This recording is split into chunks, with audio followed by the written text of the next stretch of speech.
Your flagship station for the Bean Team, Sacktown Sports. Monk still with the ball in his hands, drives it, plants, spins, fall away, off the iron, no good. Sabonis, offensive rebound, out to DeRozan. Difference between the clocks is 11 seconds. We're down to 18 on the game clock, 6 on the shot clock. DeRozan, up fake, nobody bites, launches for 2.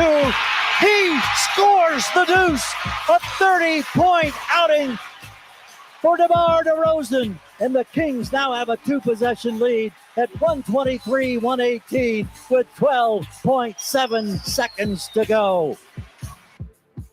Yes, yes, yes. Not 1, not 2, not 3, not 4. Make that 5 wins in a row for your Sacramento Kings. The win streak continues.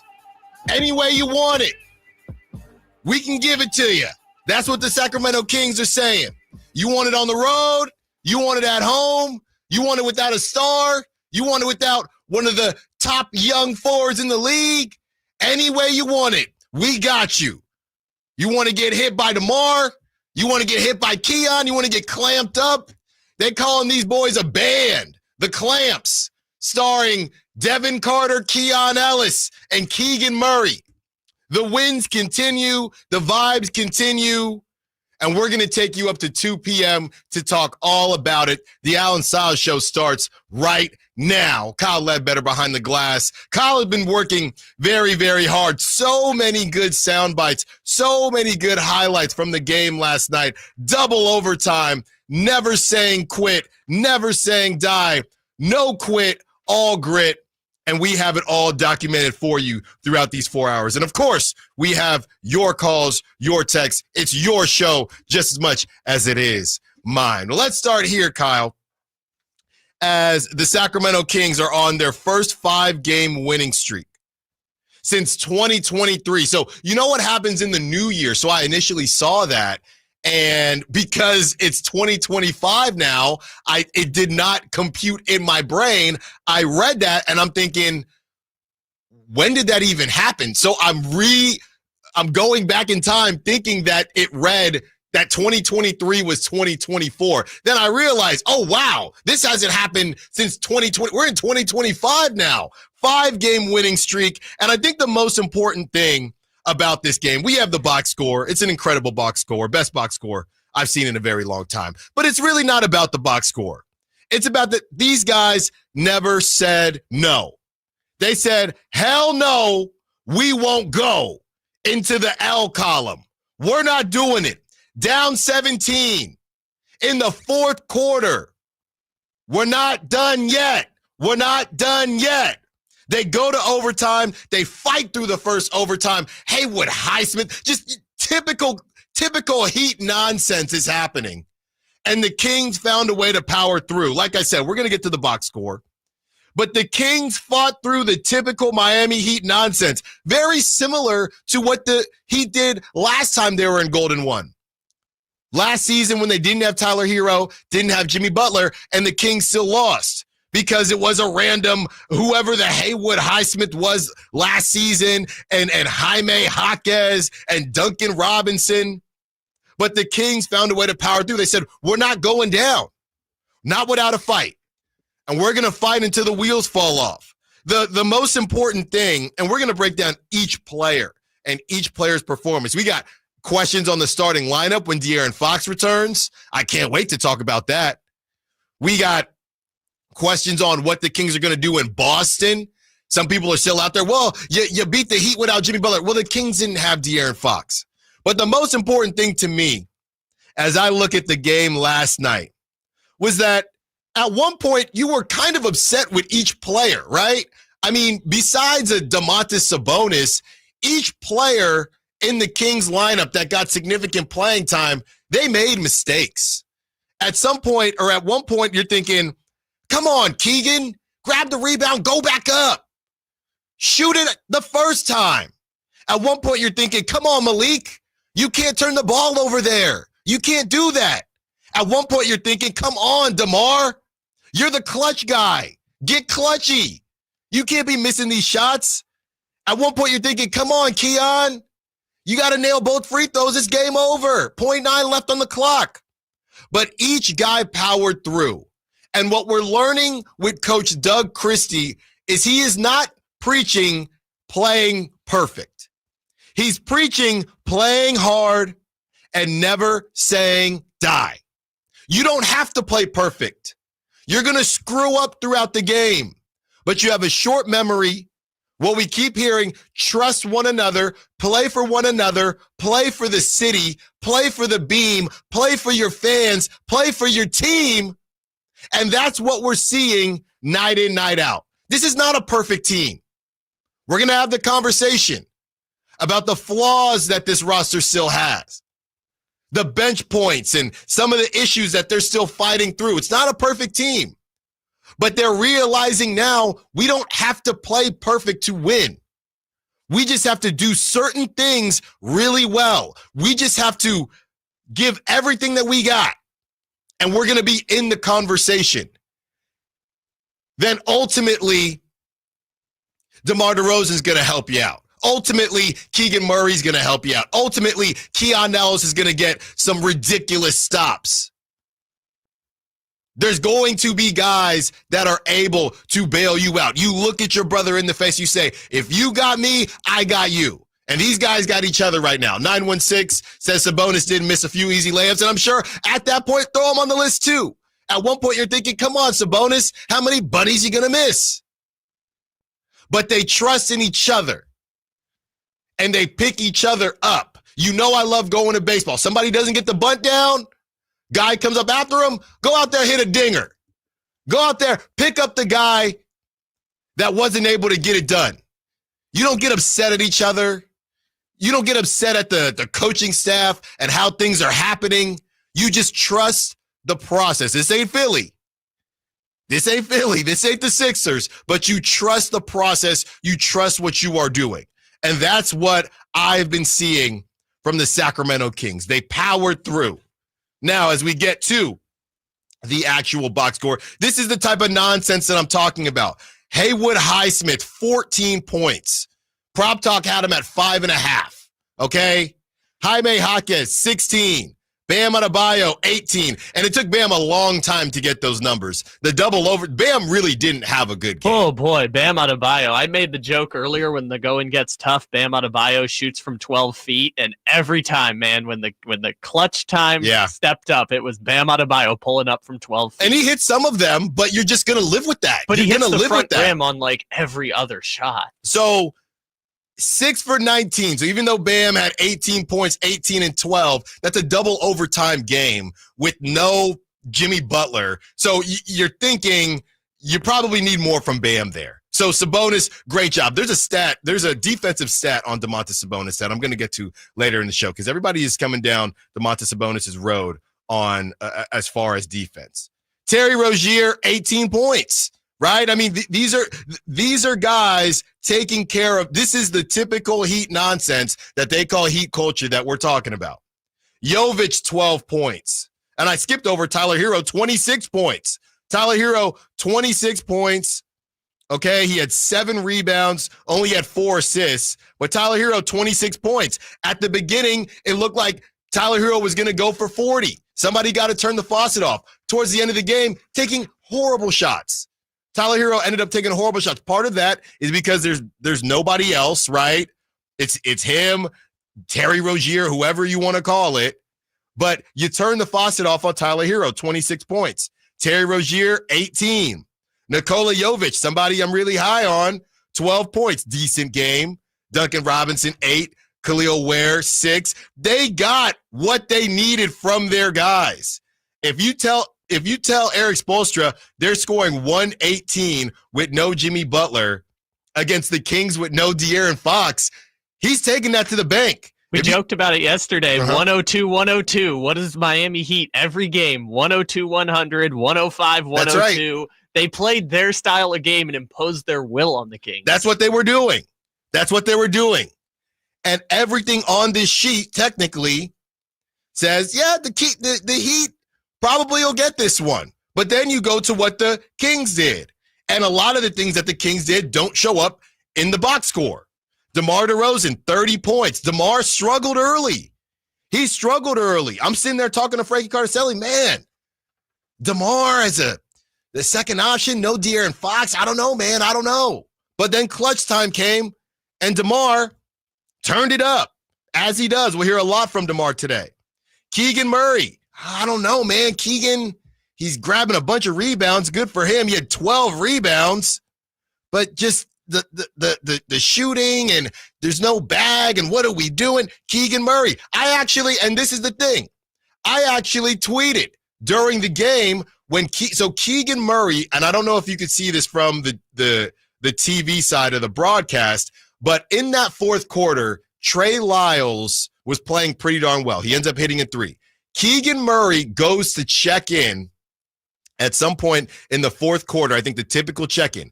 Doug Christie sent Keegan back to the bench because Trey was rolling. And I believe Trey, we talk about pressing all the right buttons, I believe Trey hits a three after Keegan Murray gets sent back to the bench, or Trey hit the three, and then Doug said, Keegan, go stay warm. We're going to ride Trey Lyles a little longer.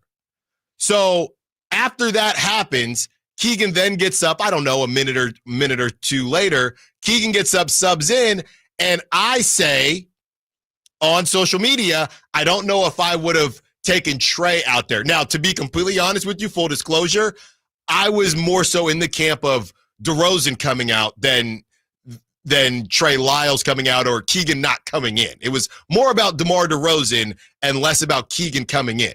So Keegan comes in for Trey Lyles, and what does Keegan do? More offensive rebounds, huge three in the fourth quarter, and then DeMar DeRozan gets going. So I said, you know what? I'll shut up now because Doug Christie is pressing all the right buttons. Coaches can get hot. Let's understand that. If you're a Giants fan, you know that very well with Bruce Bochy. Coaches can get hot. You know, everyone got people like my pops who thinks that anybody can coach in the NBA or any sport, really. I think the only sport he respects is the NFL as far as coaching is concerned. MLB and NBA, he says, Allen, anybody could do it. But coaches can actually get hot.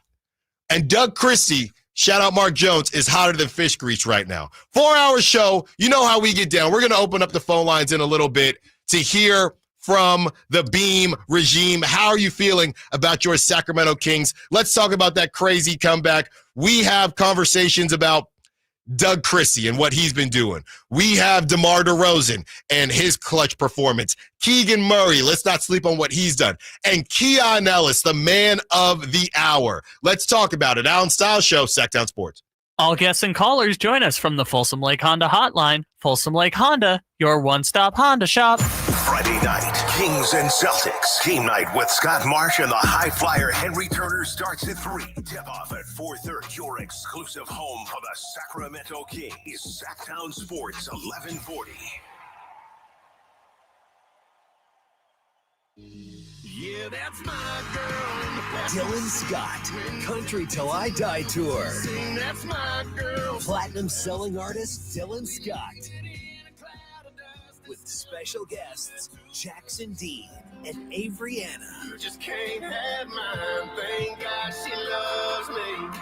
God knows I got so lucky. Friday, January 10th, 7 p.m. The venue at Thunder Valley. For tickets, visit ThunderValleyResort.com. When you take the time to shop at Folsom Lake Honda, there's one thing you'll always find. Happy people ready to serve you. As a family-owned and operated dealership since 2009, customer service is our #1 priority. Our customers love doing business with us, and you will too. Get an instant cash offer for your trade at FolsomLakeHonda.com. We'll buy your car whether you buy from us or not. Folsom Lake Honda is your one-stop Honda shop. Folsom Lake Honda, yeah, your one-stop Honda shop.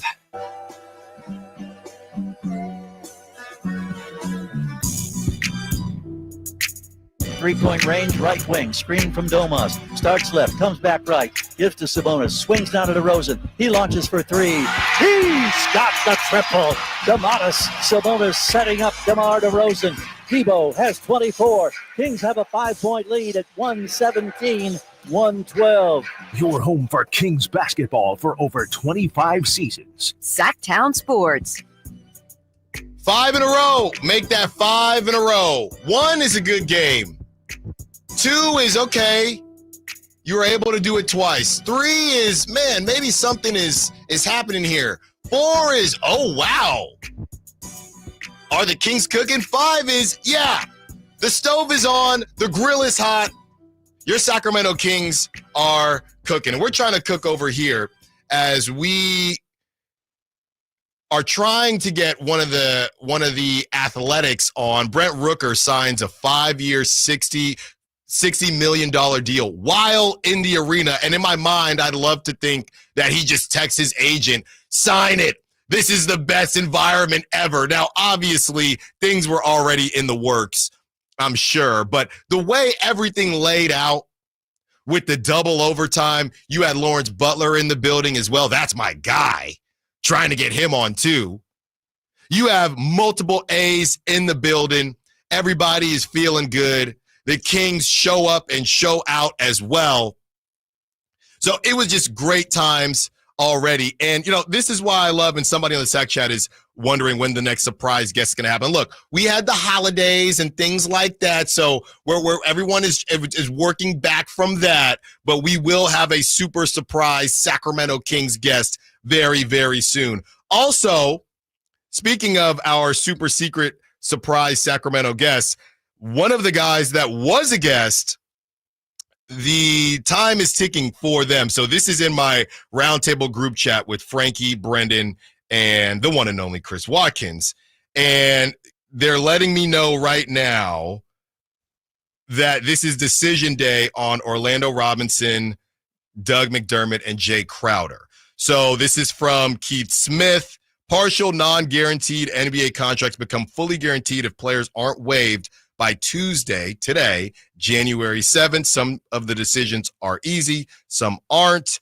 And Keith has a breakdown there that you can check out during the break. So it's game time here for Orlando, Doug, and Jay. So we will have that update for you.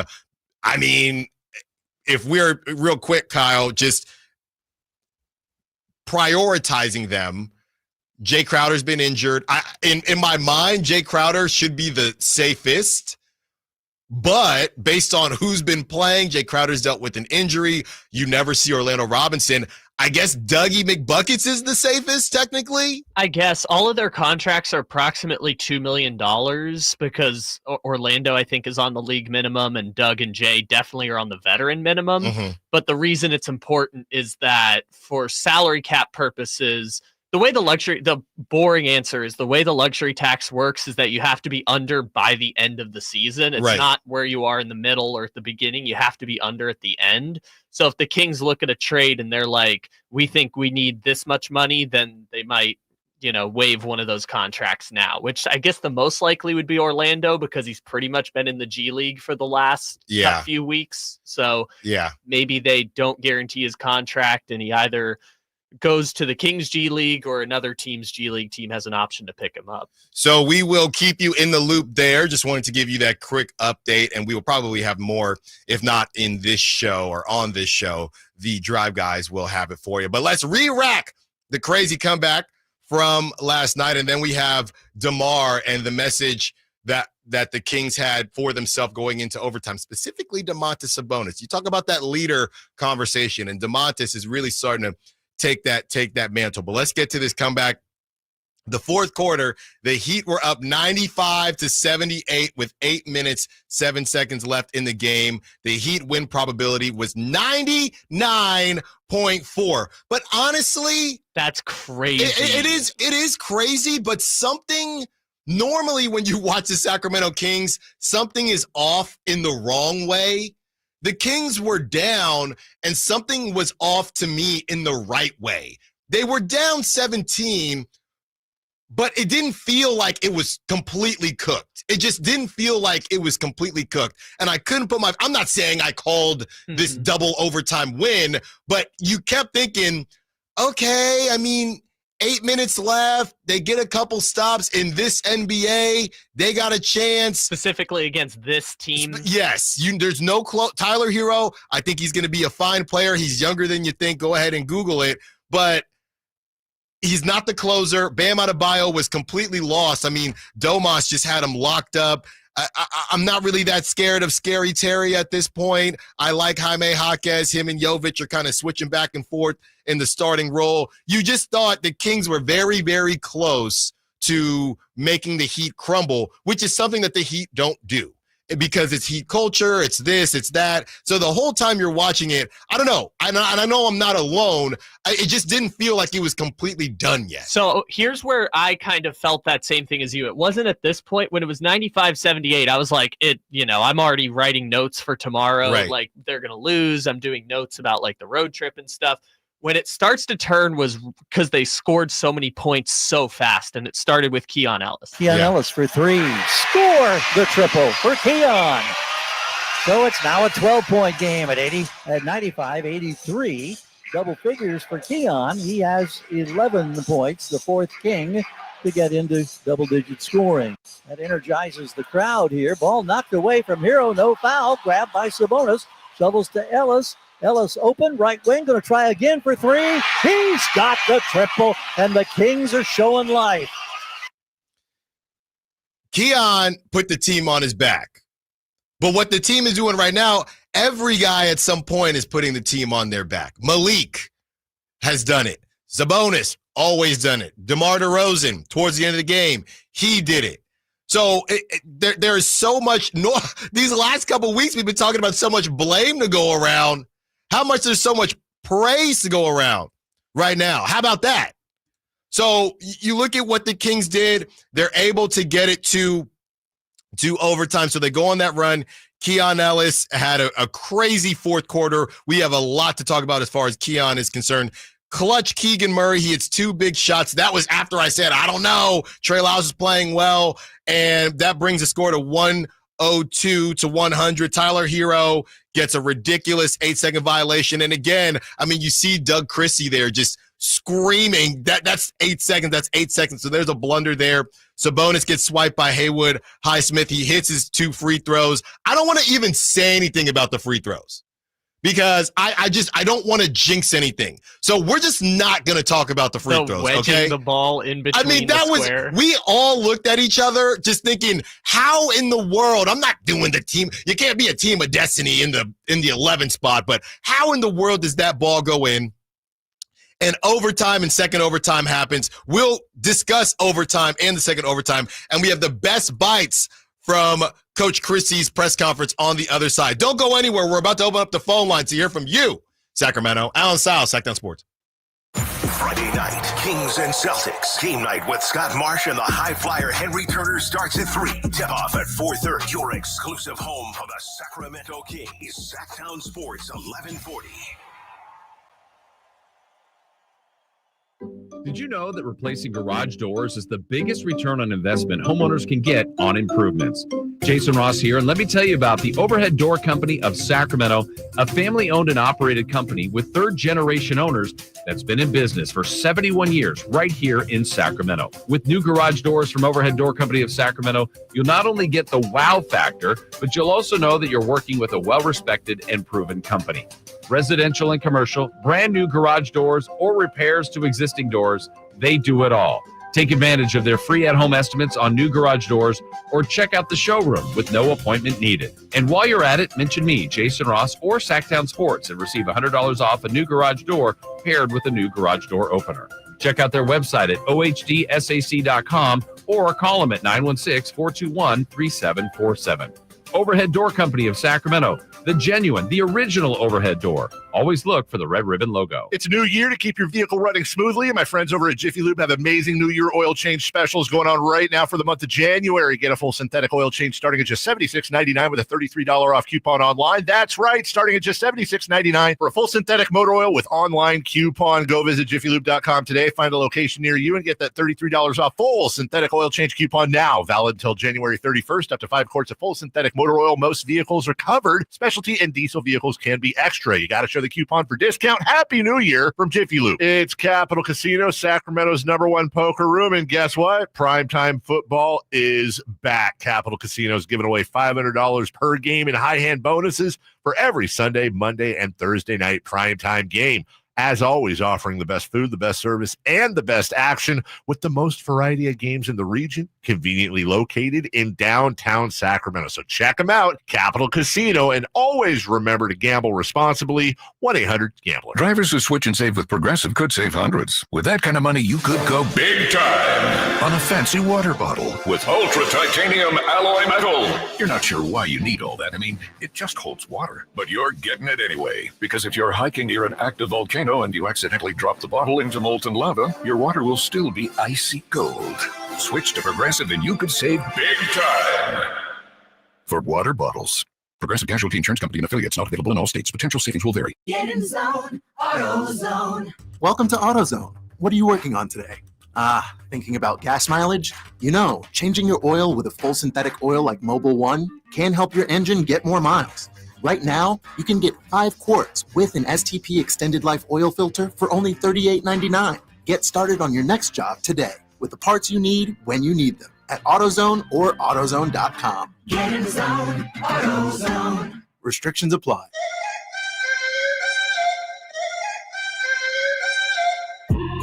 Ball stripped by Sabonis. It was out of bounds off of Hopkins. Kings get her back. 51 and a fraction seconds left in overtime. 2-point Miami lead. Monk throws to the left wing to DeRozan. Debo probes, pulls it back, keeps the dribble alive, gets to the free throw line, sets up Sabonis for 3 in the lead. He's got the triple. DeMar Sabonis puts Sacramento on top. 111-110. Still 40 seconds remaining in overtime. Your flagship station for the Beam Team, Sacktown Sports. Big bank take little bank. That's the Sacramento Kings last night. But it looked like the Heat had the big bank. Tyler Hero gets talked about more than any of the young players on the Kings. Bam Adebayo, that Bam Adebayo, Domantas Sabonis argument has been going on for years. I'll tell you what, right now, there's no argument for me. Zero. And what the Kings are doing, you keep leaving these teams wondering, what's all the fuss about? Now, Tyler Hero played well, don't get me wrong. But you play the Warriors a couple nights ago. What's all the fuss about Trayce Jackson-Davis? Right? I mean, I guess allegedly he got drafted in the second round because he told other teams don't draft him. He wanted to go to the Warriors. Really? What's all the fuss about? What does he do well? I'm new here. What's going on? You face Bam Adebayo, one of the guys. He's on Team USA, and he's shooting threes now. I think he hit at least one. And he passes, and he's this hybrid new big. And wow, if De'Aaron gets out to Miami, look out. Really? Let me got glasses. 6 for 19? Really? A -3 on the night? 18 points in double overtime? Played 44 minutes? Domantas Sabonis played 50 minutes. Domantas Sabonis, 18 rebounds, 21 points. He was a positive 11 on the night. Also, Domantas Sabonis, by the way, 11 assists. 11 assists for Domantas Sabonis. Bam had 2. Great passer, though. So this is what we're talking about, how things are rolling right now for the Sacramento Kings. As we talked about what happened to get them to the fourth quarter. And then the overtime. To me, the overtime, things went pretty squirrely. Normally, if you've watched enough basketball, and I'm sure you have, that team that gets to overtime, that does the comeback thing, that team at home, that team smacks the team that blew the 17-point lead in overtime, and everybody goes home. But credit and kudos to the Miami Heat, to Heat culture. They weren't going down without a fight. I think I specifically remember Haywood Highsmith hitting a 3 in that overtime. So they came out. Sabonis hits a go-ahead 3-pointer, and that was the Doug Christie mean mug that if you're watching on YouTube, shout out to the Sack Chat, that was the mean mug that Doug Christie made and that is being memed all around the world right now. Terry Rozier had a couple crazy shots. Terry Rozier gets fouled on the third possession, hits 2 free throws, and they take a 112-111 lead. Malik Monk was blocked by Haywood Highsmith. Jaime Jaquez was fouled with 3.4 seconds left. He missed 2 free throws. He missed both. You cannot miss both. So DeMar DeRozan secures the offensive rebound.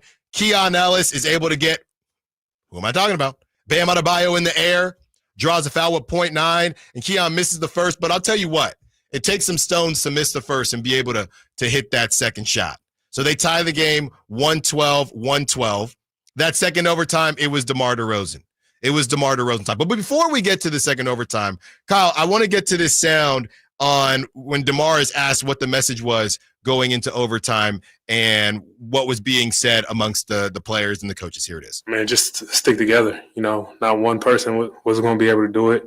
I think DeMar said it. We got to do it together. We all tired. We all exhausted. We all feel the exact same way, but we got to do it together. And, we stuck to that. Sometimes when it feels like the world is against you, not that anybody was necessarily against the Kings, but when you're down, it's easy to get laughed at. You got legend of winning, roasting media members like myself. You got haters coming out of the woodwork. It was down bad, right? I'm sitting here reaching, looking at De'Aaron Fox possibly smirking or winking after Mike Brown gets laid off. And then De'Aaron's in my mentions. It was bad times. It was rough. We all went a little cuckoo there.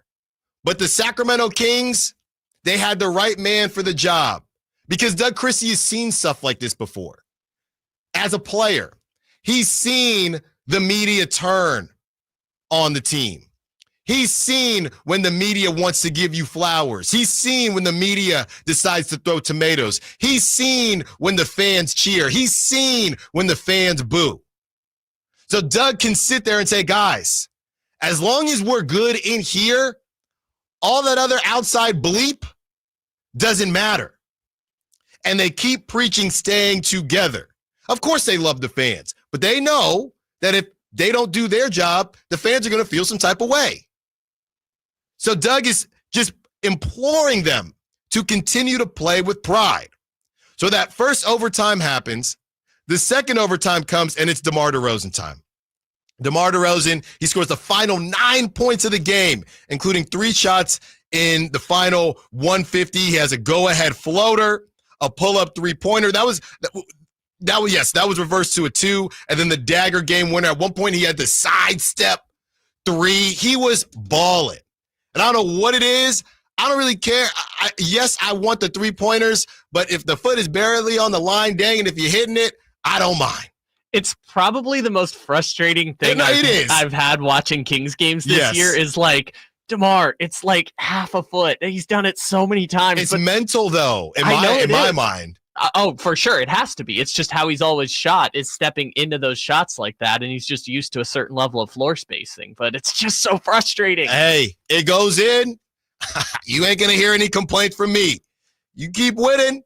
You can keep spinning and keep stepping on that line. We don't mind. We don't mind if you step on that line as long as the Kings keep taking care of business. So you look at the collection of wins that the Kings have right now, and everything that Doug Christie has been preaching. And we're hearing the same things over and over again, but in a good way, because they are definitely trying to implement what Doug's culture is going to be, what Doug's system is going to be. So we're calling this the best bites from Doug. This is where we kind of consolidate the post-game presser and everything that Doug Christie was asked and everything that Doug Christie had to say in his intro to the post-game presser. So here are the best bites from Doug Christie.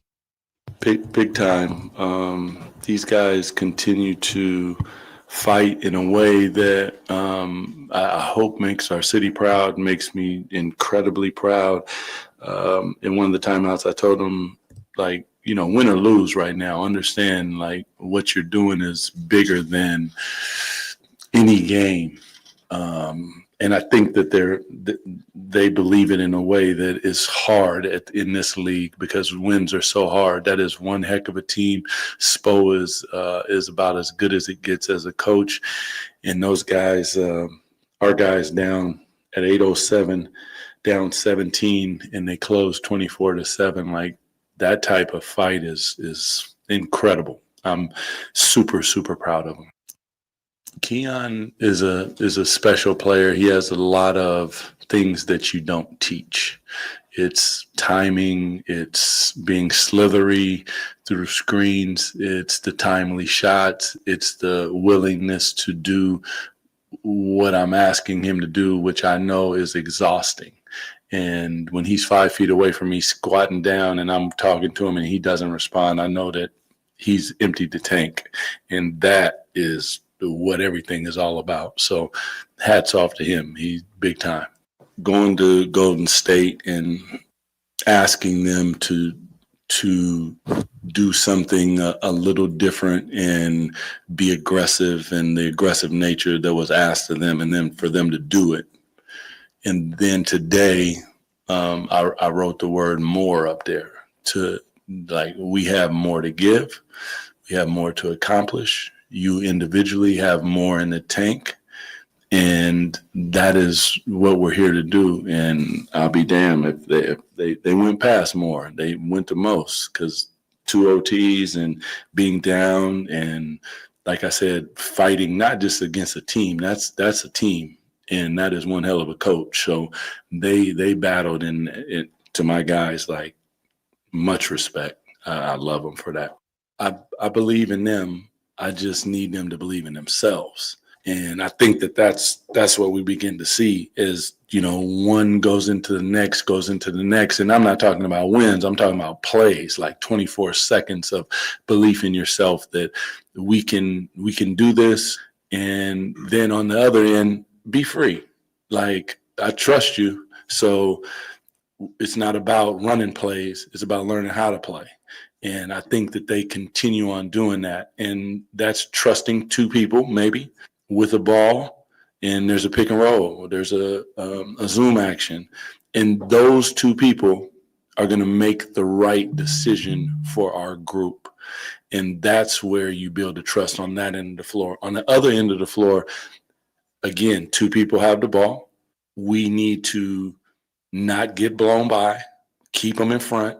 And then on the backside, we're trusting that you guys are going to fly around and figure it out, because there really is, you don't know what a team's going to do. Is he going to cut the corner and go and fall to the corner after he cuts? Is he going to pin in? You don't know. But the one thing that these guys are doing, they're giving complete effort on the backside. Even if he's open, run at him and contest. Live to fight another day. Let's not argue with each other. Let's just go to the other end, do what we do, and come back and get at it.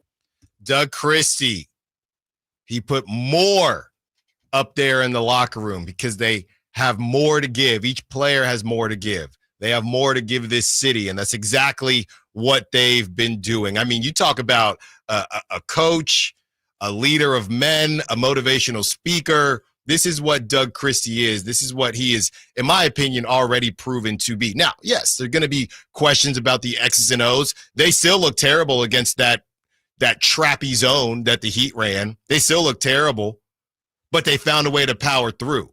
So as of right now, yes, the X's and O's is important. And we're going to get to that. We're going to see on Friday. Where we're going to see if some of this stuff that we're – and it doesn't throw everything out the window if they lose to the defending champs, but I want to see how they compete. The win-loss doesn't really matter to me. How do you compete? This is another situation that we've seen with the Kings where everything has been rolling a little bit. People are starting to talk about you. What do you do? Well, I know what they are going to do. They're going to continue to trust in each other. Let's continue everything we got going on. Domantas Sabonis, we have his post game where he talks about Doug Christie and he talks about Keon Ellis. Just a lot of great sound bites for Keon Ellis. And the one thing, real quick, because we still have there's still a way to kind of rip on the Warriors. I will say this: looking at some of these numbers, the Kings, I think the savior was the Kings blowing the doors off the Warriors because their starters didn't play that fourth quarter.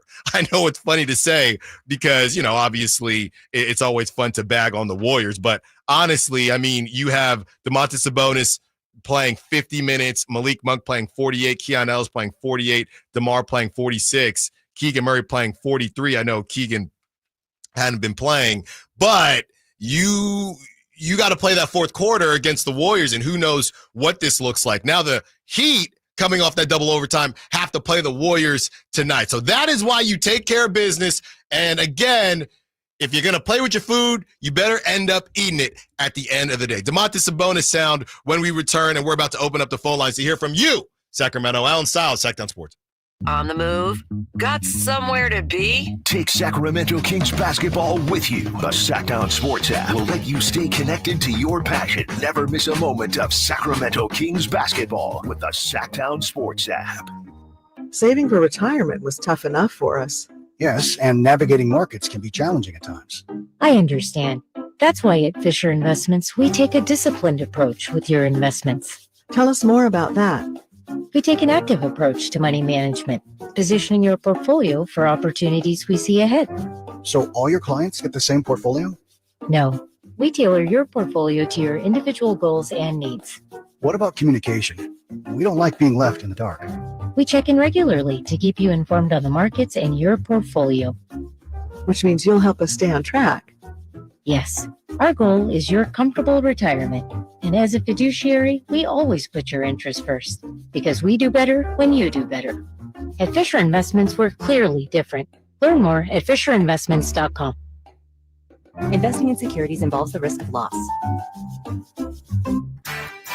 Hey, it's Carmichael Dave for American Energy Heating and Air with a question. Have you recently had a technician diagnose your HVAC system? You were a bit surprised at how much it cost, or did something seem off about their quote? Because at American Energy, they take pride in giving you honest, straightforward solutions to get that system up and running. Have their qualified technicians come out and give you a free second opinion. It's free. You got nothing to lose but some dollars off of that original quote. They're making the uncomfortable comfortable. They've been doing it since 1981, serving the greater Sacramento area. A+ with the Better Business Bureau. That's why they keep having customers coming back for more and more and more. You can call them and set that appointment at 916-520-9990. That's 916-520-9990 or AmericanEnergyAir.com.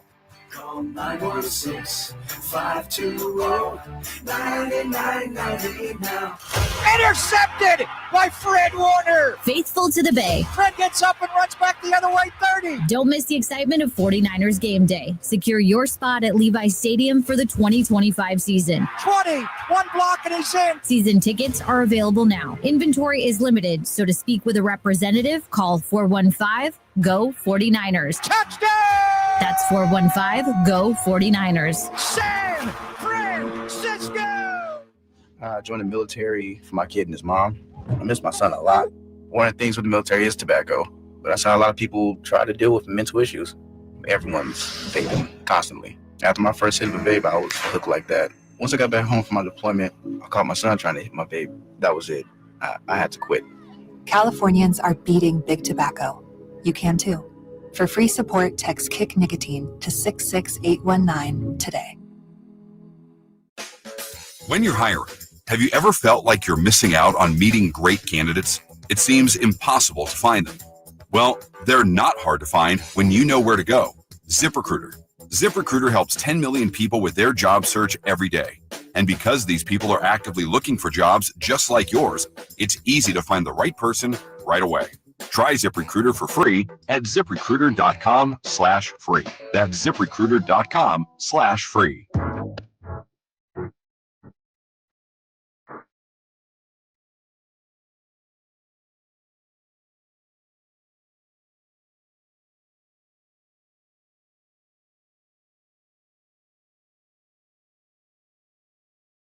Your flagship station for the Beam Team, Sacktown Sports.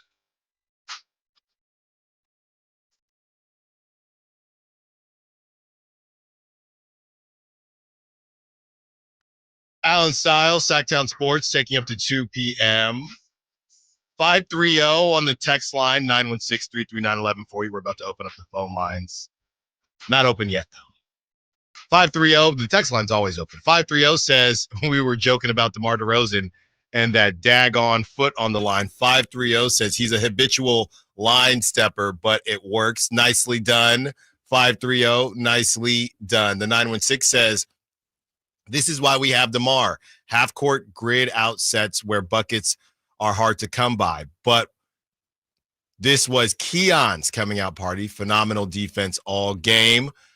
Some big threes as well, all huge. He's a game changer. Great win. That's from Folsom Mike from the 209. What's up, guys? I'm getting so pumped listening to you. Hell yeah. Light the beam, light the beam, light the beam. We like the beam now. Shout out to the 209. And last but not least, just in this first wave of text that we got, 916 says, dang, I think I was wrong. I was not big on moving on from Mike, but when Doug made that mean mug after Domantas Sabonis hit that three, that's why I love him as a coach. Doug's intensity as a former player is obviously rubbing off on the guys. Plus, he's unleashed Killer Keon. That was Chris from Orangevale. Shout out Orangevale. Where is Orangevale? I'm going to make sure I know this right before I say it, because I think I know, but gosh, I've been here for almost I'm originally from Southern California. I've been here 5.5 years and I still don't know the geography well. Orangevale. Okay, yeah, it's part of the Arden, Arcade, Roseville, Orangevale. Yeah, it's just it's another area of Sacramento, I believe. It is part of the Sacramento, Arden, Arcade, Roseville Metropolitan Statistical Area. Shout out Orangevale. See, I've been here over a year now. I'm still hearing newer places. Oh, it's like Citrus Heights. Okay. So Orangevale is near Citrus Heights. I get it. Orange, citrus. There's a theme there. I get it now. Is Lemon City close by? Gold River is nearby. There you go. That was a dad joke for you. I know. And I appreciate those. There you go. All right. Well, we all appreciate Domantas Sabonis and what he's been doing on the basketball court and off the basketball court. Speaking of off the basketball court, Domantas Sabonis, here is his post game. It's a quickie, but he does hit on some great points about Doug Christie and, of course, Keon Ellis. Here it is. Minute. 50? Where is this? Oh, my. Exhausted? And after, 50-something minutes. 50? Where is this? Oh, my. Exhausted, but just proud of the guys, proud of everyone. There were so many moments in that game that we could have break, and we just kept pushing ourselves. We had a lot of chances to take the game, and at the end we did it in the second overtime. Tomas, that's 4 straight here at home. I know you guys have been talking about protecting the court, and yes, there was a fight. Can you talking about that part, protecting the home court, pulling out these wins? It's important. We love our fans. We love the city. You guys heard how it was today. It's so much fun to play here, and we're trying to bring that energy back and like the beam. What does a win like this say about the character of your guys' team? It's big, back to back. Like I said, there was a lot of times we could have just folded and given it away. They were up 17 or something late in the game. Overtime, we were down as well, and we just fought. We kept getting stops. Everyone played 48 plus. The guys that were in rotation. So, we're gonna need some rest after this. Domas, some just big performances down the stretch there, especially in that second overtime. But what can you say about DeMar coming out of a rough shooting night to do that? I was telling him all game, come on, take over. This is your time. I don't know. I think he had missed there in the second overtime or something like that. Our job was just to give him the ball, and let him be him. He's unselfish. He kicks it out. He makes the right reads. And he had one hell of a game today. Domas, Keegan courtside was talking about kind of the belief and the buy-in and what is just happening with this group right now. What's your view of that? And how are you guys kind of doing this? Yeah, like Keegan said, the belief, the energy, the vibes, are at an all-time high. We're just going out there and fighting for each other. We're believing in what we're doing. Like I said, we could have folded, and we kept fighting. We kept fighting in the fourth, in the first overtime, second overtime. They had 2 free throws there to win the game. They missed. We had another chance, and the guys just stuck together. Boom. The guys just stuck together. lot of great stuff there from Domantas Sabonis. And, he's just a guy who he grabs his lunch pail every single day. He doesn't ask questions. I mean, you're surprised whenever he misses a game. And you just go ho-hum seeing 18 rebounds, a triple-double, 18 rebounds, 21 points, 11 assists against a guy that a lot of people put up against Domas. And I think some fans would take over Domas in Bam Adebayo. So big players make big plays in big games, and Domantas Sabonis certainly is all of that. And the same theme we keep hearing with this team, playing together, never giving up, right? It's more motivational than we're used to. And I don't think the previous regime wasn't motivational, but I do think that there is such a specific push on this that everybody is just fully bought in.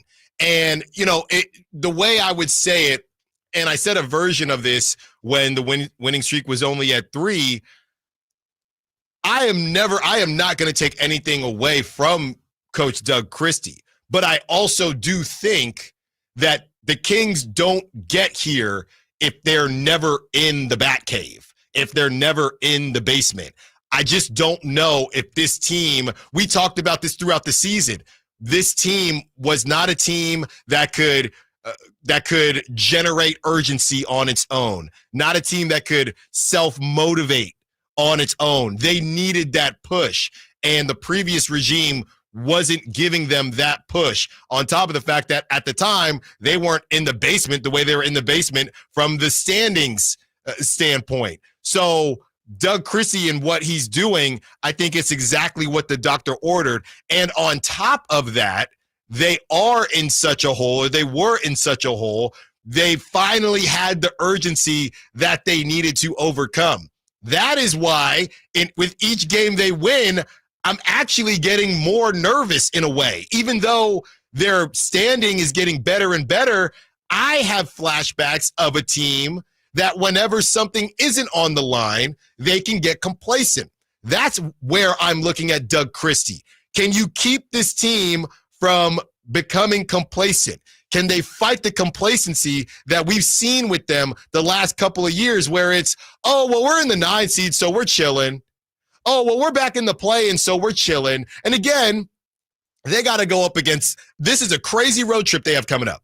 They have the Celtics, they have the Bulls, and they have the Bucks.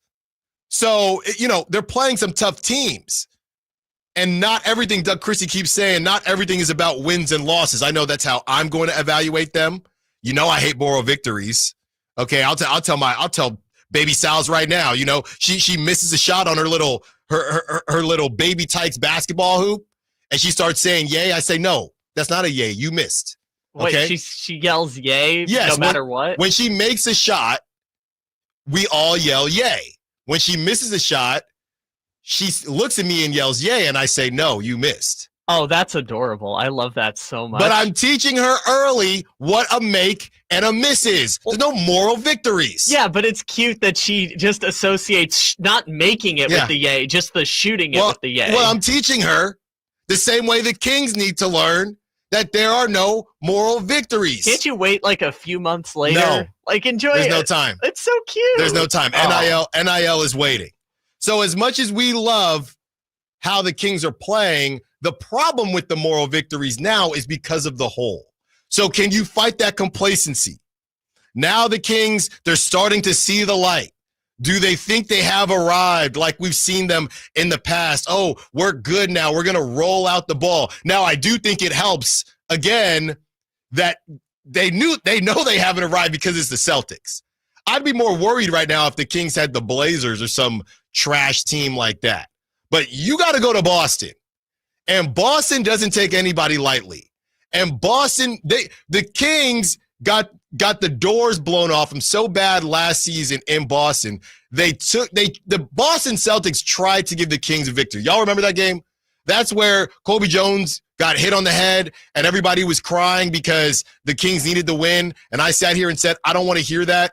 How could you even want that victory after the Celtics said, here, you're so down bad Go ahead, take the victory. We don't need it. We're going to sit our guys. I didn't want that victory. That's the last time the Kings were in Boston. So they got to remember that. And we'll see if De'Aaron Fox plays or not. But either way, as much as I don't like moral victories, I'm more so looking at what the Kings are going to look like from a competitive standpoint. Because this is the champs now. Moral victories, if they lost that game against the Jimmy Butler-less Miami Heat, even though it's the second game of back-to-back, no De'Aaron Fox, I don't know about that. But the Celtics, I don't necessarily need a W, but I need you to compete. So that's what we're going to see in a couple days here. All right, it's time to open up the phone lines. 916-339-1140. Kyle, open them up. We're going to have a conversation about Keon Ellis with his game of a lifetime. What is the ceiling looking like for Ellis Island? Allen Stiles, Sacktown Sports. Friday night, Kings and Celtics. Game night with Scott Marsh and the high flyer Henry Turner starts at 3. Tip-off at 4:30. Your exclusive home for the Sacramento Kings is Sacktown Sports 1140. What sets Ashton & Price apart from other injury law firms? I'll tell you. From beginning to end, all important legal decisions are made directly between our clients and their experienced local attorney. A gate agent flying the plane, the receptionist performing surgery, not a chance.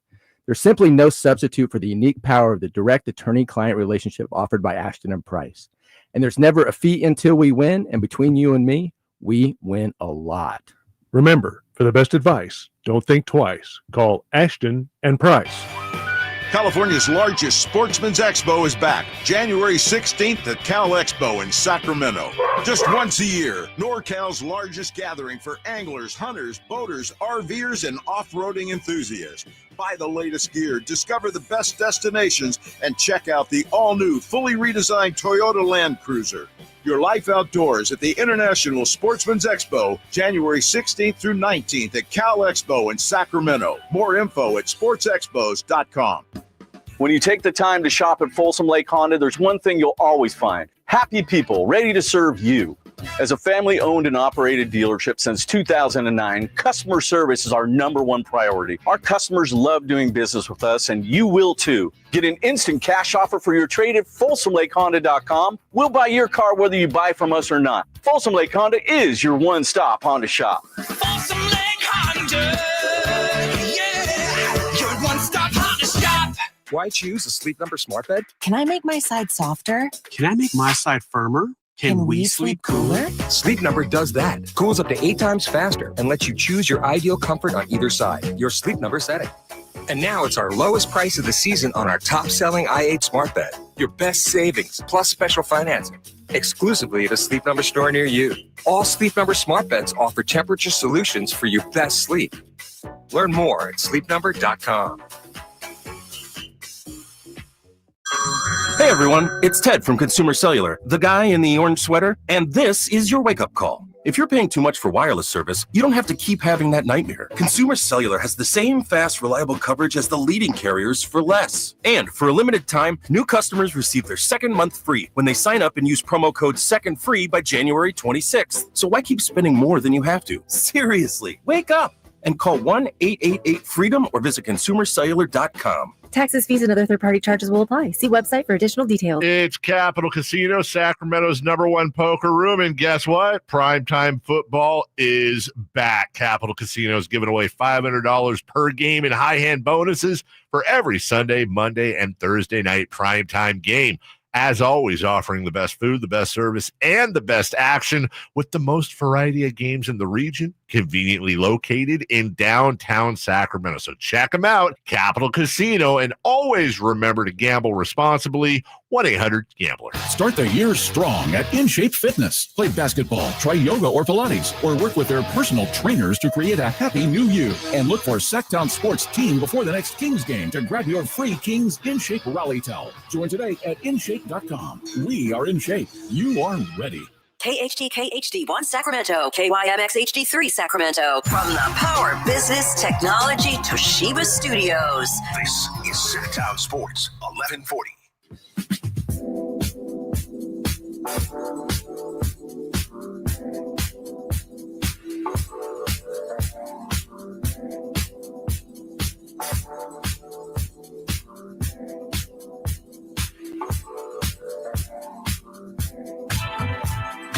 flagship station for the Beam Team, Sacktown Sports.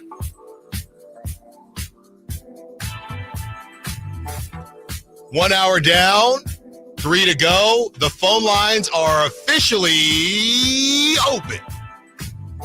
I guess as of 30 seconds ago. As of 30 seconds ago. 916-339-1140. How are you feeling about your Sacramento Kings? Do the Kings still need to make a move? And I can't wait to have this starting lineup conversation because I've been seeing some takes that are little Tapatio Tuesday spicy. And that's because Keon Ellis has been balling like Jim Jones. 49 minutes played, 15 deflections, 3 steals. He had that block on Jaime Jaquez in overtime. He forced multiple Miami turnovers. He was everywhere on the floor down the stretch. Double teams, rotations, one-on-one. And the offense. Let's not forget about what Keon Ellis has done offensively.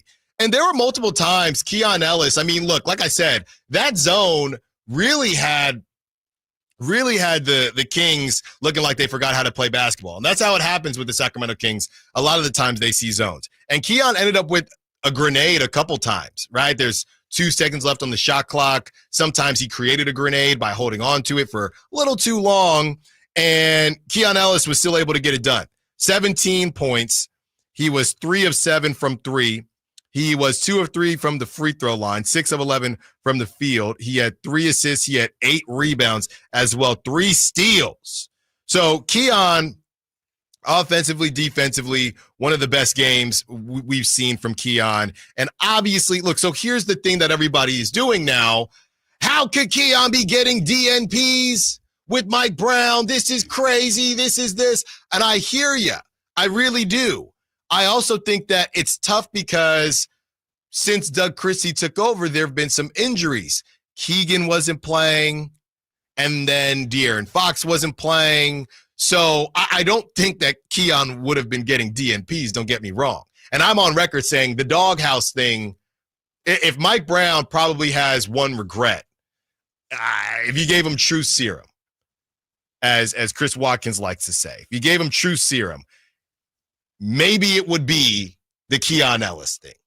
Because Kyle Shanahan with Brandon Ayuk a couple years ago and young receivers, the doghouse thing, a little bit more understandable because of how the Niners win and they have so many weapons. And Kyle wants you to go through this process, right? And the Niners, they haven't won yet, but they go to Super Bowls under Kyle Shanahan. They're in NFC championships. So it's a little bit different. You have a team that is under 500, out of the play-in, and there are rumblings about your job. And Keon Ellis, who is an elite defender, growing every single game, growing every single day, is getting DNPs, and you're saying you can't find minutes? I mean, look, like I said, I'm not gonna kick a person when they're down, but that is probably the thing that even the biggest Mike Brown fan cannot defend. That's the biggest thing. And Keon's not perfect. There are times where he holds on to the ball too long. There are times where his handle could be a little tighter. There are times where he could make better decisions on the offensive end and on the defensive end for as good as he is. But he's a young player, and you guys stunk. You're not good enough to DNP dudes like Keon. And I think that's what everybody was yelling and screaming from the rooftops. So we can understand that, but also understand, yeah, Keon played 48 minutes in a double overtime game. And against the Warriors, he played 24 minutes because, again, nobody played in that fourth quarter, but no De'Aaron Fox. So trying to evaluate this Keon Ellis situation, I get it. I understand. But it's tough right now as far as how much he's playing with no De'Aaron Fox and prior to that, no Keegan Murray. But what we do know, what we all feel very comfortable in saying, at least I'm going to speak for everyone, is that Keon never should have been getting DNPs. And the doghouse thing to me was a little bit high school-y, okay? It was a little bit of I don't know if you're trying to build a culture, but my issue was you're singling out Keon because this team is not good right now. So everybody should be in the doghouse at some point, but you're not going to do that. You ain't going to put De'Aaron in the doghouse. You ain't going to put Domantas Sabonis in the doghouse. You ain't going to put DeMar DeRozan in the doghouse. Kevin Huerter at times kind of got put in the doghouse after an extremely long leash. But Keon Ellis, with this ridiculous ceiling that we found, you're going to mess around with his confidence when you need him. That's the other thing. These guys, elite athletes, alpha dogs, but you all don't want your confidence shaken, right? We've all played at some level, whether it's T-ball, pony, AAU, CYO, high school, whatever it is. When you're looking over your shoulder and one bad shot or one bad decision, you're out. You don't play like that. You don't play your best like that. You don't play freely. You might be praying to stay in the game, but you don't play your best like that. When a coach looks you in the eye and that picture is going everywhere with Doug kind of got Keon in a headlock. When a coach looks you in the eye and says, "I believe in you," don't worry about the rotation. I'm not saying you're going to play all game, but don't worry about the rotations. We're going to let you cook. We're going to let you do your thing a little bit. That changes things. So here's Keon. He was asked, and, shout out to Brendan Nunez. Shout out to Sean Cunningham. I know I'm always riding for Sacramento media because they asked Keon straight up, and they used the name Mike Brown. Brendan ain't hiding. What's the difference here between the longer leash? And Keon kept it 1,000 himself. Here it is. Oh, for sure. I think, we're all pros, so I think we know, like, when you mess up, you know what you did wrong and what you actually should have did. So whenever I do something wrong, I immediately know, like, what could have been done or should have been done. So I'm learning, like, right there in the moment. But, I mean, I know, like, there's times where you could make a mistake and it's, it's crucial. So you kind of want to put more experienced guys in for you. But, I mean, kind of like I said, just the faith that he has in me to play through it and, correct myself is huge. Well, Keon might be a politician one day because that was beautifully done, because the question was, now it's from Brendan Nunez, it was the comparison between Mike Brown and kind of that quick hook doghouse situation versus Doug Christie giving Keon a longer leash and more time to figure things out. And Keon, he addressed it. He said, "Hey, obviously I'd like to be out there and play through things, but I do understand why you would want some more experienced guys." I think what it is to me is there are no other experienced guys on that team that does what Keon does. And now you add Devin Carter into the mix, but Devin Carter's a rookie. So Keon's got more experience than him. So I just think Keon handled that question great. Great question from our Sacktown Sports Kings insiders, specifically Brendan Nunez. And what we're seeing from Keon is it's otherworldly is what it is. And we're hearing, this is where now the basketball world, and I hate to do what I just did about the Mike Brown thing, because now everybody is saying, how is Keon getting DNPs and what's going on? Sacramento is just keeping this secret, because let's not forget what Keon did in the play-in game. So now everybody is jumping on the Keon bandwagon, and in a way, Mike Brown is having a tough go of it. But some of it's tough to defend when you were a team staring the 12. Can I even say 12 seed? That's not even a seed. You're just 12. Is it 12th in the Western Conference? You're just 12. You don't get a seed. You don't get the seed at the end if you're not in the play-in. There's no seed seeds there if you're in the playoffs. Otherwise, you're in 12th place. You're just 12. You're 12th in the West, 4 or 5 games under 500, and you're trying to teach lessons. It's just not the time. I joke about this all the time. When you're playing pickup, right? And and I'm a lefty. I know I'm retired with my Achilles injury. Don't want to get hurt again. Maybe I'll step back on the court. But when you're waiting, or when you're playing in a game and there's a 5-game wait, that is not the time for me to work on my right hand.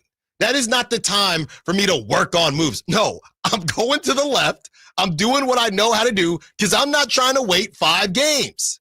There's something else on the line. If it's first game of the day, nobody's waiting. Oh, let me see what the right got cooking today.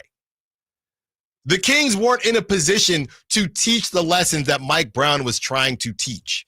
and saying that there weren't enough minutes to go around. And I get it. No Keegan Murray the last couple games and prior to there now being no De'Aaron Fox. I get all that. But you can't go out there and say we can't find minutes. Yes, you can. Because this team is losing. So whoever you're giving the minutes to, it ain't working. Boston Celtics can say, oh, we can't get Peyton Pritchard in here. We just can't find the minutes. And Peyton's in the rotation. But somebody like that, right? Neemias Queta. We just can't find minutes for Neemias Queta. We're the best team in the league. That makes sense. Guys like that. I know Aaron Wiggins has been playing for the Thunder, but guys like that. Oh, we can't find any playing time for these guys. We're the number one team in the West. But you're the 12th seed. You're the 12th place in the West. And you can't find time. You can find time for everybody. Like I said, you can rotate everybody. Literally everyone got a chance. Literally. So now you have Keon Ellis playing with this ridiculous level of confidence. You have what he's become defensively or continuing to become. You have him offensively. Let's not sleep on Keon's midi as well. Keon, his mid-range, he's a shooter. If you are new to the Keon Ellis story, the way he tells it is that when he showed up at Alabama, Keon Ellis was a scorer. He was a scorer. What happened was while he was at Alabama, they said, if you want to play at the next level, you got to defend. So, and this is how we feel about a lot of scores. If you have great lateral movement when you're scoring the basketball, why can't you defend? Well, I do think there's some tools that helps as far as being an elite defender. Keon has those tools. So Keon was a scorer turned defender.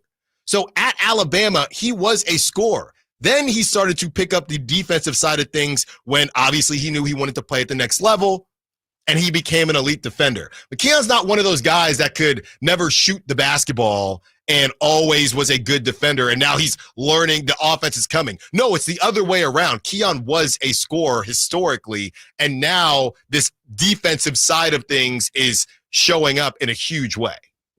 Yeah, no one gets to Division I basketball without being able to score 25 points a game in high school. Exactly. It doesn't happen that way. So everyone has that skill set. And what's cool about Keon Ellis now is, we just played the Heat and people talk about Heat culture, the Nuggets developing. Like, Keon Ellis has always been the best testament to player development with this organization. And look at what it's birthed into now. I think Slam was posting on their social media, like, here's why Keon Ellis is going to be a force across the league. Like, everyone is trying to get on board with a defensive stalwart like Keon Ellis. More Keon Ellis talk. What is the ceiling for Keon Ellis? We hear from his teammates. We hear from Keon on Keon. Allen Stiles, Sacramento Sports. All guests and callers join us from the Folsom Lake Honda hotline. Folsom Lake Honda, your one-stop Honda shop. Friday night, Kings and Celtics. Game night with Scott Marsh and the high flyer Henry Turner starts at 3. Tip-off at 4:30. Your exclusive home for the Sacramento Kings is Sacktown Sports 1140. Hey, can you blow up some balloons for Jack's party? I can't. I'm so congested. You need Sinex Saline from Vicks. Sinex Saline nasal spray. Yeah, just Sinex. Breathe. Sinex Saline instantly clears everyday congestion associated with colds and year-round allergies with a gentle, ultra-fine mist that's no mess and easy to control. Daddy, we need more balloons. On it. Enjoy life's important moments without congestion. Try Sinex Saline from Vicks. Just Sinex. Breathe. Use as directed. Downy Rinse and Refresh. Break up with stinky clothes. Rinse it out. Every now and then I get a little bit tired of the stinks that just will never come out. Oh, Downy in the rinse change. Every now and then I rinse it out. One wash and it delivers. One wash, it smells so clean. Downy Rinse and Refresh, it's a dream. Downy Rinse and Refresh. Fights odor in just one wash. Guaranteed.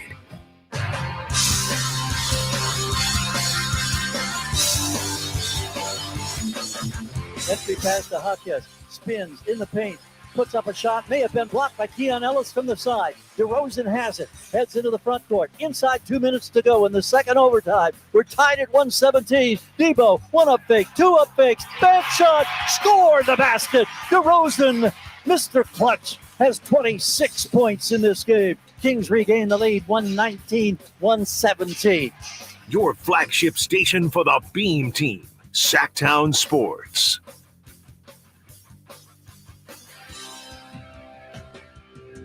Allen Stiles, Sacktown Sports, taking up to 2 p.m. We have some sound here from DeMar DeRozan on Keon Ellis, Doug Christie on Keon Ellis, Domas on Keon Ellis, and then we close it with some fun. Keon on Keon Ellis, and he is poking some fun at Doug Christie.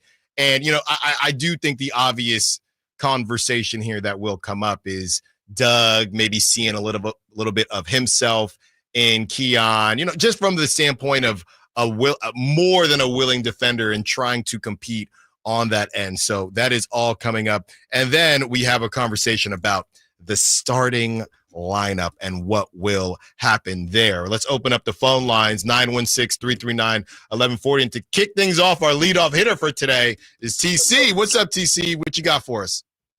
Hey, the team. Hey, we scary, bro. We scary. That's, hey, hello? Yes. Allen, that's all I'm going to say is we scary. Doug doing his thing. The band is back. That might be one of the most impressive wins. I know we was down, but to see us fight back like that, I'm going to talk like this to all the old school Kings fans that been Kings fans all their life. This team right here remind me of when Doug was playing and Bibby and Weber, when the Kings used to come back from 20 points down in the fourth quarter. Bro, I'm fired up right now. Keon is a dog.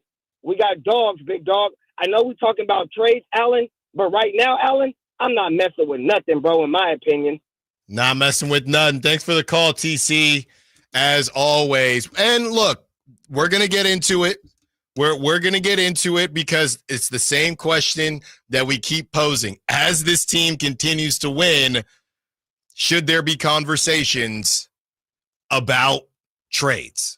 Okay, the Jimmy Butler thing, we'll talk about that as the Kings just played the Heat. Now the Heat have to go to the Bay and take on the Warriors. Do you want to touch anything? Do you want to change anything at all? And that's not just trades, by the way. That's also the starting lineup, because you start doing the math here. And again, Keon playing a lot when Keegan Murray was out. Keon playing a lot when De'Aaron Fox was out. De'Aaron Fox, we hope, is back on Friday. What would you do with that starting lineup? So as everyone begins to think about that, let's hear from DeMar DeRozan and Coach Doug Christie on Keon Ellis's ridiculous performance.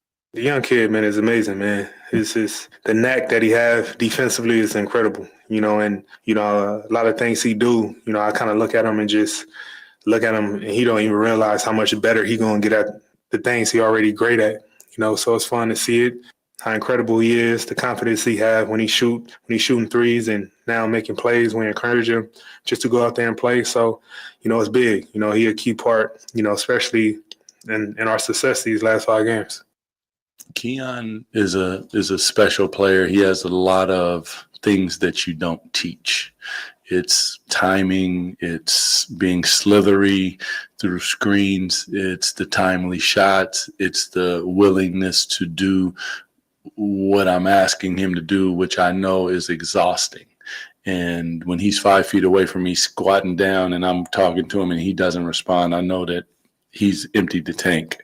And that is what everything is all about. So hats off to him. He's Domas going to have to go back and look at the film, but it looked like Keon made 10, 15 different winning plays in this game. You've watched him develop over these last few years. To have him step up the way he's done over the last 3 or a couple of games with Fox being out, what can you say about just his development? Oh, man, he's been amazing. You know, on top of that, he just stays cool.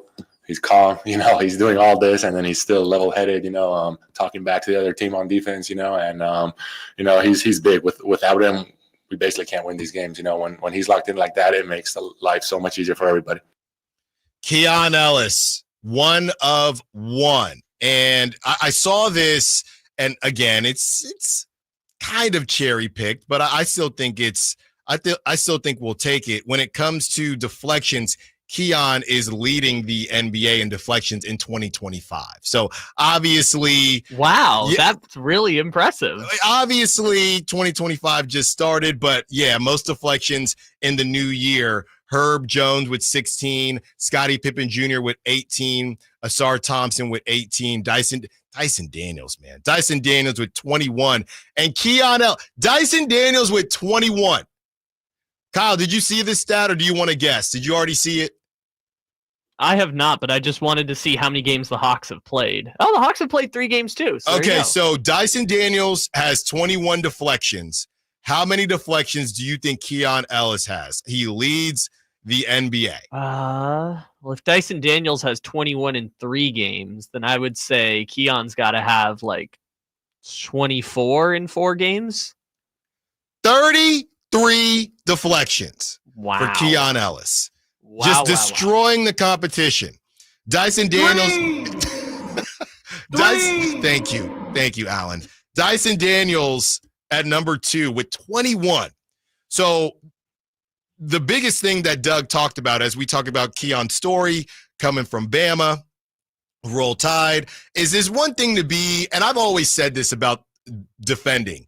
It's one thing to be a willing defender and to care about defense, but there are certain things you just have to inherently be good at or have a knack at.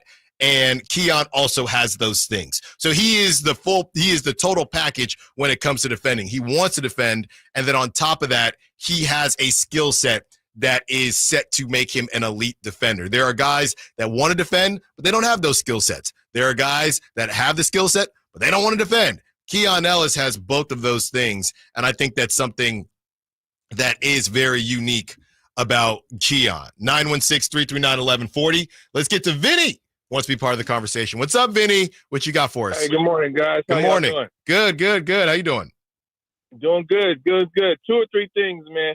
One, Keon Ellis, Malik Monk, been 2 of the biggest game changers that we've seen as of late, and both of them struggled with getting on the floor under the previous regime. Mm-hmm. I know we had injuries and things like that, but there's no excuse for that. As far as trades are concerned, I would say Kevin Huerter, Kevin Huerter. Who else? Our 4-man, the young boy. His name is running away from me right now. So those 2 can go. We need to get some front court help. Who? Trey Lyles? No, not Trey Lyles. I'm talking about Keegan Murray. Sorry. Okay. Keegan. I know Keegan's coming along, but his timidness and not being willing to turn it on, in my opinion, it helped Mike Brown get out of that job. Help him lose his job. Keon needs to slap on it. He needs to snap out of it, get his mojo going, and play like a real player, or go somewhere else and figure it out. Thanks for the call, Vinny. Great stuff. So Vinny is saying that Kevin Huerter and Keegan should be on the chopping block. Keegan, we're going to get into some Keegan Murray because he had a pretty good game. 14 points, but big points, right? In that fourth quarter, the second half, Keegan Murray, he did some great things. I'll tell you one thing. If there's one thing the Kings can do, sometimes they might not be able to shoot. Sometimes they might not be able to defend the 3. Sometimes they might not be able to defend at all. But they're going to rebound.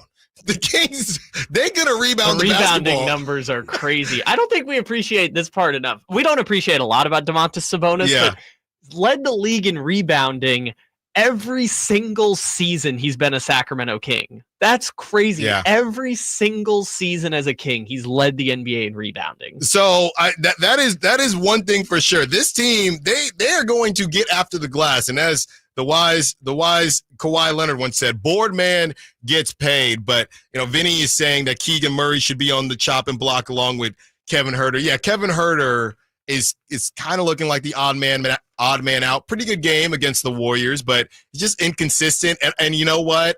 We've been very positive here, hour and a half into the show. I do think it was a little bit telling. I don't know if anybody else caught this, when at one point Dougie McBuckets came in for Kevin Huerter, and they kind of do the same thing.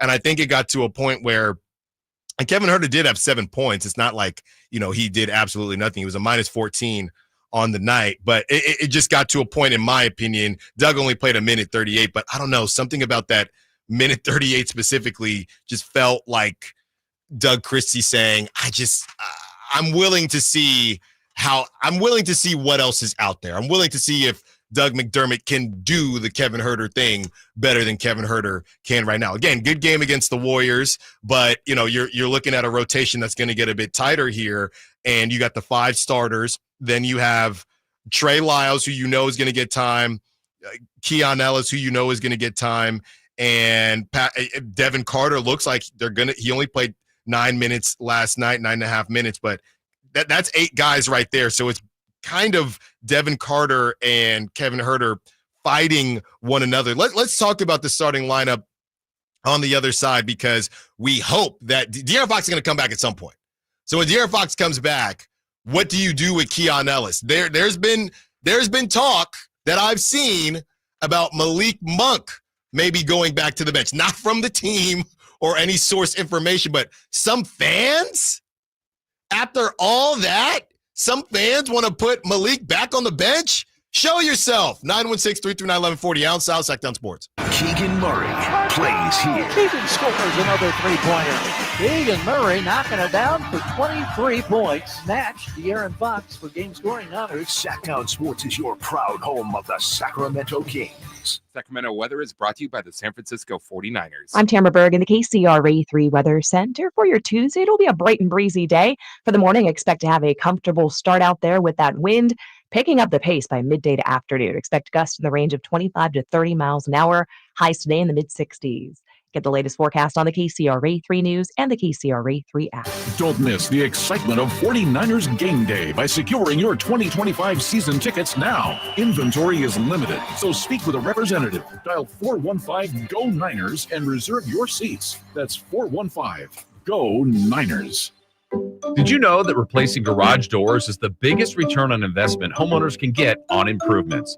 Jason Ross here, and let me tell you about the Overhead Door Company of Sacramento, a family-owned and operated company with third-generation owners that's been in business for 71 years right here in Sacramento. With new garage doors from Overhead Door Company of Sacramento, you'll not only get the wow factor, but you'll also know that you're working with a well-respected and proven company. Residential and commercial, brand new garage doors, or repairs to existing doors, they do it all. Take advantage of their free at-home estimates on new garage doors, or check out the showroom with no appointment needed. And while you're at it, mention me, Jason Ross, or Sacktown Sports, and receive $100 off a new garage door paired with a new garage door opener. Check out their website at ohdsac.com or call them at 916-421-3747. Overhead Door Company of Sacramento, the genuine, the original overhead door. Always look for the red ribbon logo. Hey, this is Greg Papa. Are you working through a major insurance claim? SunPoint Public Adjusters can help. SunPoint prepares, presents, and negotiates your claim with the insurance company, working only for you, making sure you get everything you're entitled to, not what just some adjuster working for an insurance company thinks you should get. Call SunPoint today at 888-247-7865 or contact us at sunpoint.us. SunPoint Public Adjusters, the gold standard in public adjusting. License number 2N14884. You know, when it's all on the line, you need a big-time closer, and that's especially true when it comes to your garage door. And that's why I recommend National Garage Door, 638-4554. Whitey Gleason here for National Garage Door. Whether you're looking to repair an existing door or get a brand new one installed, you need National Garage Door. Family-owned and operated. They've been around since 1974 because service is their number one priority. National Garage Door are the region's BSE, it's broken spring experts.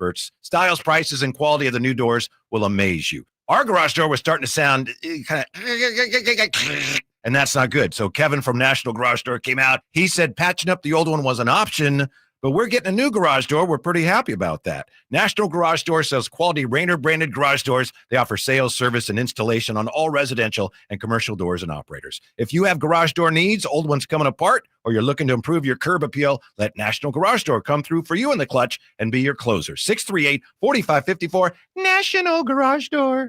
Hey, it's Carmichael Dave coming to you from my good friends at American Energy. Look, it's already cold outside. It's only going to get colder. American Energy wants to help you stay warm and make sure your system is operating safely. So right now is the time to take advantage of the $49 tune-up inspection. Normally $119, $49 right now, and that includes a full safety, and duct inspection. And check it out. If your system's over 10 years old, and I'll bet it is, the tune-up, yeah, it's free. It's free from a company that's been in business since 1981, serving the greater Sacramento area. A+ Better Business Bureau. Check their Yelp, check their Google reviews. Don't take my word for it. Give them a call right now. $50 off your first recommended repair. If you need a new furnace, half off the price of a new unit. Check them out at theaeway.com and tell them Carmichael Dave sent you.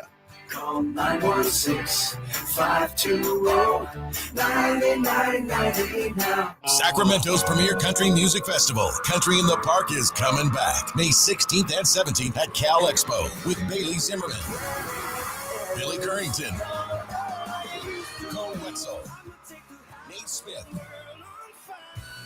and more. You'll enjoy food trucks, rock walls, and a mechanical bull, line dancing, and more. Single-day GA tickets start at $52 at CITPFest.com. Country in the Park, May 16th and 17th with Hoblit Chrysler Dodge Jeep and Ram Center. Find out more at CITPFest.com.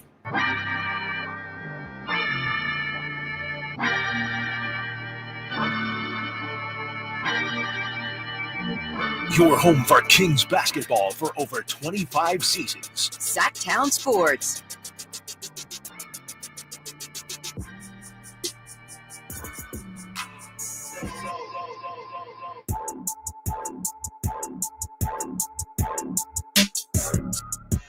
Give me the loot.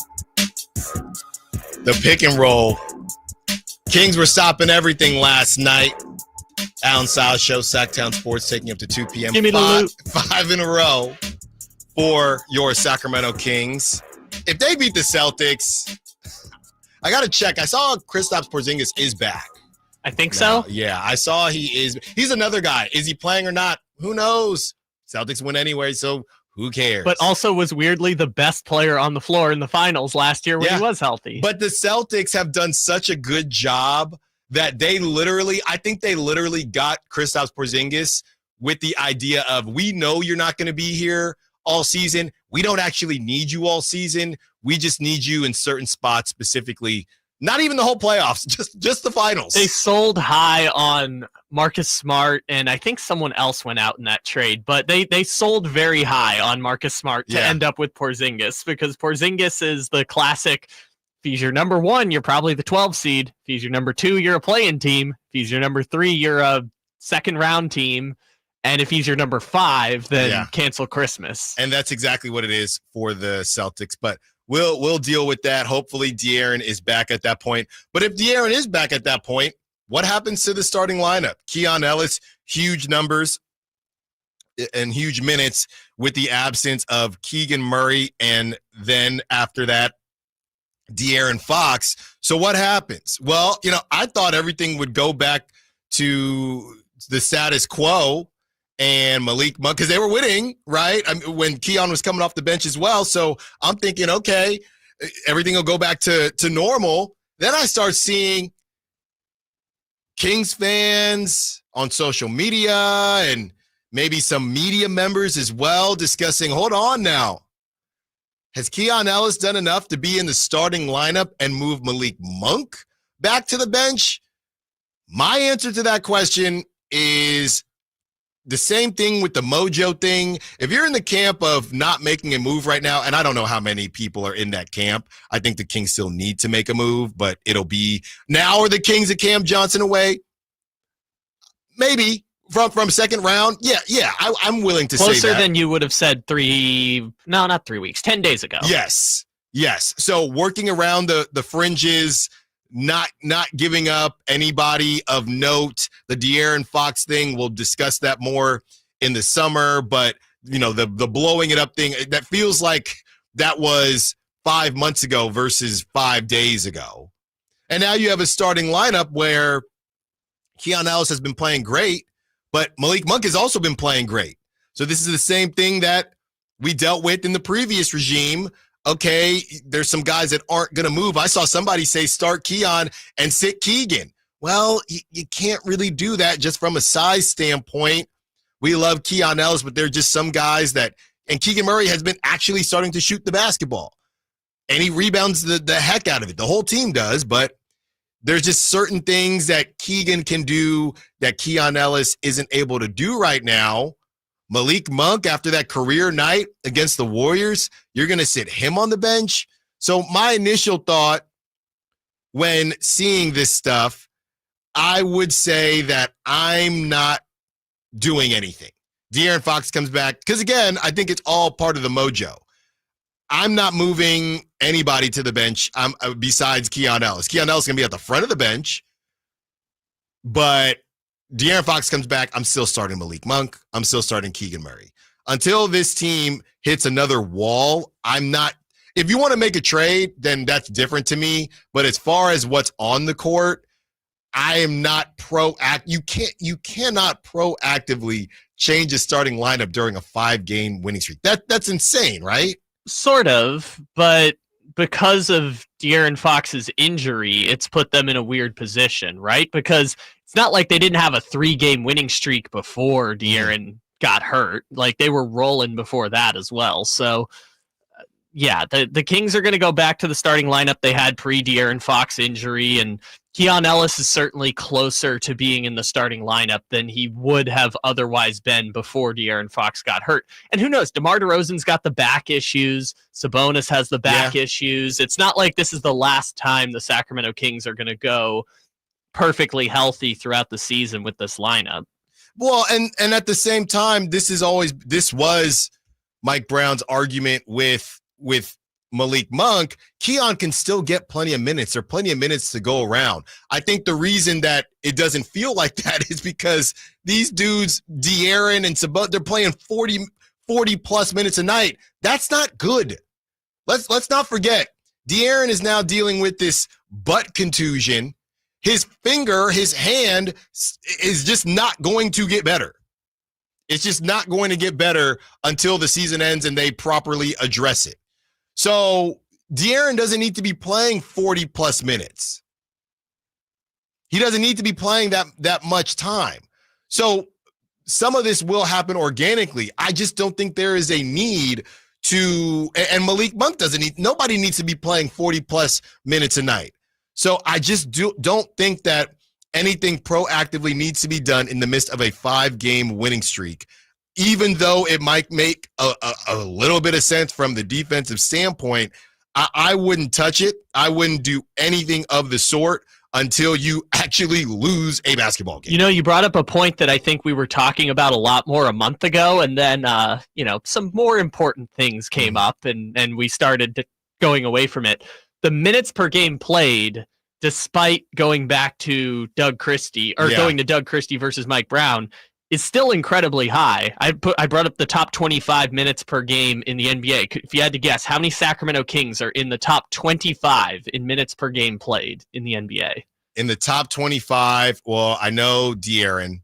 I'm assuming DeRozan. I know Sabonis. The question is just because does this count if you miss time because of injury or just when you That's play? why I did minutes per game. Total minutes is different. So this is minutes per game played in the games you've played. Then it's at least those 4, and then my question is, it's Malik Monk and Keegan Murray that I'm not sure about. Mm-hmm.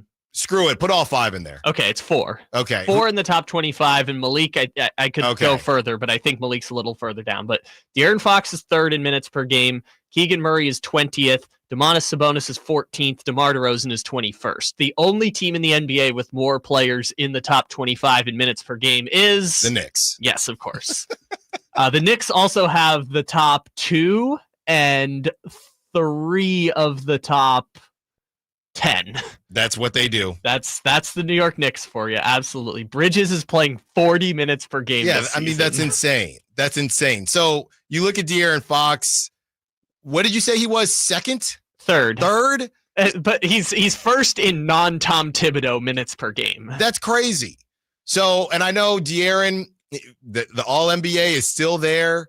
He will definitely play enough games that there is no worry about that. So Keon Ellis, he can take some of that burden. Maybe he takes some of the burden from the Malik Monk as well. Even though Malik's not on the list, he's still playing high minutes. So I just don't think that it's necessary to change things up during a 5-game winning streak. I understand why people are thinking about it, but I just don't think you need to do it. DeMar DeRozan, his clutch performance to end the game last night. And I was weary, man. I was weary when he missed some of those shots late in the fourth. I'm thinking, man, this is what you're supposed to do. This is what you're supposed to do. DeMar, he said, hold on, young buck. I got you. I don't know why I said young buck. I'm pretty sure we're about the same age. DeMar DeRozan, we hear from DeMar DeRozan and what the end of the game meant for the team and what the team means to the city. Allen Stiles, Sacktown Sports. Friday night, Kings and Celtics. Game night with Scott Marsh and the high flyer Henry Turner starts at 3. Tip off at 4:30. Your exclusive home for the Sacramento Kings. Sacktown Sports 1140.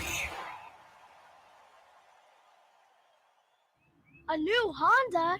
Nice. Well, it was like this. It was a super hot day, so we all stopped for some ice cream. When bam, the AC went out. My dad started sweating and was all, man, I stink. And my brother was like, I hate this car. And my mom was all, I'm dying in here.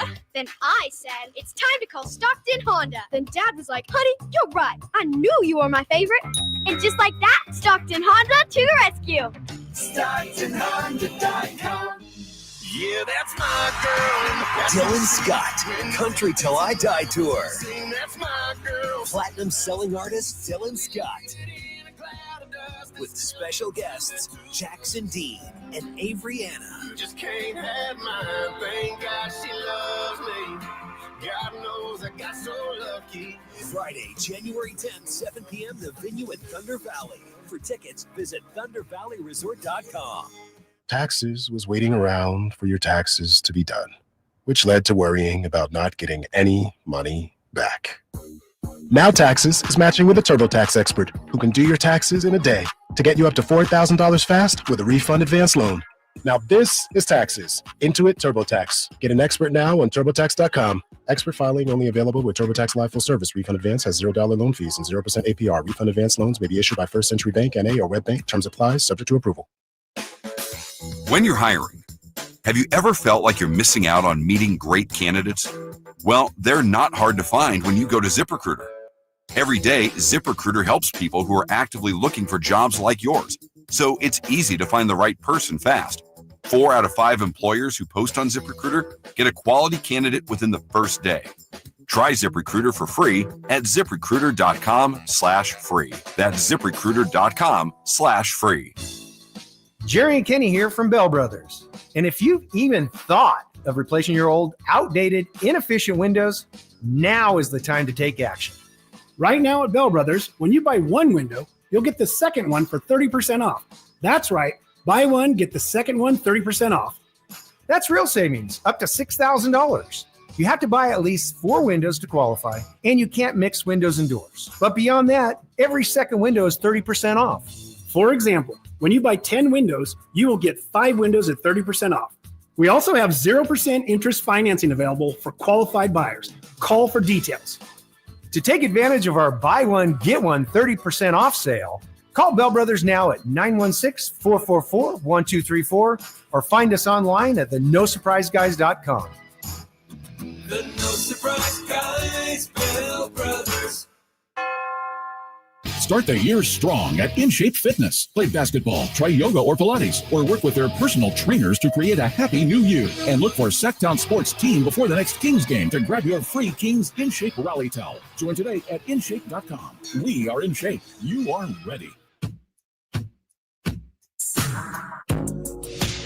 Monk still with the ball in his hands, drives it, plants, spins, fall away, off the iron, no good. Sabonis, offensive rebound, out to DeRozan. Difference between the clocks is 11 seconds. We're down to 18 on the game clock, 6 on the shot clock. DeRozan, up fake, nobody bites, launches for 2.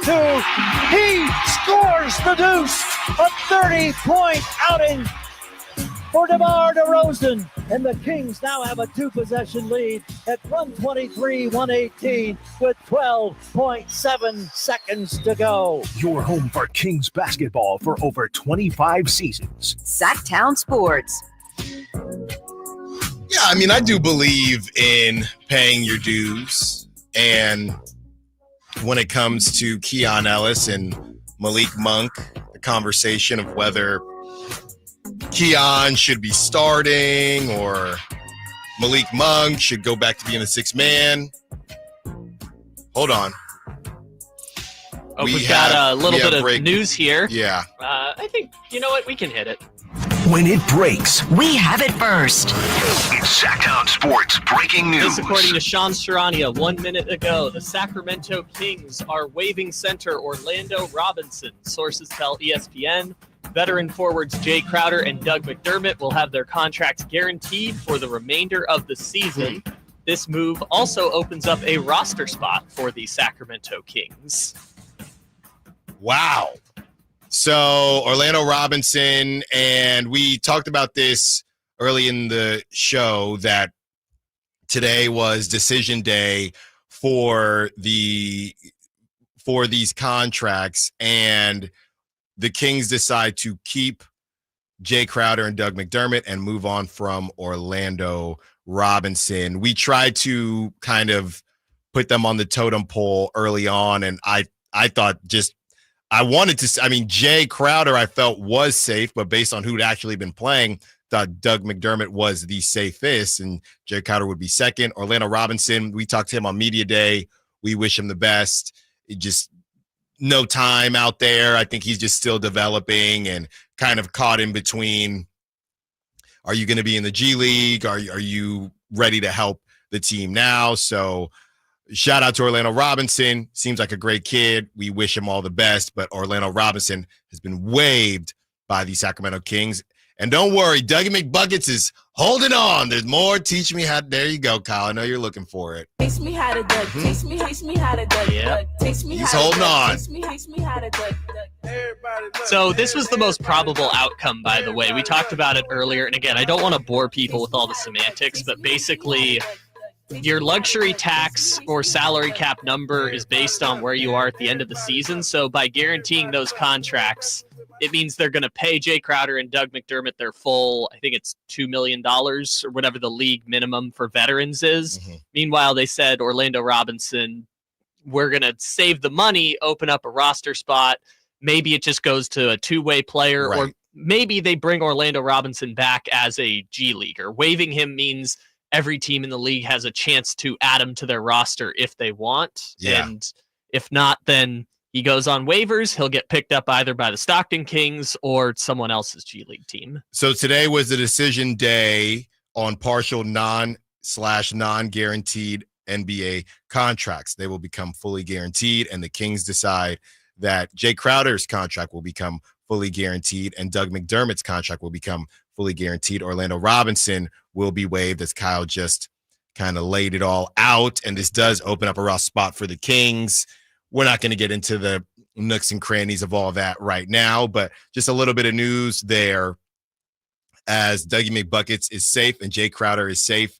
And I just feel like even if Jay Crowder ain't playing, I still think he's just a guy that you just want on your bench right now if you are the Sacramento Kings. So great stuff, Kyle. Good find there. Sham Sharania on it, of course, as we get back into this DeMar DeRozan conversation. And I know we were talking about the starting lineup, but, to kind of just put a bow on it, I just don't think things are just not going to change when you're on a 5-game winning streak. DeMar was asked about their thought process during the end of the game and just kind of never saying die. And he was also talked about how much it means to win these types of games for the city. Here it is. Yeah, I always watch the game like it's never over till it's over, and that's kind of, how I look at a lot of stuff in my life. Like, it's never over until it's over, and with that, you always got an opportunity. Something could happen as long as you stay with it. And for me, whether if I'm having a bad game, bad shooting game, you can't let that deter you, your confidence when, your name is called to make a big play, so not just for me, but for us all, you kind of could see it turning for us in the fourth quarter. We all had that mindset. DeMar, after the Philly game, Doug took you guys up to the roof and, and to see the beam and gave you some inspirational words up there. I just wonder how much, that message of like playing for the team, for your together for the city, like how much is that resonating and how much a part of all of this is that? I mean, it's big. You know, you kind of put things in perspective in a sense. You know, you go out there, you know, on the roof. I've never seen a bat sign or anything or, you know, nothing like that. But that's probably the closest I've seen to one.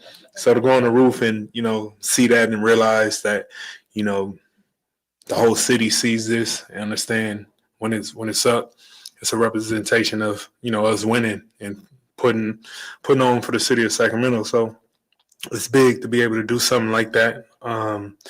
And, you know, for me, I think it just put things in perspective. Great stuff there from DeMar DeRozan, and he truly was DeMarvelous to end that game. And I'm gonna be honest, I was not feeling DeMar. I was not feeling DeMar. In that fourth quarter or throughout the game, there was just some tough moments with DeMar where you're thinking, man, this is what we need from you, DeMar, right? We don't need you to drop 35 or 40, whatever it is.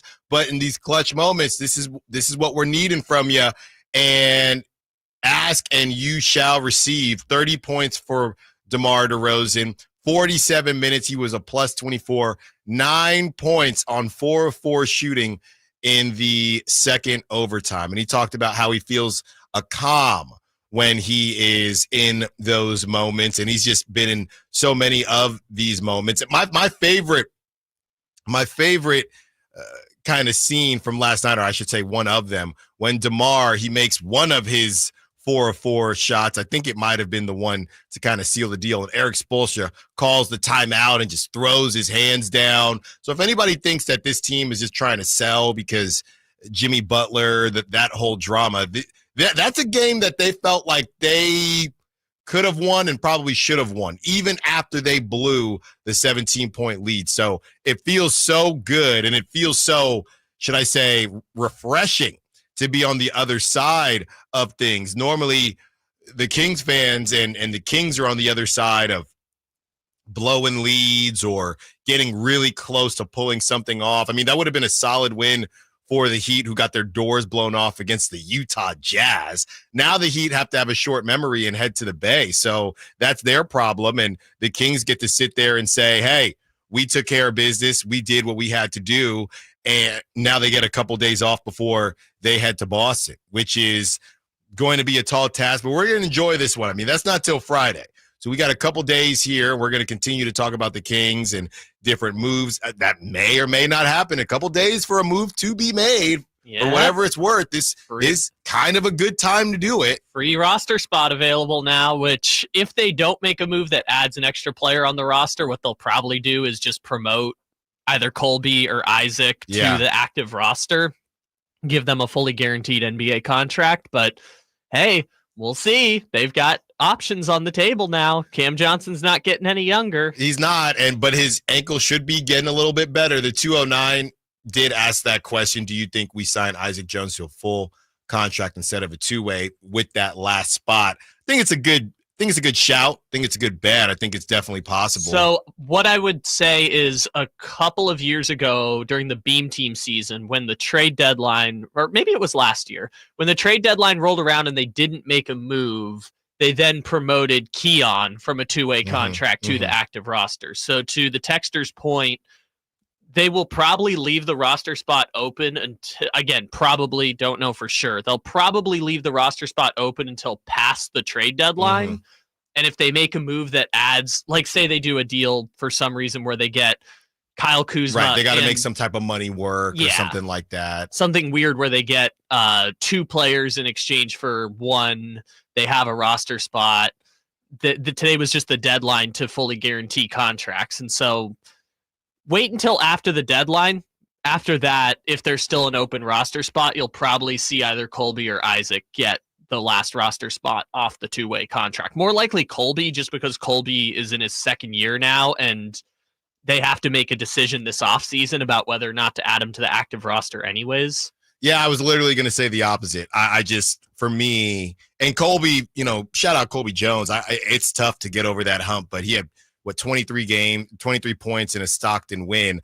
It just feels like they might need the services of an Isaac Jones before Colby Jones at this point in time, especially with Devin Carter getting into the mix. So my guess would be Isaac over Colby, but we will see when all of that. They're just kind of in that tough position of Isaac can always play for them. Mm-hmm. It's just two-way contract versus guaranteed. Because Keita, when he went to Boston last year, it was because he had played 2 years on the two-way contract. They kind of had to make a decision of were they going to keep him or were they going to let him go? That's kind of the timeline that Colby's at now, which he's a second-round pick, so I think he has another year on his contract before restricted free agency, but they kind of have to make the call this offseason. Do we want to give Colby a roster spot, or do we want to leave him open to being drafted in the G League draft or whatever it is?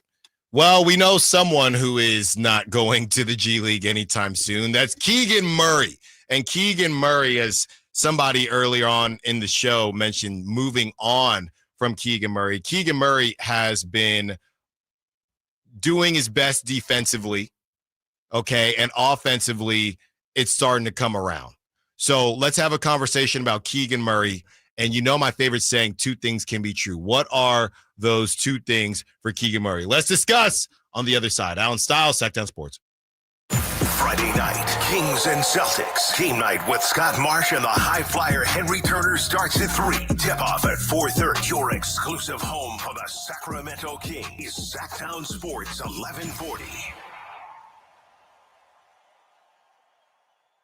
This is a story of the one. As a maintenance specialist for university housing, he knows college students can major in wear and tear. Plus, housing so many students doesn't leave a lot of room to house all the supplies he needs. That's where Grainger comes in. With over 1 million industrial-grade products and fast, dependable delivery, Grainger carries the quality products he needs so he doesn't have to. From a new door hinge to a whole new faucet. Call, click Grainger.com, or just stop by. Grainger, for the ones who get it done. All right, when it comes to getting life insurance for your family, a lot of excuses can get in the way. But ask yourself this: if something were to happen to me, who would pay the mortgage, the kids' education, and the other bills? Then forget the excuses and check out Ethos Life, the online, easy way to get life insurance in 10 minutes. Ethos has rates that you can afford, like a $500,000 policy for a 40-year-old male starting at $1 a day or $30 a month, with a few health questions and no medical exam. Get your free quote right now at checkethos.com. That's checkethos.com. Not available in all states. Rates do vary. The new year is upon us with promises of new beginnings and new adventures, but don't let 2024 slip away without savoring the memories made with family and friends. Hi, this is Frank LaRosa with a word about Naturewood Home Furnishings. Looking forward is always exciting, but I have a lot to appreciate in this past year, revolving around time with family and more good time spent around my Naturewood dining table. Watching my grandson with his first bite of birthday cake was priceless and reminds me that new life is the perfect balance between yesterday and today. Greet the new year with a visit to Naturewood Home Furnishings during their annual New Year's sale going on now, including all the fine furniture and accessories in every department. How about a new style for the new year? Find that perfect piece of furniture that's new today and filled with future memories for tomorrow. The memories you make with your family will stay with you forever. Naturewood Home Furnishings. Off Highway 50 at Hazel. Look for the water wheel. Intercepted by Fred Warner. Faithful to the Bay. Fred gets up and runs back the other way, 30. Don't miss the excitement of 49ers game day. Secure your spot at Levi's Stadium for the 2025 season. 20, one block and he's in. Season tickets are available now. Inventory is limited, so to speak with a representative, call 415-GO-49ers. Touchdown! That's 415-GO-49ers. San Francisco! KHD1 Sacramento, KYMX HD3 Sacramento. From the Power Business Technology Toshiba Studios. Sacktown Sports 1140.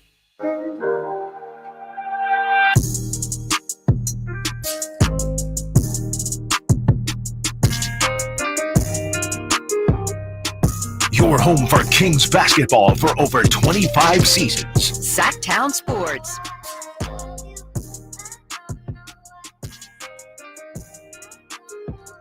We're still looking for that LiAngelo Ball edited version, and I know it exists because the Kings came out to it last night.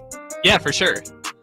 So I gotta find it here. We're trying to play before the show ends. Dude, that was so crazy. Multiple NBA teams across the league came out to LiAngelo Ball's song last night. Like, the Sixers did it, the Kings did it, someone else did. It was crazy.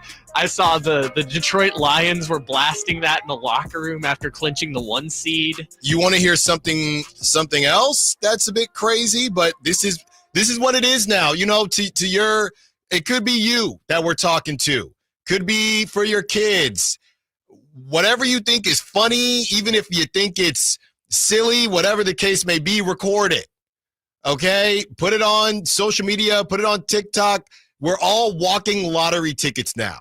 Because what I just saw during the break is that LiAngelo Ball just booked a set at Rolling Out Loud. Yeah. If you don't know what Rolling Loud is, it's one of the biggest hip-hop music festivals, and they have them in different areas. There'll be a Rolling Loud in Miami. There'll be a Rolling Loud in L.A. I went to one years ago.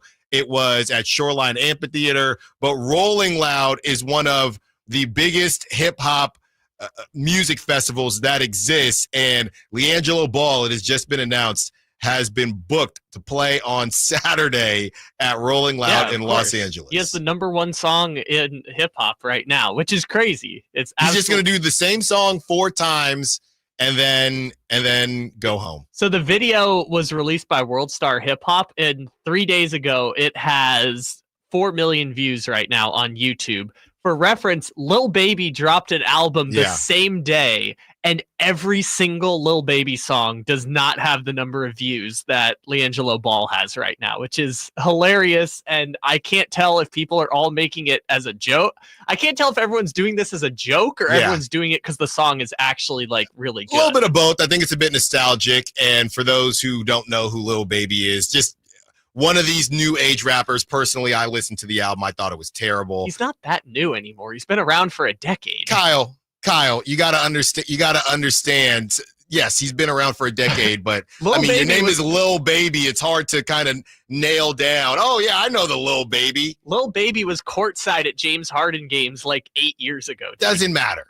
Does not matter. But what does matter is that Jello is balling. We're looking for the edited version just to let y'all be the judges. Does it slap or make you want to take a nap? And we're not going to sleep on. And Mitch, I see you. We're going to get to you as well. Let's not sleep on Keegan Murray. We have some sound from the big Keegan Murray 3 in the fourth quarter that we're going to play for you. And, you know, when it comes to Keegan Murray, my favorite saying is always 2 things can be true, or more than one thing can be true. And Keegan, he may not be everything that everyone wants him to be right now, but he's still growing every game. He's still improving every game. He's not even 25 yet.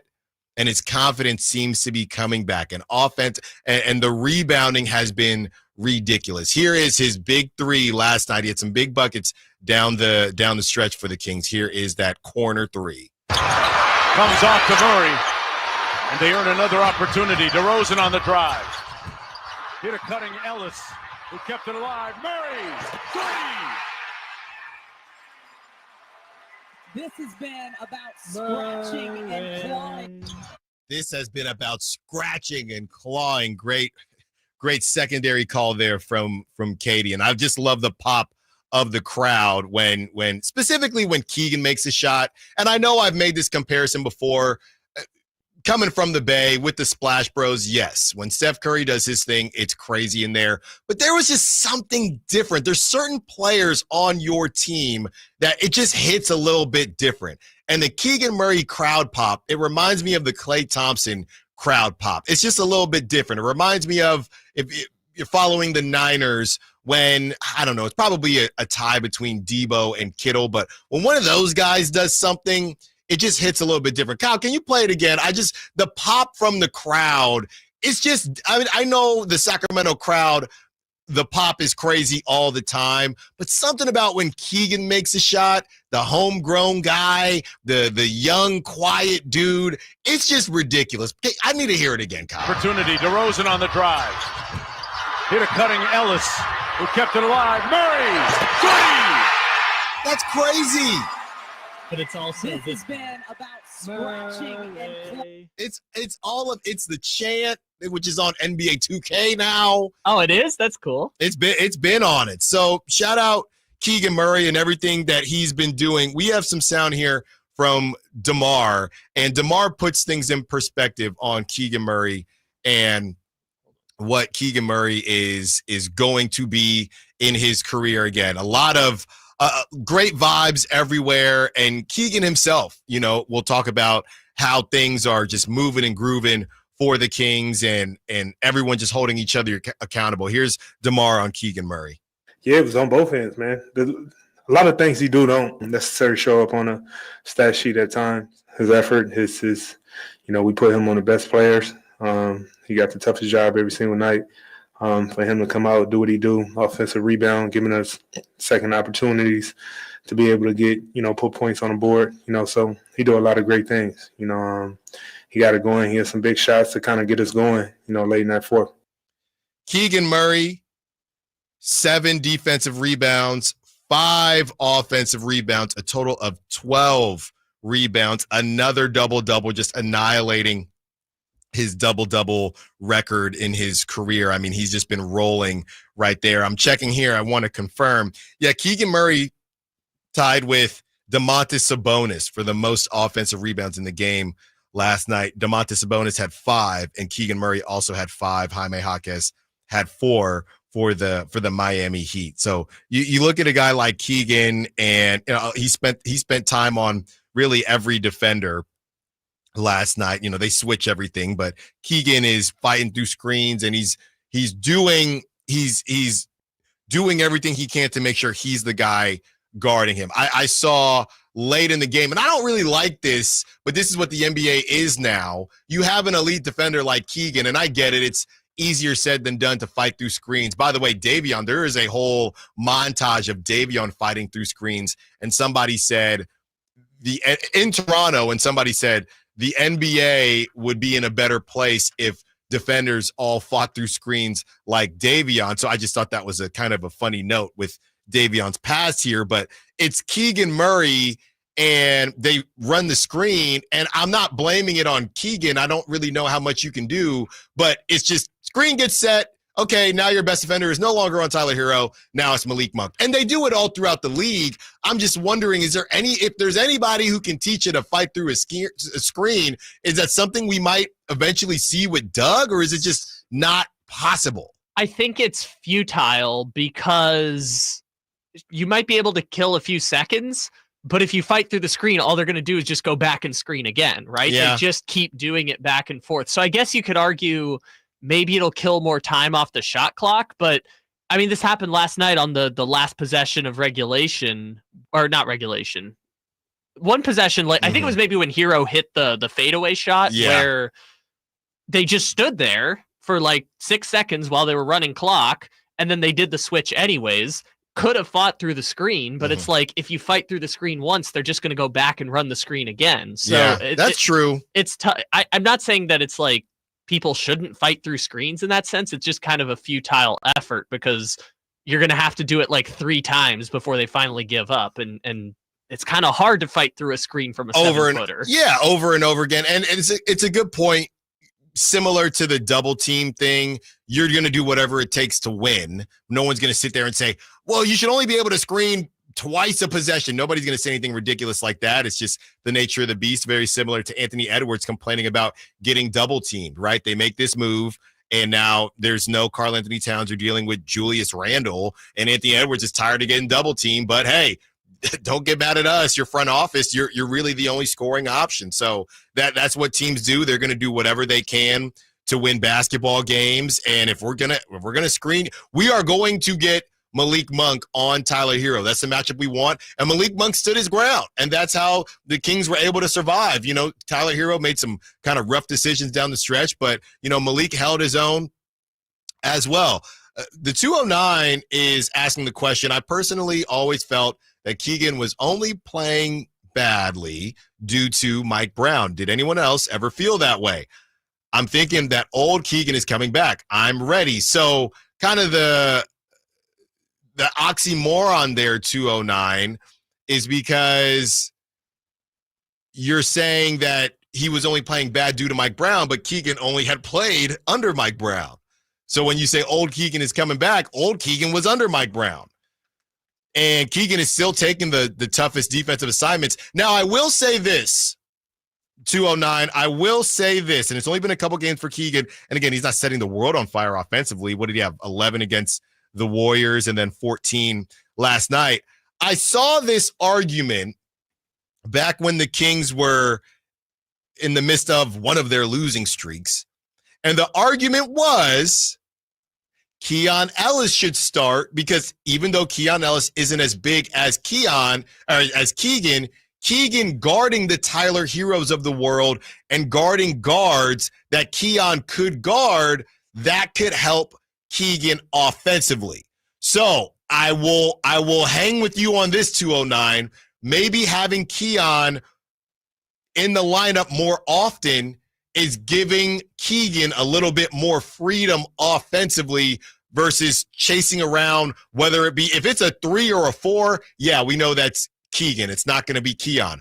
But these point guards and guards that Keegan was guarding, even when De'Aaron was on the floor, and De'Aaron is a pretty good defender, led the league in steals, and Keon getting DNPs, I'll rock with you on that, 209. Maybe from a substitution situation and a rotation situation, maybe this will help Keegan with Keon getting more time. I'm willing to go with you on that one. So to the texter's point, I just looked up the numbers real quick, and I don't think it's the best data pool because Keegan's only played in 4 games, and he was also playing through an ankle that was the size of like a balloon not that long ago.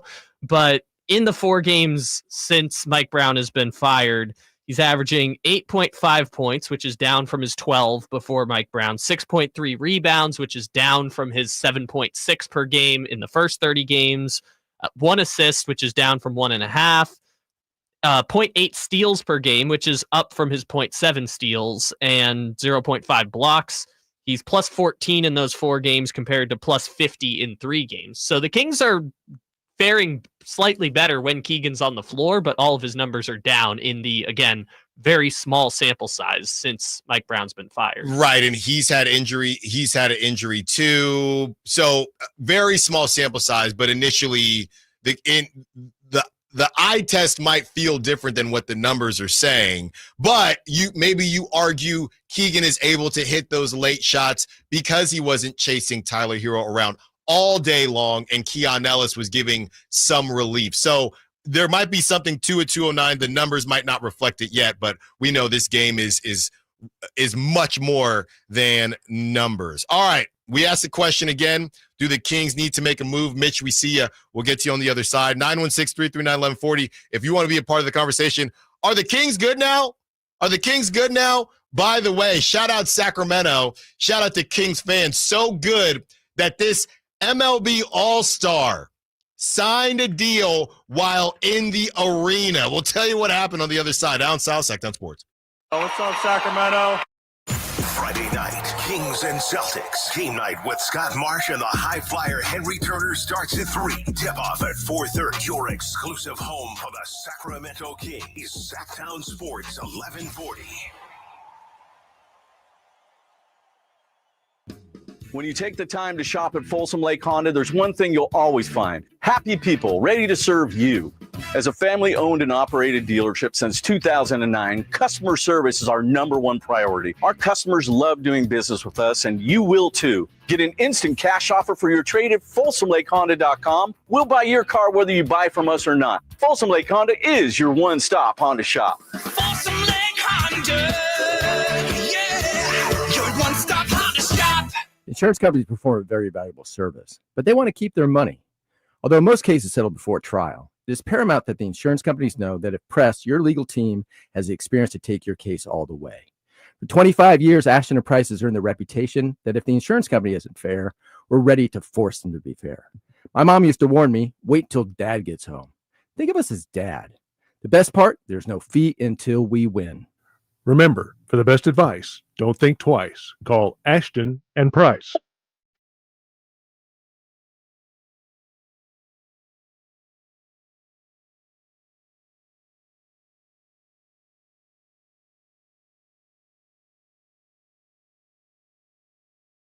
Your flagship station for the Beam Team, Sacktown Sports.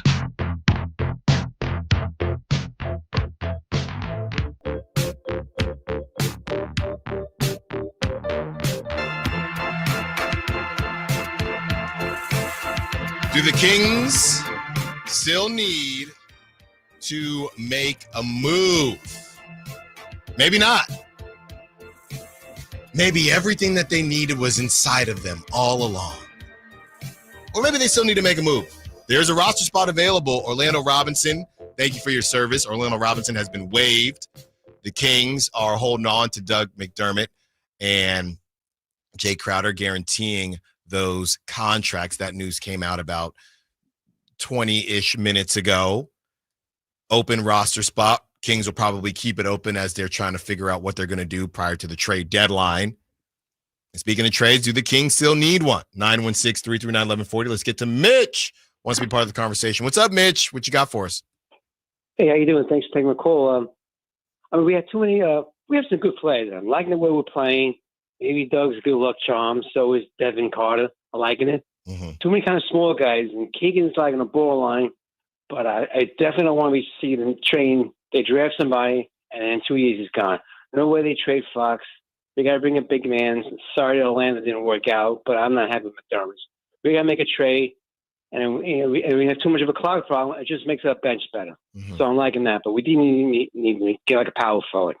As long as it's set anyway. Thanks for the call, Mitch. As always, I told you yesterday, the Cam Johnson thing, I just want it to be done. This is reminding me of the Pascal Siakam thing. This is reminding me of not so much, more the Kyle Kuzma thing as well. I honestly, I'm just done. I'm done. I don't want to talk about it anymore. The reports, there's been so many reports. There's so much smoke. It doesn't even excite me anymore. Well, this is why I told you to not be so like we have to make a move now because the deadline is still 5 weeks away. No, but it's not about not making a move. It's specifically Cam Johnson. Sure. I'm just done with it. But how many times did I say, like, we got to let it play out? January or February is probably when they're going to make a deal. And look, we haven't even gotten to the actual trade season, and you're already tired of Cam Johnson. What's going to happen when they actually trade for Cam Johnson? I have Cam Johnson fatigue. I hope they get him, but I'm the speculation sensation. I'm just done with it. Expectations are changing now because the Kings have won 5 in a row, and you've been hearing Cam Johnson left and right for however many months now, and you're just like tired of it. I'm sick of it. I really am. I'm not.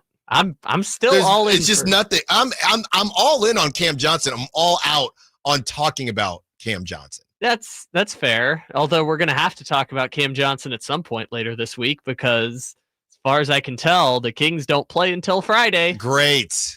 Just trade for him and be done with it.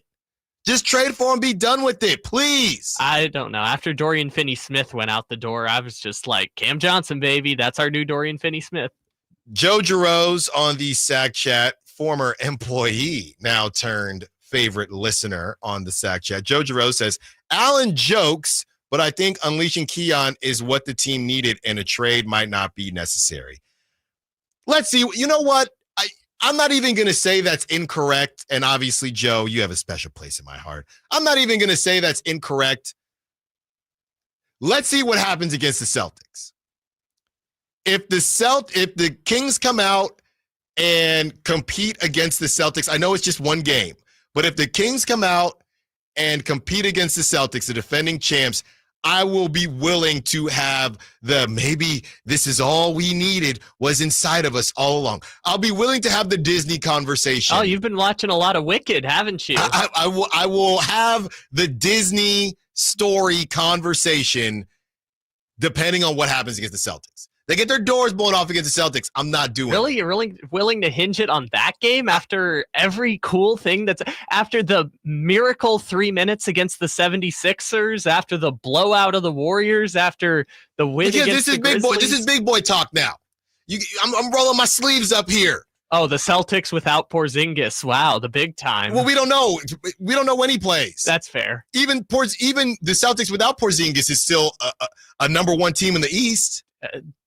Peyton Pritchard is going to win 6th Man of the Year this year, and he's like the 7th best player on that team. It's so crazy. They're not even the best team in the East, which is also crazy. So that's a great point. It's the Cavs. Really, this should be about whenever the Kings play the Cavs again. We'll get to them tomorrow, because tomorrow is the best regular season matchup this late in the season in 5 years in the NBA, OKC versus Cleveland. There you go. So I am willing, Joe, to have the conversation about not making a move depending on how the Kings handle the Celtics. And they don't even have to win. They don't even have to win for me to open the conversation. But right now, we'll check it every day. Is the conversation on not making a move open as far as Allen Stiles is concerned? Right now, no. That conversation is not open to me. You still have to make a move. You need more. You need more size. You need another defender that can give Keegan a break. You need it. Okay? So I'm not saying the no move thing quite yet. But you go out and somebody on the text line said, the 916 said 2-1 the next 3 games would be fantastic. I would agree with you. And I can always change my mind. I can always move these goalposts. I would agree with you. Even if the Kings lose to the Celtics and it's not that great of a game, but then they beat the Bulls and they beat the Bucks in Milwaukee, yeah, maybe we could have the conversation. But I will say this: I am willing to open the no trade is necessary conversation depending on what they do against the Celtics, and not a moment before. Okay. And don't let them get smacked, because then I'm definitely not having the conversation. Gosh, so hard to please. I'm not even. We need to have you watch Wicked some more, because the answer has been inside of us all along, and we all have to go on our own journey to get to that point. Oh, that's Monty McNair. That's what Monty McNair thinks, probably. Sure. During this winning streak. That's usually the go-to. We love this team. The 916 says maybe Keegan was down offensively, possibly because he might have felt undue pressure from Mike Brown, while Coach Doug Christie is trying to minimize that mental pressure. Yeah, I don't want to put too much on Mike Brown. I think there was just a pressure in general, and I think when you lose games, that pressure gets louder. And again, I think the Kings got to a place where there was so much on the line, but also nothing on the line, because those expectations went away. Because you're in the basement, you're the 12th seed. The only teams you're better than are teams that are trying to capture the flag and Cooper flag and blow things up. So I don't really want to put too much on the Mike Brown mental thing. I think these guys just needed a reset. So I want to live in the world where we can recognize where Mike Brown did some good. We can recognize where Mike Brown could have been better. We can recognize what Doug Christie is doing well, but also this team was in a spot where their backs have been up against it. What happens now as the Sacramento Kings are starting to see the light? What happens now as, we're in the play-in? You know, they had up the standings last season for the Kings, and it didn't even help. Okay, they're 18-19. They're not at 500 yet. They had the standings up last season. I actually think it hurt, because a team like that, they saw the 19 and said, we're still in. We got a chance. No, you don't. Okay, you're not the Lakers from a couple years ago. The Lakers shouldn't even have been the Lakers from a couple years ago. You cannot bank on that play-in, all right?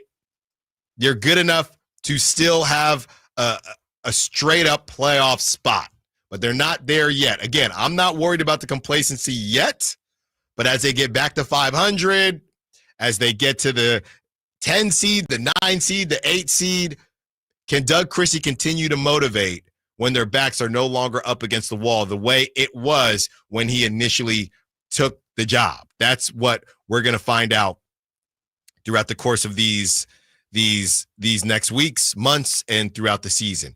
More notes on the Kings and Heat. Also, that all-star that was in the building. We'll tell you how everything went down and who that person is signing for the Athletics out here in Sacramento. Allen Stiles, Sacktown Sports. The only place you'll find Malik Monk is Sacktown Sports. Oh my, what an athletic move, that time by Malik Monk. Hey Sacramento, it's Malik Monk and you're listening to the home of the Sacramento Kings, Sacktown Sports. Your local sports leader. For a precision-crafted performance, the decision is easy. A new Acura from Acura of Stockton. Get the driving experience you've been waiting for in a new Acura. Get the best selection and customer service you deserve from Acura of Stockton. Shop in person or use our online express store at AcuraofStockton.com. Acura of Stockton will buy your trade, even if you don't buy from us. Don't settle for less than precision-crafted performance of a new Acura from Acura of Stockton and AcuraofStockton.com.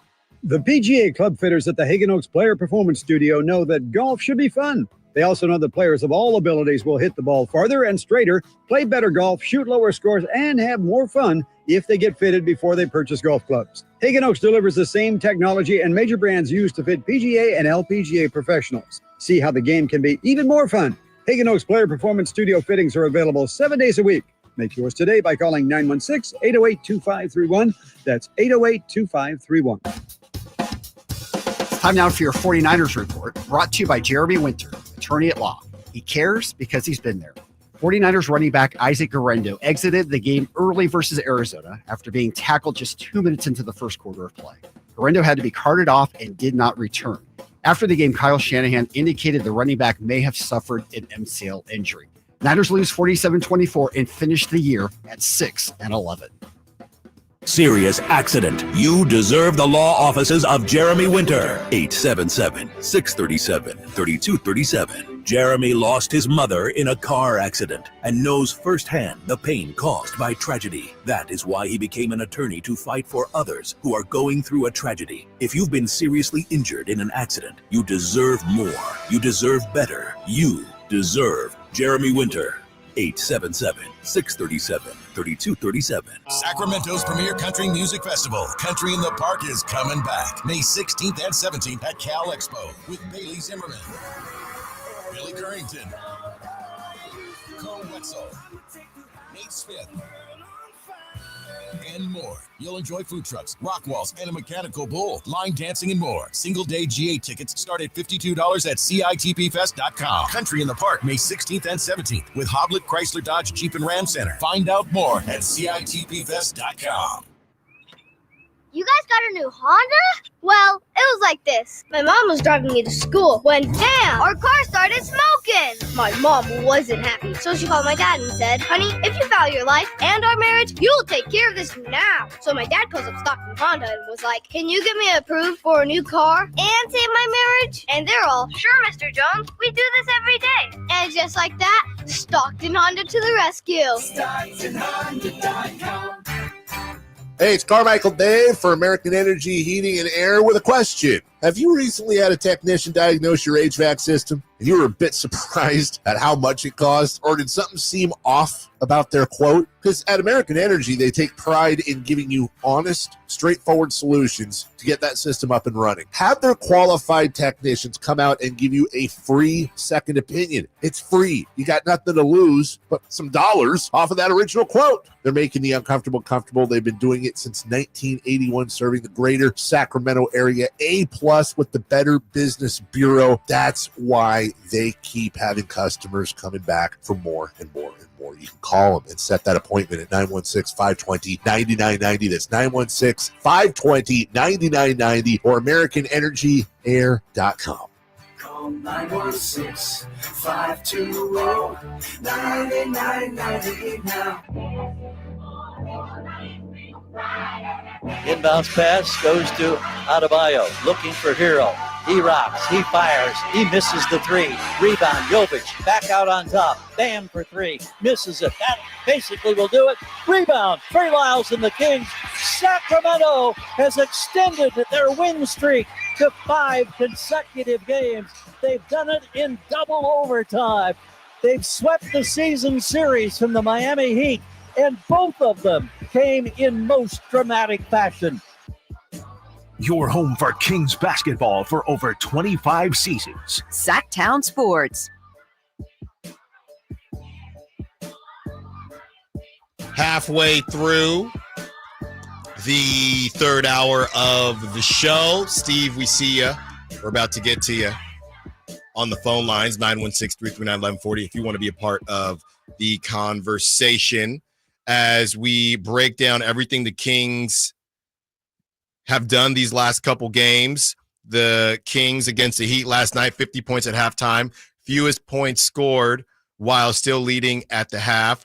Tyler Hero, 17 first half points on 7 of 13, tied for the most field goal attempts this season.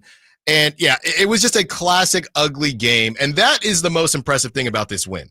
Because like I said, if you told Eric Spoelstra, you're going to get 14 from Haywood Highsmith, Jaime Jaquez is going to have 16. Bam Adebayo is going to have 18 and 12. Tyler Hero with 26. Terry Rozier with 18. And you're going to muck up this game. This was a very Miami Heat game. But the Kings found a way to power through. And someone that was there to see all of this was one Brent Rooker, MLB All-Star for the Athletics. And he, this guy, he really has had a couple breakout seasons here. The dude hit 293 with 39 dingers. I didn't realize he was top 5 in the league in dingers. 39 dingers. So you have Lawrence Butler in the building, Brent Rooker in the building, a couple other, he has a Silver Slugger, one-time All-Star, that's Brent Rooker, a couple other Athletics in the building. I think JJ Bleday was there. JJ Bleday was there as well. So everybody is kicking it, having a good time. I believe they were mic'd up, so you can go check that out on their social. I saw they were throwing out those little tiny basketballs. Yeah, and I was saying, hey, be careful here.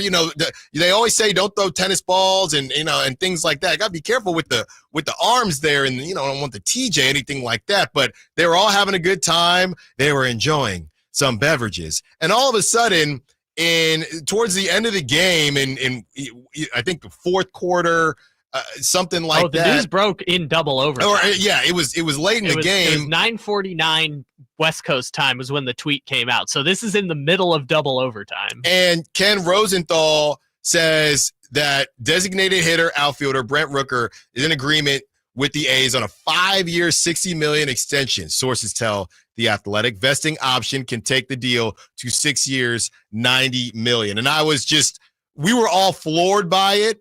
Because in our minds, we want to believe that that Brent Rooker was on the fence with something, and he goes to the Kings game. The vibes are ridiculous. He's watching the Kings win, and he texts his agent and says, you know what? We got to do this right now. I need to be here in Sacramento. Now, I'm sure this stuff was in the works for a while, but still a really cool moment. And I thought it was a really good deal for the A's, to be completely honest with you. 60 mil, 5 years. He's 30 years old, a bit of a late bloomer in the league, and you can see that it does say designated hitter versus outfielder, so not one of those guys that can play a ton of different positions, but he can hit the baseball. So 60 mil, 5 years, I think is a bit of a steal for the A's, but based on his age and his position, it does make sense. This will be probably the biggest contract of his career. Probably was looking at, when am I going to get this big contract? So I think it's great for both sides and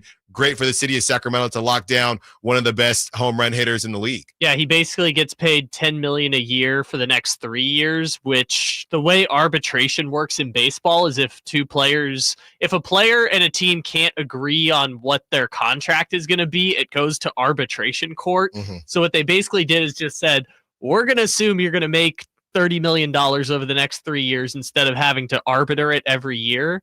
And then add a couple of years on that deal, and Brent Rooker's getting paid till he's 36 years old, which is pretty cool for him, especially because, like you said, had cracked the majors early in his career, but didn't get back until he was 27, was a tweener with the A's, played on a lot of bad baseball teams the last few years, and good on him. He finally got his quote-unquote big contract. Yeah, and baseball, out of all the sports, it gets really confusing. And even as a baseball guy, I don't care about arbitration. I don't care about any of it.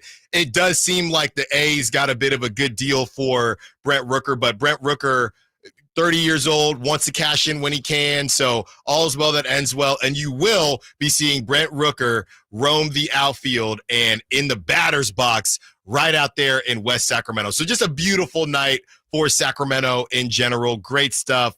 And, I love seeing Lawrence Butler had on a bedazzled jacket. Oh, that was cool. I need to find out where he got it so I can confirm that I cannot afford it. So great stuff. Everyone got custom Kings jerseys with their names on them. Yeah. So it was a great night for the A's. They get the beam. I thought for a second one of the A's would light the beam, but they went on to have Keegan Murray lighted. So great stuff there. I think if it had been like a 20-point win or something like that, I think the A's might have done it with them. But I think after that double overtime, everyone was just like, whoa, what happened? Oh, my God, we're here now. Wow. There you go. All right, 916-339-1140. Let's talk to Steve. Wants to be part of the conversation. What's up, Steve? What you got for us? Hey, gentlemen. How y'all doing? Good. How you doing? I'm good. So, real quick, my opinion's an opinion, but my opinion's based on what I see on TV, what the players have said, and I'm going to include Matt Bowman. So what I'm referring to is the change. And the players' common denominator is either Doug the players' coach. Players' coach. That's what they all talk about. And they didn't say anything slight against Coach Brown, but he's a players' coach, and they bought into his message based on that. One of the things that sold me on that was when one of the players said, Doug gets so excited, he thinks he's been to play. Right. And you could see that, so that gets them going.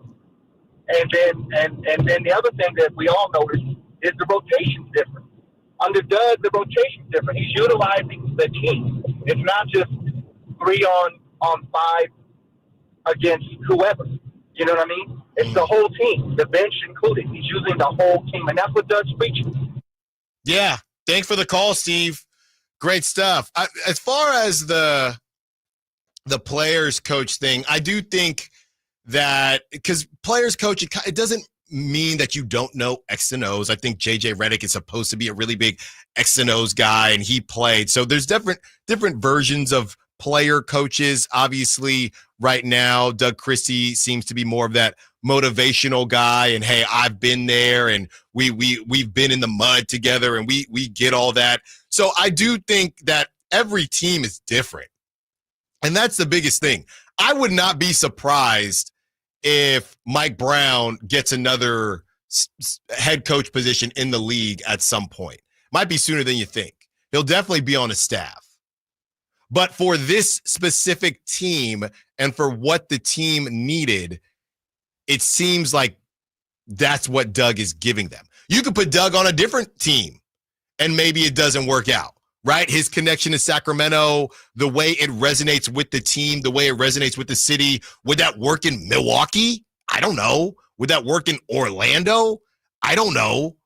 Maybe it's something specific to Sacramento to start. I'm not going to sit here and say Doug Christie can only coach in Sacramento, but as starting out as a head coach, you really couldn't draw it up any better versus a guy like Mike Brown, who's been in LA, who's been in Cleveland, who's now been in Sacramento. Mike Brown, you could kind of probably drop in a lot of places and he's going to do a good job for you. But just because he's going to do a good job for you, there comes a time where maybe that voice and maybe that time has run out. And honestly, it happened quick. It happened quick for me. I didn't know that things were as far gone as they actually were. But honestly, maybe the team didn't know either. maybe once these losses started piling up and you kept hearing the same things and the beam is not being lit and you're a couple years removed from the beam team, maybe at that point in time, you're thinking, it's just not hitting the same as it once was. I don't think everyone felt it until it was over, right? I think when I think back to those first few press conferences, like before the Laker game, after the Laker game, everyone's still in shock. They haven't had a full night of sleep yet. Everyone's can't believe that it's happened. I think everyone was still kind of like, yeah, I can't believe it, all that stuff. We love having Doug here. What was the report? No one wanted Doug gone. Yeah. And now, as not even just the winning, I think now that we're just 2 weeks removed almost from Mike Brown being fired, it's like, oh yeah, this thing that we did before maybe didn't make sense, or this thing that we did every day now we don't do anymore, and it's a new habit being formed. And I think that might be part of it. Not necessarily to say that's correlating to winning, but you don't realize how maybe stagnant things feel until you're forced to shake it up quite a bit. Well, speaking of shaking it up, Jimmy Butler is trying to shake it up and get up out of Miami, but there's certain places he does. I told y'all, stay away from Jimmy Butler. Jimmy Butler drama on the other side. Then at 1 o'clock, we talk about the odd man out of the rotation. Who could it be? Jimmy Butler talk when we return. Allen Stiles, Sackdown Sports. Friday night, Kings and Celtics. Game night with Scott Marsh and the high flyer Henry Turner starts at 3. Tip off at 4:30. Your exclusive home for the Sacramento Kings. Sacktown Sports 1140. California's largest sportsman's expo is back, January 16th at Cal Expo in Sacramento. Bring the family and discover your next adventure. Don't miss more than 100 free fishing, hunting, casting, kayaking, and dog training seminars. On the weekend, take the kids to a building filled with free activities. Your life outdoors at the International Sportsman's Expo, January 16th through 19th at Cal Expo in Sacramento. More info at sportsexpos.com. It's a new year to keep your vehicle running smoothly, and my friends over at Jiffy Lube have amazing New Year oil change specials going on right now for the month of January. Get a full synthetic oil change starting at just $76.99 with a $33 off coupon online. That's right, starting at just $76.99 for a full synthetic motor oil with online coupon. Go visit jiffylube.com today, find a location near you, and get that $33 off full synthetic oil change coupon now. Valid until January 31st, up to 5 quarts of full synthetic motor oil. Most vehicles are covered. Specialty and diesel vehicles can be extra. You got to show the coupon for discount. Happy New Year from Jiffy Lube. Intercepted by Fred Warner. Faithful to the Bay. Fred gets up and runs back the other way, 30. Don't miss the excitement of 49ers game day. Secure your spot at Levi's Stadium for the 2025 season. 20, one block and he's in. Season tickets are available now. Inventory is limited, so to speak with a representative, call 415-GO-49ers. Touchdown! That's 415-GO-49ers. San Francisco! This year, resolve to save on the all-new 2025 Silverado at Maida Chevy with $8,000 off MSRP after rebates on over 30 new half-ton Silverado LT and RST after rebates. And Maida Chevy has one of the largest selections of new 2025 Silverados in the Sacramento area. $8,000 off new 2025 Silverado at Maida Chevy. Now that's big, huge. See them all at MaidaChevy.com. Together, let's drive. Not available with special financing, lease, and some other offers. Based on 2011 or newer Chevrolet. This is the story of the one who, as a maintenance specialist for a historic high-rise, knows that vintage charm historically needs constant attention. Which is why, when it's time to upgrade turn-of-the-century mechanicals, they turn to Grainger. With easy access to 1 million-plus products and the scale to deliver when and where you need them. The right tools and supplies are never far away. So the one can keep that vintage building running like new. Call, click Grainger.com, or just stop by. Grainger, for the ones who get it done. Accomplishing goals is hard, but when your goal is to learn a new language, Babbel makes it easy. Babbel is designed with you in mind. From expert-created lessons to conversational video units and even live classes, you can personalize your Babbel experience to be exactly what you need to really learn a new language more easily. Go ahead, set a goal for yourself. Accomplish it with Babbel. Try Babbel for free. Go to BABBEL.com. That's Babbel.com. When an overwhelmed injury victim calls Ashton or Price, we immediately remove their legal burden and introduce them to the very best medical care in the region. They focus on their health, and we handle all the rest. When they reach the end of their medical journey and are reunited with happiness and hope, we unleash our decades of legal experience to obtain maximum compensation. We are real, local, experienced litigators and snappy dressers too. Consultation's free, and there's never a fee until we win. Remember, for the best advice, don't think twice. Call Ashton and Price. There's no better time than now to get yourself into a brand new Jeep because it's Jeep Adventure Days at Sacramento Chrysler Dodge Jeep Ram, offering the best deals in town and a selection other dealers are jealous of. Stop on by. They're just off of Business 80 across from Hagen Oaks Golf Complex. Sacramento Chrysler Dodge Jeep Ram.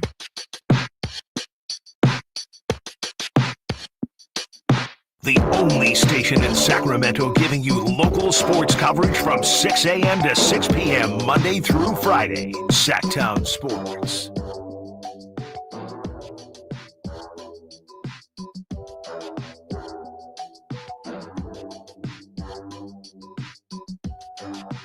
About to get into this Jimmy Butler situation.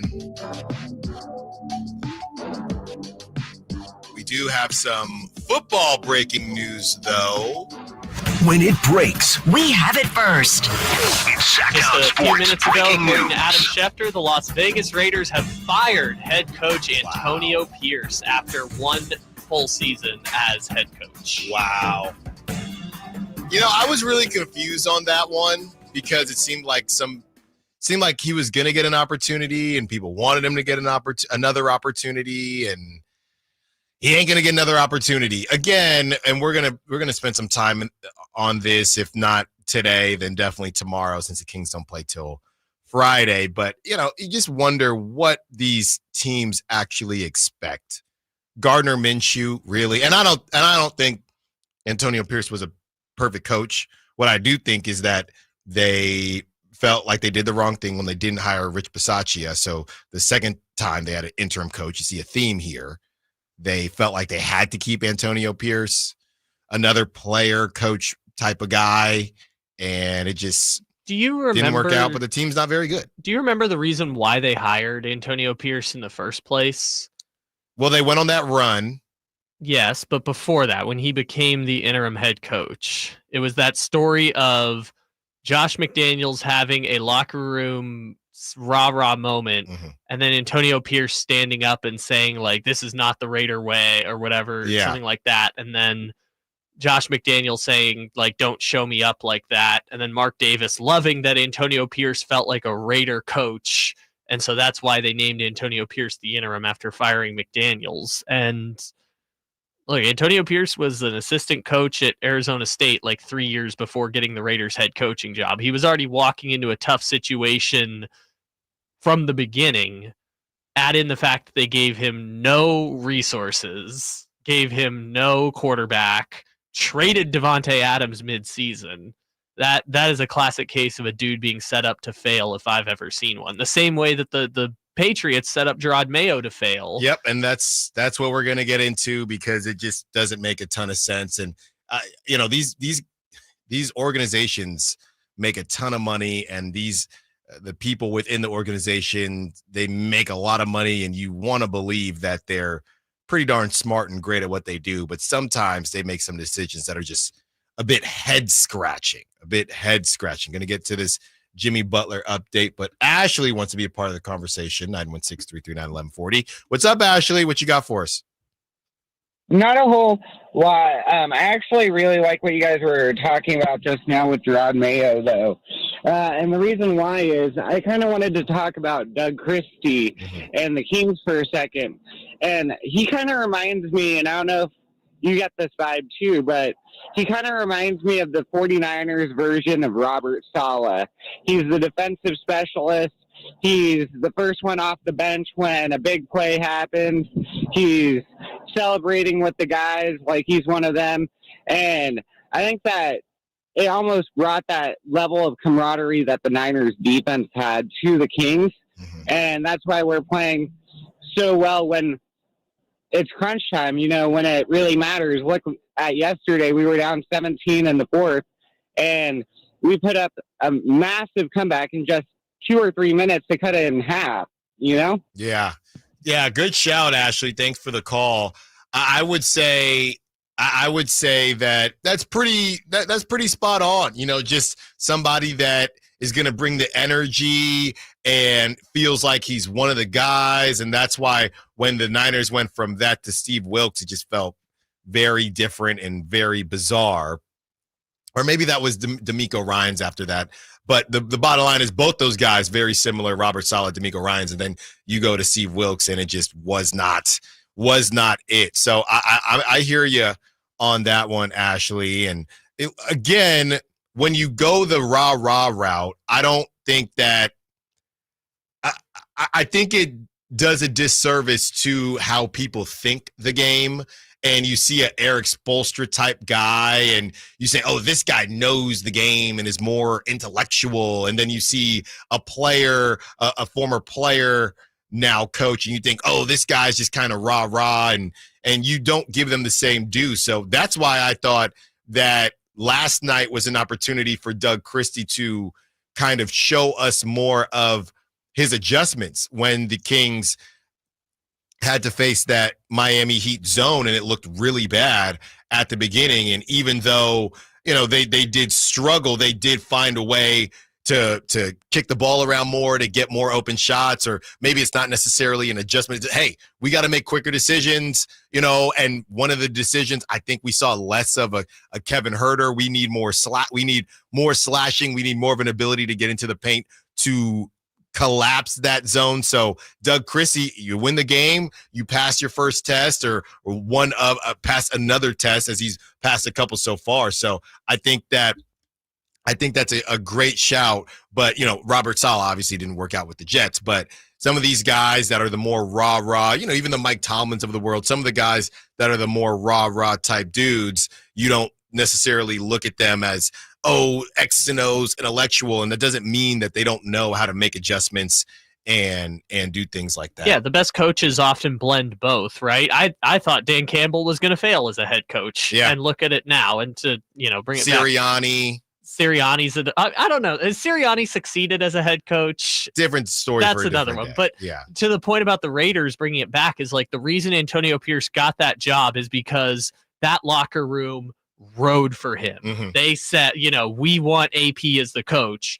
And what this tells me now is the Raiders are looking at it like, yeah, the locker room might have wanted him, but the players in that locker room were not good enough to get results. And so I think this is going to be not just a change of coach, but also a change in probably roster construction. Yeah, depending on the Raiders sit at 6, and it feels like Max Crosby is probably gone. The timelines just don't make sense to me anymore. I don't know if that's true or false, but I guess the Raiders are just the general manager was hired last year, Telesco. He came from the Chargers. He didn't really get to hire Antonio Pierce like he did, but he also kind of didn't have a choice because the roster wanted him. So I don't know where they go from here. It's probably going to be that big overhaul like they maybe should have done 3 years ago, but my theory is that there's nothing the Raiders can do that will work. They could land any star quarterback and they will not be able to catch Kansas City. You're not going to disrespect the Raiders. Only Raider fans can disrespect the Raiders. So I can say that, but you, Mr. Chiefs/Chargers, you cannot. 916-339-1140. Raider Todd wants to be part of the conversation. What's up, Raider Todd? What you got for us? What's up, guys? Hey. What's up, guys? Hey, forgive me for my voice. I was at the game streaming. Always am. Love it. And you're right. You cannot disrespect the Raiders. Only we can. Right? So what happened with AP was he made a speech in the locker room after a game that was like, when I was on the New York Giants and we beat the undefeated Patriots, and this is how we did it. You got to have heart and grit. And then afterwards, Josh McDaniels, when I don't remember if it was in the locker room or behind closed doors, I read an article about it. He went up to AP and said, hey, don't you disrespect my Patriots like that. That's right. So, that's right. Yeah, something along those lines, which is bullshit because he's supposed to be the Raiders head coach. Got to dump that. Thank you, Raider Todd. YouTube will get to hear it, but... Well, thank you for catching that. I was screening another caller. Thank you. You're good. Thank you. You're good. This is what happens. Thank you, Raider Todd. But Can't drop that one. Nope, no, he cannot. Okay, anyways.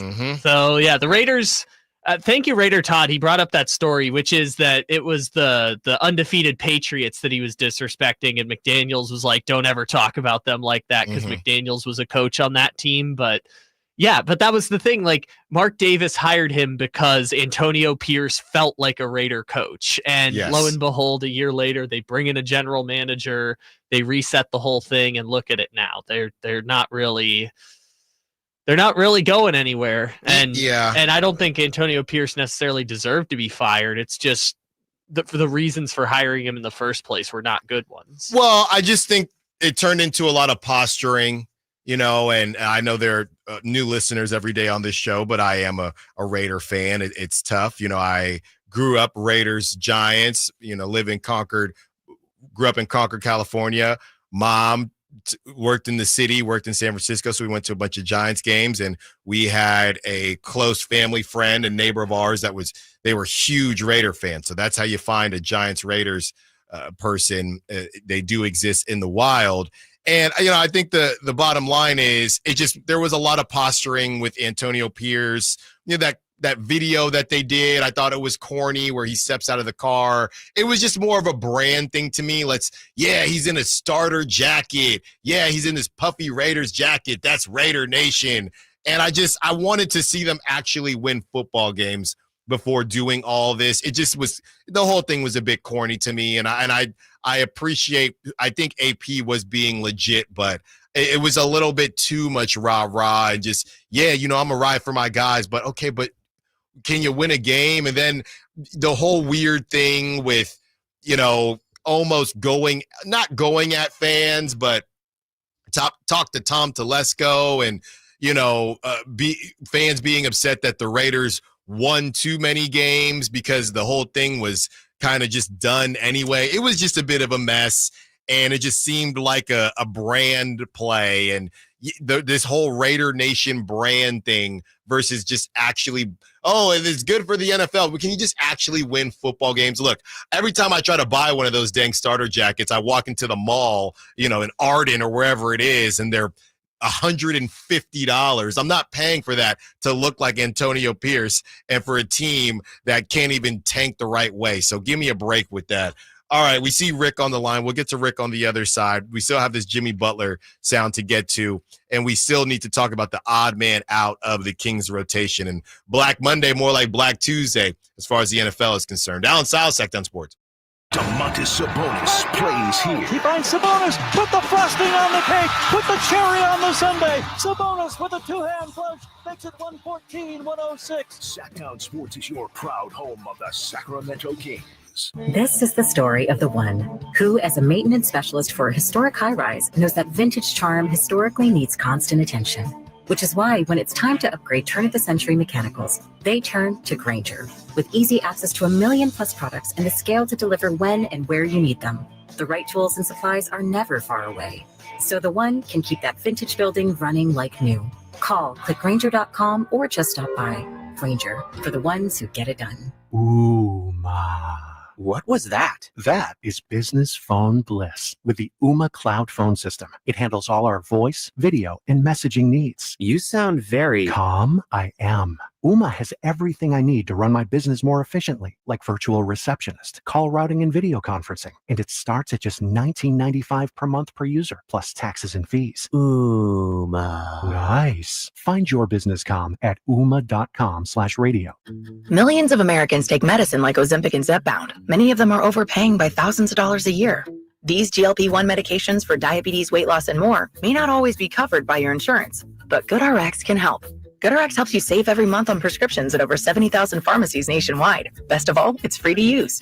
Check GoodRx to save on GLP-1s. Just go to GoodRx.com/GLP. That's GoodRx.com/GLP. GoodRx is not insurance, but can be used instead of insurance, including Medicare and other federal and state-funded programs. The new year is upon us with promises of new beginnings and new adventures, but don't let 2024 slip away without savoring the memories made with family and friends. Hi, this is Frank LaRosa with a word about Naturewood Home Furnishings. Looking forward is always exciting, but I have a lot to appreciate in this past year, revolving around time with family and more good time spent around my Naturewood dining table. Watching my grandson with his first bite of birthday cake was priceless and reminds me that new life is the perfect balance between yesterday and today. Greet the new year with a visit to Naturewood Home Furnishings during their annual New Year sale going on now, including all the fine furniture and accessories in every department. How about a new style for the new year? Find that perfect piece of furniture that's new today and filled with future memories for tomorrow. The memories you make with your family will stay with you forever. Naturewood Home Furnishings, off Highway 50 at Hazel. Look for the water wheel. Taxes was waiting around for your taxes to be done, which led to worrying about not getting any money back. Now Taxes is matching with a TurboTax expert who can do your taxes in a day to get you up to $4,000 fast with a refund advance loan. Now this is Taxes. Intuit TurboTax. Get an expert now on TurboTax.com. Expert filing only available with TurboTax Live Full Service. Refund advance has $0 loan fees and 0% APR. Refund advance loans may be issued by First Century Bank, N.A. or WebBank. Terms apply, subject to approval. Drivers who switch and save with Progressive could save hundreds. With that kind of money, you could go big time and skip the regular line at the airport and pay for speedy security. Imagine not having to quickly unpack and pack at the place you already came packed to. And wearing your shoes the whole time you're there? You can't put a price on that kind of luxury. Well, actually you can, and you paid for it. Switch to Progressive and you could save big time for speedy security. Progressive Casualty Insurance Company and affiliates, not available in all states. Potential savings will vary. Hey, it's Carmichael Dave coming to you from my good friends at American Energy. Look, it's already cold outside. It's only going to get colder. American Energy wants to help you stay warm and make sure your system is operating safely. So right now is the time to take advantage of the $49 tune-up inspection. Normally $119, $49 right now, and that includes a full safety and duct inspection. And check it out. If your system's over 10 years old, and I'll bet it is, the tune-up, yeah, it's free. It's free from a company that's been in business since 1981, serving the greater Sacramento area. A+ Better Business Bureau. Check their Yelp, check their Google reviews. Don't take my word for it. Give them a call right now. $50 off your first recommended repair. If you need a new furnace, half off the price of a new unit. Check them out at theaeway.com and tell them Carmichael Dave sent you. Call 916-520-9998 now. KHD1 Sacramento, KYMX HD3 Sacramento. From the Power Business Technology Toshiba Studios. This is Sacktown Sports 1140.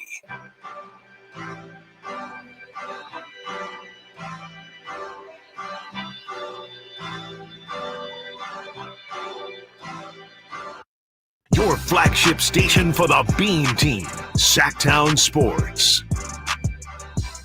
Getting to this Jimmy Butler drama as the Kings add to the Miami Heat's woes after a double overtime victory. And you have Jimmy Butler naming teams he does and does not want to go to, but we got derailed by Antonio Pierce's firing. You know that there are a good bit of Raiders fans out here in Sacramento, you know, just like myself, misplaced Raiders fans at this point. It seems like you're almost off that narcotic, though, right? You're almost done rooting for the Raiders, right? Well, I'm not going to go. Why don't you tell everybody what you did, Kyle? What I did? Yeah, why don't you tell everybody what you did? Okay, so after I got Oakland A'd as a child, where the Chargers left San Diego, where I was born and raised, I was 16 years old when the Chargers upended me and left the city. Many years later, I became a Kansas City fan, and it is the best decision I've ever made in my sports life. From Chargers going from San Diego to LA. Yes, and don't say it. If saying that to a San Diego person is like saying Sacramento is basically San Francisco. I didn't say anything. I know where your head's going. No. That's like saying Sacramento's the Bay Area. And why did you choose the Chiefs?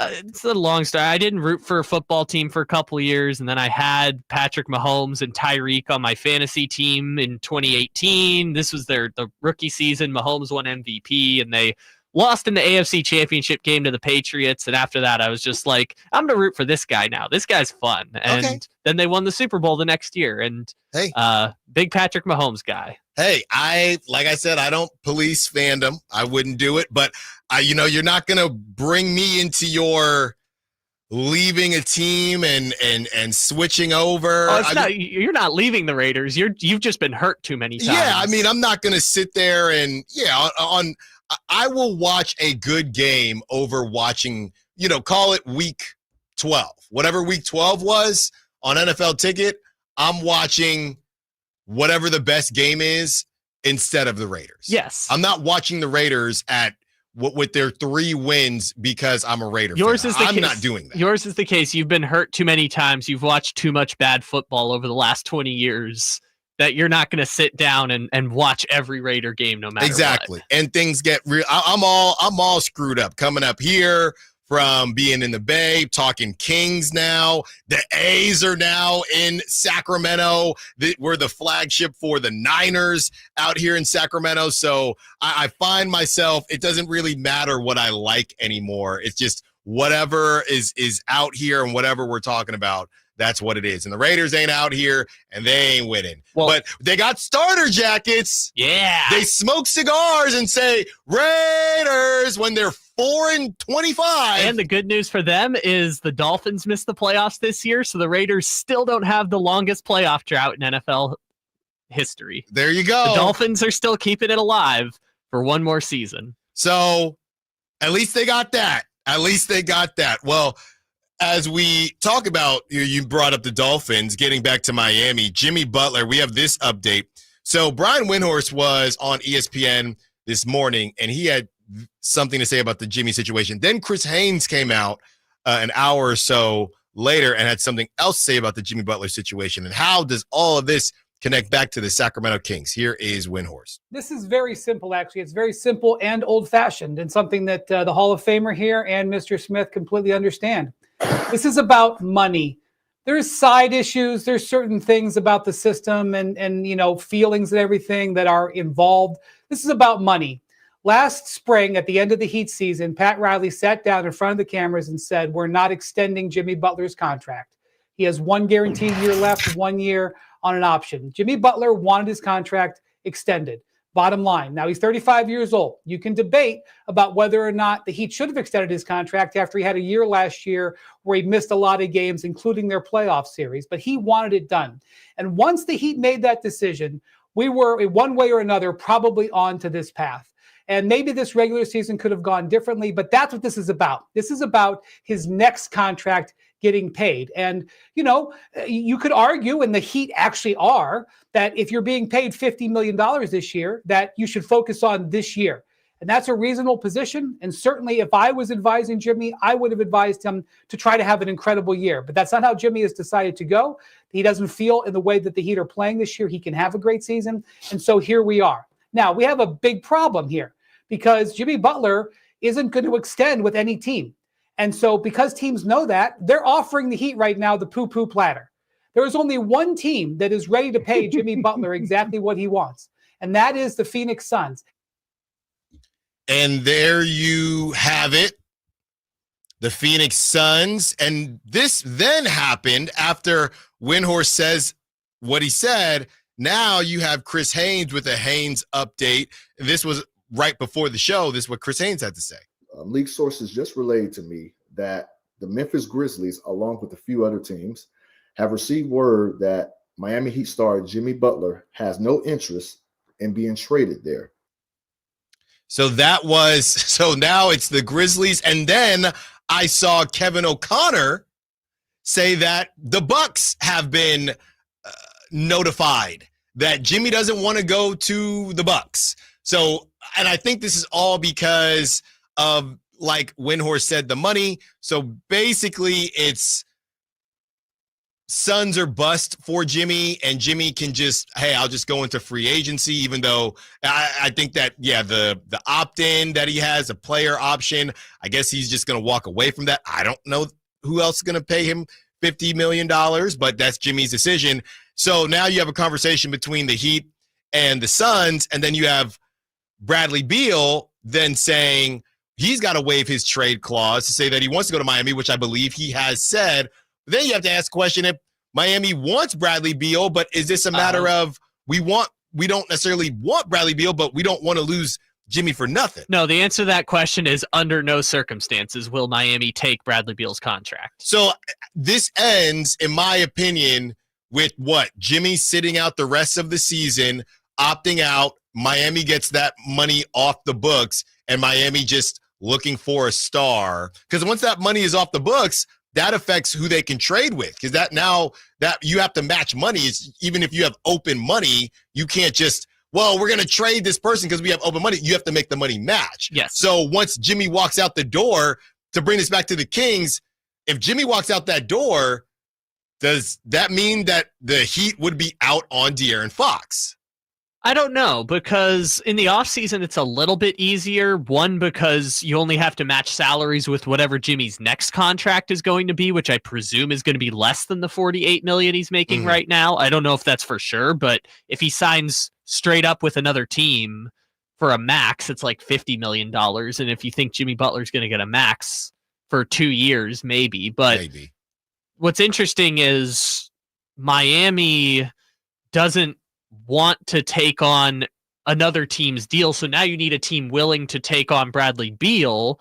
And according to reports today, Bradley Beal has negative trade value right now. Like the Suns would have to attach a pick, which they only have one. They only have one pick they can trade, a pick or Grayson Allen, in order to move Bradley Beal's contract. So they're kind of stuck in limbo right now. Jimmy wants to go to the Suns. They can't really make a trade work. And yeah, it's starting to seem like Jimmy's just going to sit out the season inactivated while getting paid for the Miami Heat, because if he wants to go to Phoenix and Phoenix only, Phoenix simply can't trade for him.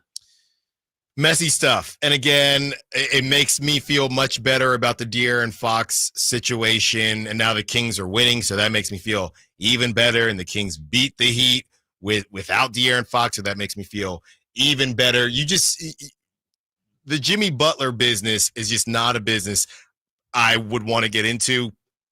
I wouldn't say ever, but definitely now, disgruntled at 35 and often injured and expensive. That is a nightmare situation for me. And now all of a sudden, Jimmy, wasn't it a couple days ago? Yeah, and this is from Kevin O'Connor.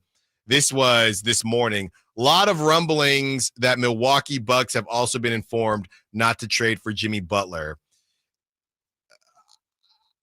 Didn't he just say he can make any team a contender less than a week ago? That was a Shams report, and I guarantee you that is just someone mouthpiecing for Jimmy Butler in that story, because the whole time that was the caveat that we said last week. He wants to play for all 29 teams, but no team is going to acquire him without a reassurance he's going to be on the team next year, except for the Suns, because right now Bradley Beal is a net negative, and they just really want to get off of Bradley Beal's contract. So you have just a mess out there in Miami. The Miami Heat, they take on the Golden State Warriors tonight. It all still connects to De'Aaron Fox, because we've heard some of that smoke with the Miami Heat and De'Aaron Fox. But I just think that I'm not really as worried about De'Aaron going to the Heat anymore, because the Heat have so many issues to work through. As long as the Kings keep winning, I feel like this will move in the right direction. That's not to say that De'Aaron still can't make a decision, but at least it seems like it's one team that doesn't have their ducks in a row. I mean, we know the Spurs and the Rockets, these teams that are missing a star, they have their ducks in a row to pursue De'Aaron. It's just a matter of if De'Aaron wants to go or not, and what the Kings want to do. But yeah, the Miami Heat, they just seem like a complete disaster right now. And that's just not where anybody would want to be. Okay, let's get back. We have some text coming in on the Raiders as they move on from Antonio Pierce. Let's get an update on all the coaches let go from the NFL. And, we talk a lot about these guys getting paid a lot of money, and they know more football, they know more basketball than they'll forget more football and basketball than we'll ever remember. Are some of these organizations just dumb? Is that possible? Do they just make dumb decisions? Allen Stiles, Sacktown Sports. All guests and callers join us from the Folsom Lake Honda hotline. Folsom Lake Honda, your one-stop Honda shop. On the move? Got somewhere to be? Take Sacramento Kings basketball with you. The Sacktown Sports app will let you stay connected to your passion. Never miss a moment of Sacramento Kings basketball with the Sacktown Sports app.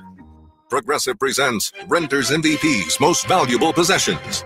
Today's MVP, Emily Neal's 70-inch TV. Because after watching her second-grade students yell at each other for hours, there's nothing Emily enjoys more than watching super-rich housewives also yell at each other. Why? Because those women are not her responsibility. And that's why her TV is today's MVP. Keep your most valuable possessions protected by bundling your renters and auto insurance with Progressive. Progressive Casualty Insurance Company affiliates and other insurers not available in all states. This is the story of the one who, as a maintenance specialist for a historic high-rise, knows that vintage charm historically needs constant attention. Which is why when it's time to upgrade turn-of-the-century mechanicals, they turn to Grainger. With easy access to 1 million+ products and the scale to deliver when and where you need them. The right tools and supplies are never far away. So the one can keep that vintage building running like new. Call, click Grainger.com, or just stop by. Grainger, for the ones who get it done.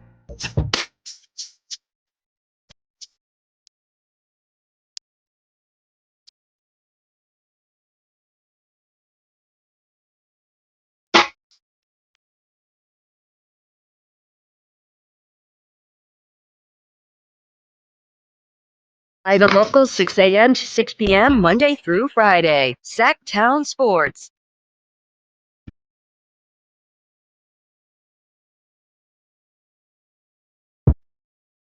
From the 916, I grew up a Raider fan. As a kid, I could name every player on both sides of the ball. I used to cry when they lost in the playoffs as a little guy. Al Davis was a legendary owner, and the team was always competitive. 4 Super Bowls, 3 wins. His son is an absolute embarrassment. He has 0 football acumen and rips off fans with the highest ticket prices in the league and a terrible product. The only thing he learned from his dad was relocation of the team. I couldn't care less about this team. I hope they go 0-17 next year. There, I feel better now.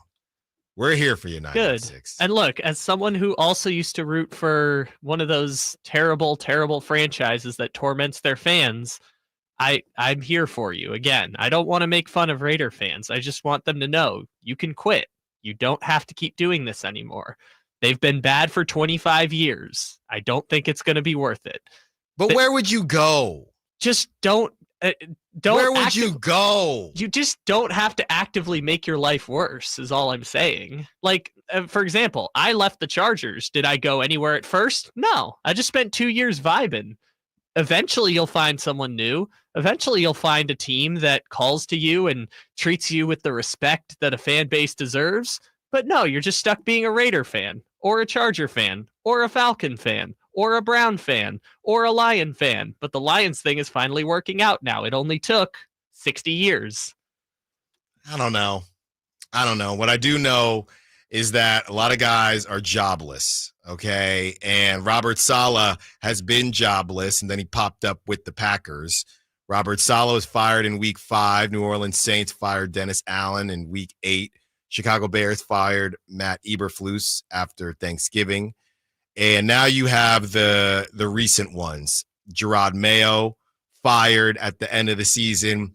For the Patriots, Jaguars fired Doug Peterson at the close of the season. And the Raiders, about 45 minutes ago, fire Antonio Pierce. And, I mean, some of these make more sense than others. Robert Saleh, there was talent there. The defense was good. You got to deal with Aaron Rodgers. The Saints, complete mess. The Bears, kind of a mess as well. The Patriots, Gerard Mayo thing. Look, there are a lot of ways we can go with this, and I'm not sure I want to dig, shout out holes and Shia LaBeouf. I'm not sure I want to go that deep on Gerard Mayo. I will say this though, I just don't know what these front offices are expecting after 1 year. That's what I don't get. Out of this list, Gerard Mayo's by far the most egregious, in my opinion.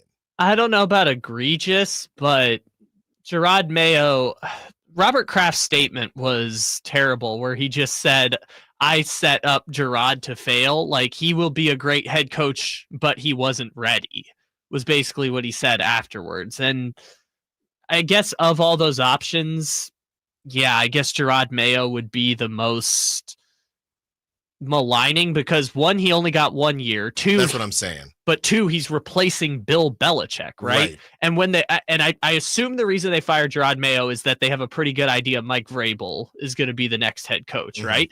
And Mike Vrabel is a former coach of the year. He's proven to be a better head coach probably than Gerard Mayo was last season. But the problem isn't going from Gerard Mayo to Mike Vrabel. The problem is going from Belichick to Vrabel with an assistant coach who used to be a linebacker for the Patriots and was this Patriot lifer for 15 years, who now you've just ruined his chances of getting a future head coaching job. Yeah, and I saw Gronk going pretty hard on Sunday about the Gerard Mayo thing, and he was sitting next to Jimmy Johnson, and he was saying Jimmy Johnson went 1-15 his first season. And we know what happened with Jimmy Johnson, won a couple of Super Bowls. So I'm just not really sure. If you were, I would love to ask someone from the Patriots, what exactly is it that you expected from Gerard Mayo? Now, I have heard reports that the players didn't maybe vibe with Gerard Mayo, but I haven't, there's no real confirmation of that. They all say the same types of things, but outside of just something ridiculous or just not fitting, I don't understand how you hire a guy and fire a guy after 1 year. And I would put the Antonio Pierce thing not too far behind it, because then it just turns into, okay, are these all just 1 year tryouts? Is everyone just looking for the coach of the year who turns a bad team into a good team in 1 year? But it's also not just a 1 year tryout. It's a 1 year tryout after the Patriots just went 26 years without firing a head coach. Yeah. Right? They went from Bill Belichick for 25 years. And then the first year, they're going to say goodbye to Gerard Mayo, which tells me, again, I'm assuming Mike Vrabel is going to be the next coach of the Patriots. It tells me you wanted to hire Mike Vrabel in the first place. This was the succession plan back when they thought Belichick was going to get to retire on his own terms. And then when they made the move to fire Belichick, they just put in Gerard Mayo just because that was what the plan had always been. And again, Robert Kraft did a disservice to Gerard Mayo by firing him after one season. If you're going to make the commitment to Gerard Mayo to be the replacement to it's the same thing with Cam Newton. When Cam Newton is your heir replacement to Tom Brady, you got to make a commitment longer than 10 games, because they got Cam Newton out of there immediately. No one wants to be the guy who replaces the guy, and they just got him out of there so fast. Yeah, and I would say the Cam Newton thing is way different than because the Cam Newton thing, nobody thought that Cam was going to be their future. It was just, maybe everybody but Cam knew this. Cam was going to be some version of a bridge. We didn't necessarily know. Yeah, a plug and play. As far as the coaching thing, you're supposed to build a culture. It takes time. This stuff doesn't happen overnight. I think I saw with Dan Campbell, same thing. So they're literally watching this happen with other teams and how it takes time with other teams and still deciding, well, it's just not going to work for us. That just tells me that there's something wrong with the interviewing process as a whole. There's something wrong with how they're evaluating guys, because you're not firing him because of the record. You're firing him because something is off and you feel like you made a mistake. Because they'll let certain guys learn and under. Same thing with Antonio Pierce. You're firing him not necessarily, maybe in part because of the record, but you're firing him because it feels like you made the wrong decision and they're not going to take you where you want to go. Well, and you can keep going down the line from there. Besides Antonio Pierce, Gerard Mayo, Steve Wilkes in Arizona, David Culley with the Houston Texans, Raheem Morris with the Tampa Bay Buccaneers. Good for Raheem Morris that he finally did end up getting another head coaching job, but you can just go down the list. Brian Flores with the Dolphins. They tried to tank the first season. You can go down the list of guys that get the 1 year tryout, and then the team just pivots the direction of the franchise immediately afterwards. And if the Patriots are going to go the Mike Vrabel route, Mike Vrabel's probably the guy they just should have hired in the first place. Yeah, so you have a bunch of guys, and I thought that even the Robert Saleh situation wasn't great. I mean, you understood it, but I even thought that one wasn't great. A lot of coaches in the NBA and the NFL, a lot of coaches changes happening, and we will continue to discuss them. Got some more Kings talk coming up as well. Your thoughts on what's going on with the Raiders or the Kings? 916-339-1140. Allen Stiles Show, Sacktown Sports. Malik Monk plays here. Started left, goes right, steps back, launches the three. Nothing but net. Oh, that was just filthy. Oh, my, that was sweet. Sacktown Sports is your proud home of the Sacramento Kings. Life insurance. Why are you putting it off? Can't afford it? Too much hassle? Think you don't need it? There's lots of excuses for putting off life insurance. But if you weren't there, who would pay the mortgage and other bills? With Ethos, you could be covered in 10 minutes and boom, family protected. Ethos, fast and easy online term life insurance. Up to $2 million in coverage with no medical exam. Some policies as low as $1 a day. Answer a few health questions and get your free quote at getethos.com. That's getethos.com. I occasionally have nerve discomfort in my hands, so the things I love to do Let's play something, Grandma. became difficult as I got older. If you have occasional stabbing and burning in your hands and feet, try Nervive Nerve Relief. Nervive's clinically studied dose of alpha-lipoic acid reduces occasional nerve discomfort in as little as 7 days with continued daily use. Say yes to healthy nerves with Nervive Nerve Relief. These statements have not been evaluated by the Food and Drug Administration. This product is not intended to diagnose, treat, cure, or prevent any disease. Listen for the Toyota Tahoe Report every Thursday, Friday, and Saturday with Johnny Mosley to get the latest weather conditions in Tahoe throughout this snow season. Brought to you by your local Toyota dealers. Toyota, let's go places.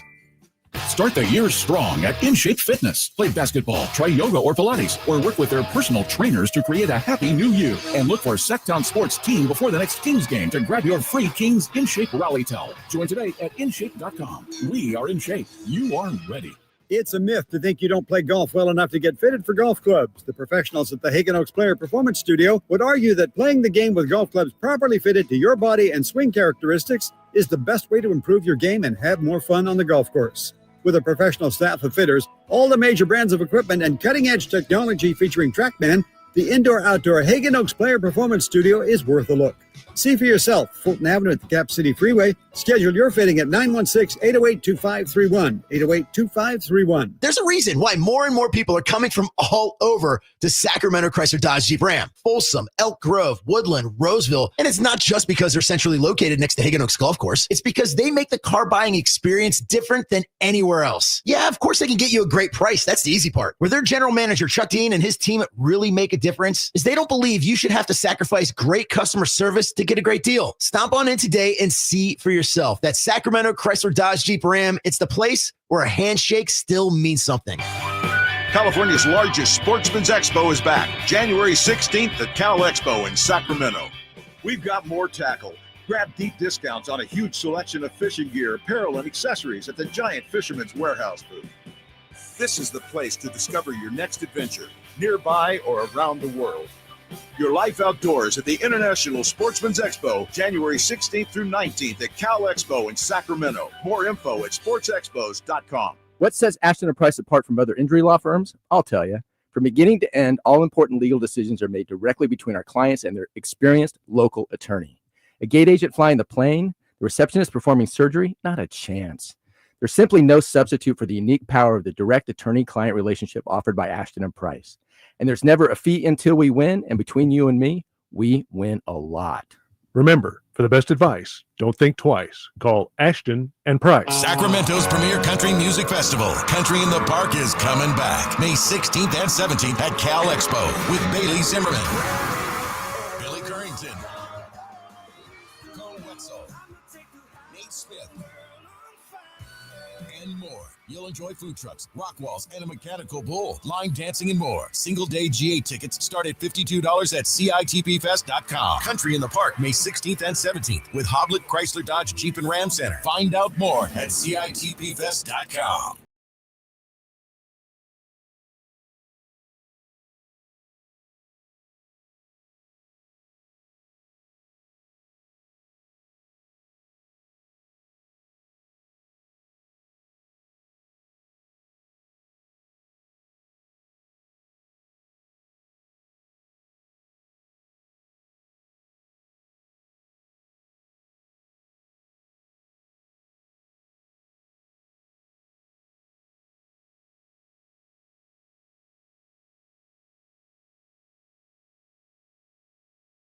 Yeah, man. Cliff Kingsbury's still getting paid like $600,000 a week from the Cardinals. I'm looking at some of these high schools around here that might need a baseball coach.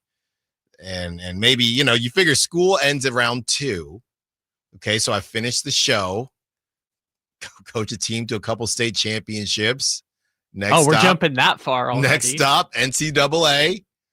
After that, manager. Maybe I'll just stop at NCAA, be a Saban, be the Deion. I want to be somewhere between the Saban and the Nick Deion. Saban and Deion Sanders of college baseball. That's where I think my home will eventually be. Okay. And I'll do this show remote. That's what I'm going to do. And that gets me to bring it all the way around back to crosstalk. That will get me into Morgan Creek.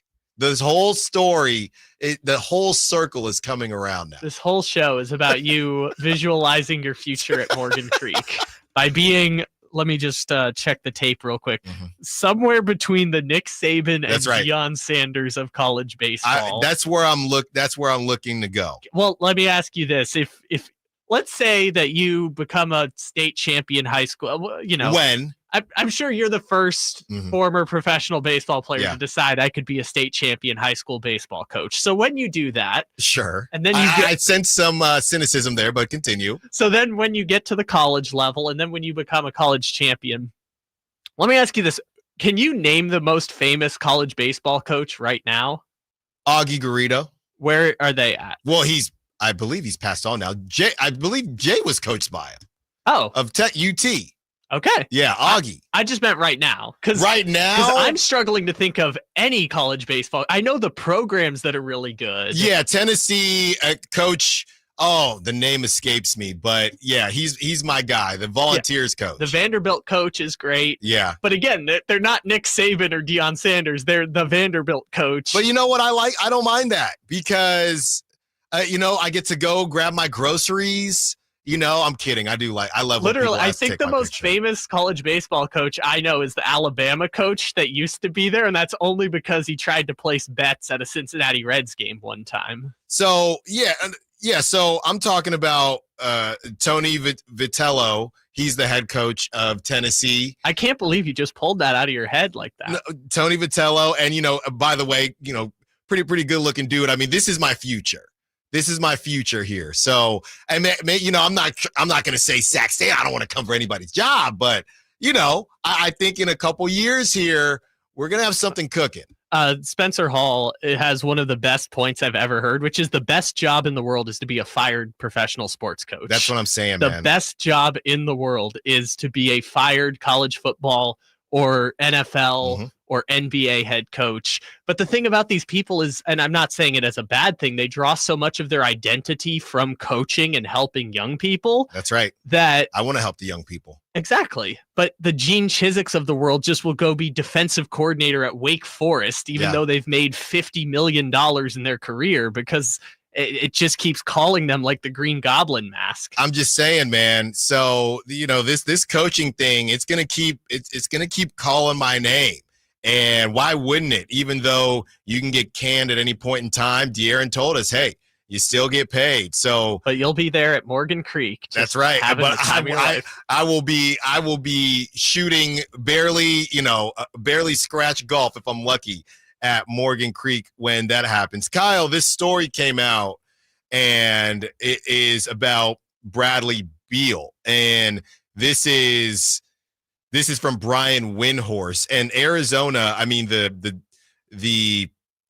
Suns, it's kind of a mess right now. So this is what Brian Windhorst said on First Take.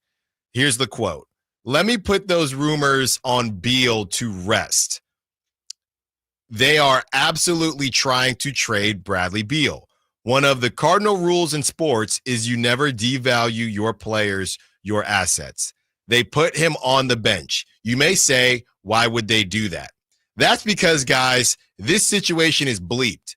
The reason it's bleeped is the only way they can trade him is if he says, I'm okay to be traded. So instead of trying to build him up, they have to violate the cardinal rule and put him on the bench. They're basically trying to make him feel unwelcome in Phoenix so that he will waive the no trade clause. The player they want to trade him for is Jimmy Butler, but the Heat don't want Bradley Beal? Fair or foul benching someone to try to get him to waive their no trade clause? Fair One of the most foul things I've ever heard of in sports. Truly one of the most foul things ever. It's such a weird strategy. Yeah, I've never heard of this before. But why? The option should be to work with him to figure out the relationship and make it work, not make him so mad that he's going to choose to waive his no trade clause. It's an absolutely insane thing. Well, fair or foul is a great question because it's one of the most foul things I could think of.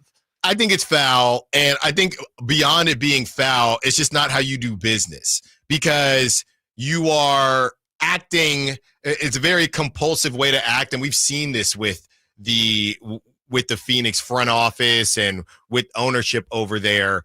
It's foul because not only does this affect your relationship with Bradley Beal, it also affects your relationship with other players that might want to play in Phoenix. So this is how you treat your players. This is how you treat someone because it hasn't worked out, and you're the one that traded for Bradley Beal in the first. Nobody made you do that. They gave up a lot for him. We could have told you.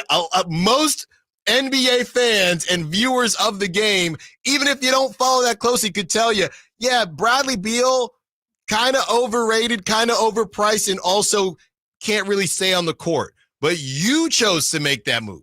You chose to trade for him. And now, because you want Jimmy Butler, who again is overpaid and also over-injured at times, but just a sidebar, so you just want to replace him with somebody else that's injured, and now you're going to bench him in an attempt to tick him off to waive his no-trade clause? That is insanity. What was also crazy is Bradley Beal was asked about it yesterday at the postgame presser, and the quote was something along the lines of, I hold the cards. If they want to go in another direction, they should come talk to me, which was super revealing because I was like, you haven't even tried talking to him? Crazy. You haven't even tried making the relationship work? Choice one was to just blow the whole thing up and make him so mad at you that he just pushes his way out. That was the first choice. But that's what happens and that's, again, when we're talking about NFL execs and NFL ownership and NBA execs and NBA ownership. These people have more. They can afford to live in Morgan Creek. These people have a lot of money and they've done very well for themselves, but that doesn't mean that they haven't made some bad decisions, or it doesn't mean sometimes you're thinking maybe there's a reason for this. These people are so successful. They must know what they're doing. Sometimes they don't. And whether it's firing someone after 1 year with expectations that you don't even know what they were, you're just acting compulsively, or benching Bradley Beal in an attempt to tick him off. And there might be something, they might get some type of fine or something from the Players Association, because I don't know, maybe legally they can just say, well, we just think they can hide behind it's just best for our team, but we all know the truth if Brian Windhorst is exposing this truth. Yeah, trying to explain Ryan Dunn in the starting lineup over Bradley Beal is the right decision for your team. I mean, it's asinine, and it's crazy that the Phoenix Suns find themselves in this position, because Phoenix has a worse record than the Kings right now. Like, Phoenix is falling off the table at this point, and their solution is just to pivot to get Jimmy Butler by any means necessary is crazy, because what might end up happening is if they can't find a trade partner, they're just gonna sign Jimmy Butler. Like, they're gonna go deeper into the luxury tax with Ishbia, who's selling hot dogs for $2 at the arena and giving it free on cable television. And that was great. And that was great stuff by them. But I say all of that to say he's got so much money that he doesn't have to make money on TV, doesn't have to make money on concessions, and will just go deeper and deeper into the luxury tax, doubling down on these prior mistakes. It's a really weird situation, and I guess good for them that they're not going to have to overpay for Jimmy Butler. They're going to get Jimmy Butler at his lowest value, but the Bradley Beal thing is so foul to get there. It's just a classic case of what are we doing? And, I talked early in the show about being tired of talking about Cam Johnson, not with the Kings getting Cam Johnson, but just a conversation in general. I am tired of Jimmy Butler. I've been tired of Jimmy Butler for a while. I'm so glad there's really no way, I got to knock on wood, that the Kings can get him, but it's just all this he's just walking drama at this point in time. And the Suns, they deserve what they got coming to them, because that's just not something that you do.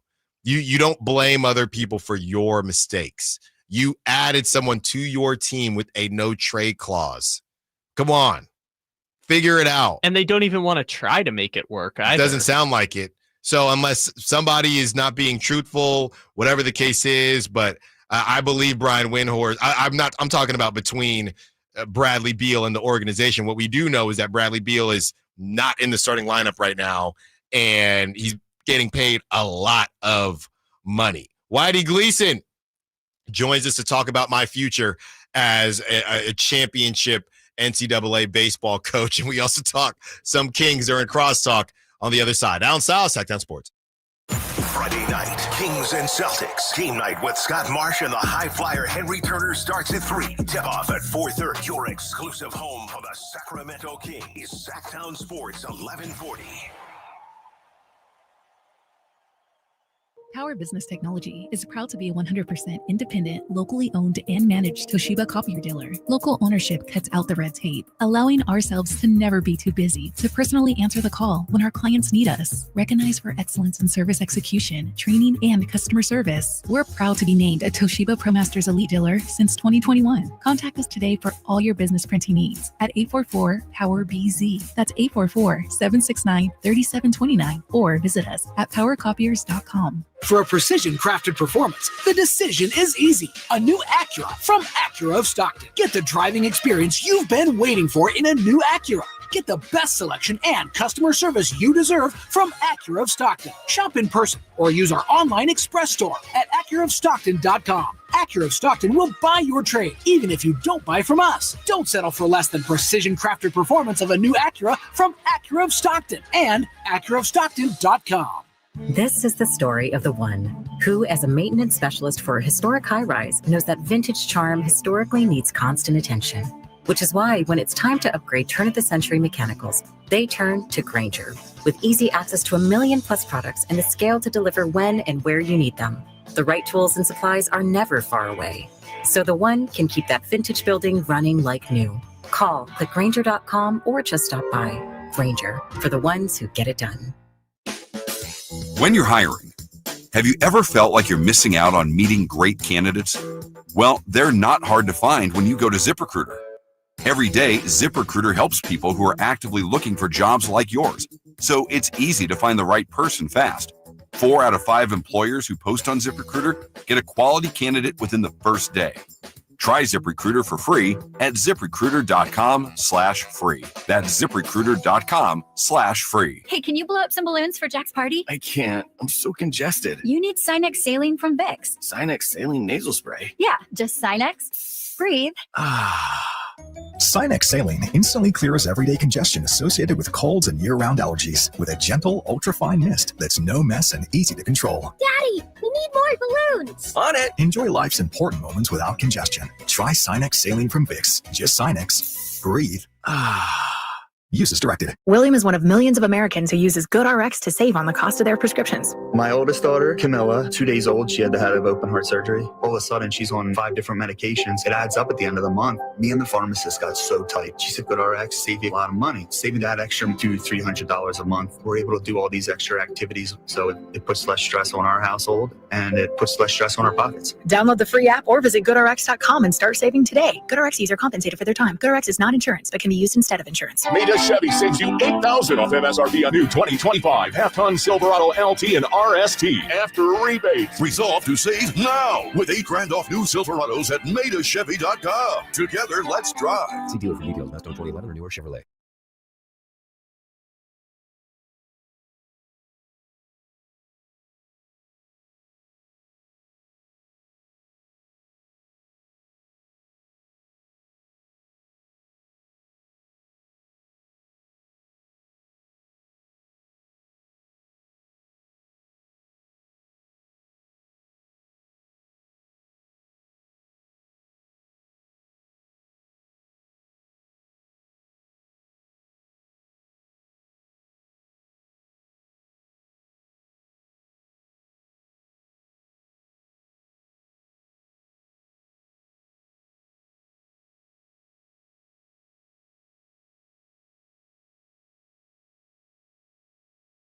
Yeah. Remember My goal now Sitting is by you to when you play ate? music Whitey will enjoy when he comes in. That's right. Oh, yeah, we did sit next to each other. Yeah, yeah. What did you think about the game? Which game is that? I didn't think they were coming back. 17 down fourth quarter, and it's not because, the Kings can't do this or that. I just thought, wow, they just don't have the legs. Malik doesn't have his legs tonight. Third game in 4 nights, no De'Aaron Fox.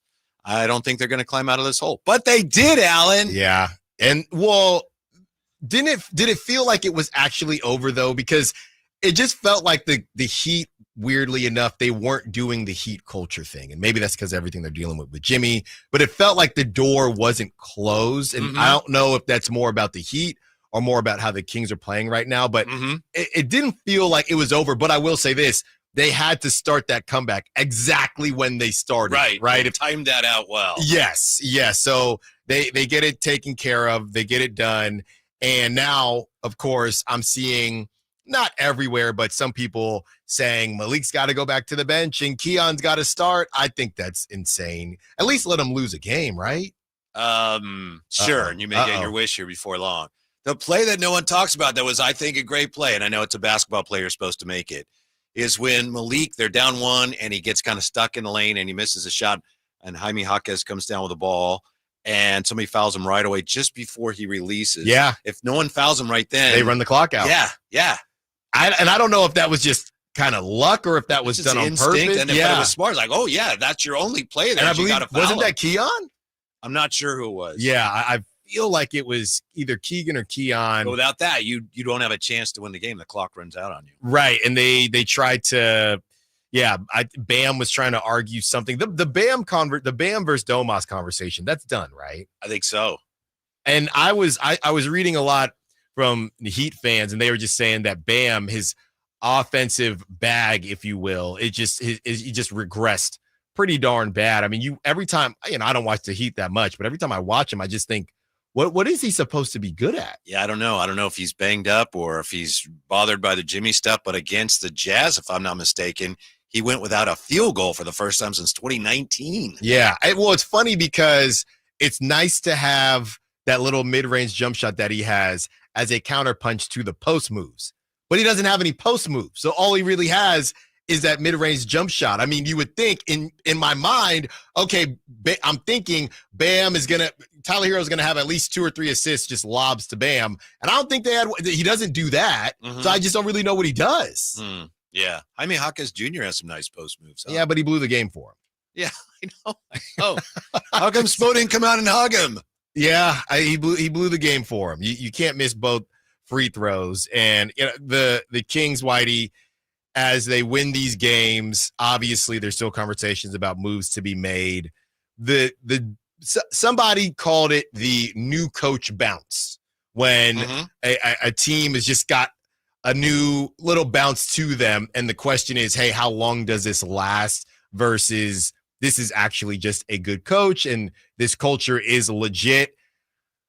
I'm kind of stuck on whether or not I still think it's the new coach bounce versus no, this team is legit. I think we'll learn a lot on Friday, but I will say this, they were underachieving. So the new coach bounce is also just playing better or closer to how they should be playing, right? I think somebody from afar who hadn't seen the games and hadn't seen the Kings play all year would look at that and go, oh yeah, new coach bounce. But anyone like all of us here listening and talking right now who've seen every game and understands this team going back to last year and the year before, you can see it's like, no, they're playing a lot better. And maybe that's Doug, maybe it's not, but they're definitely playing better. And as you say, shots are going in. They look like the team they looked like in the original Beam Team year.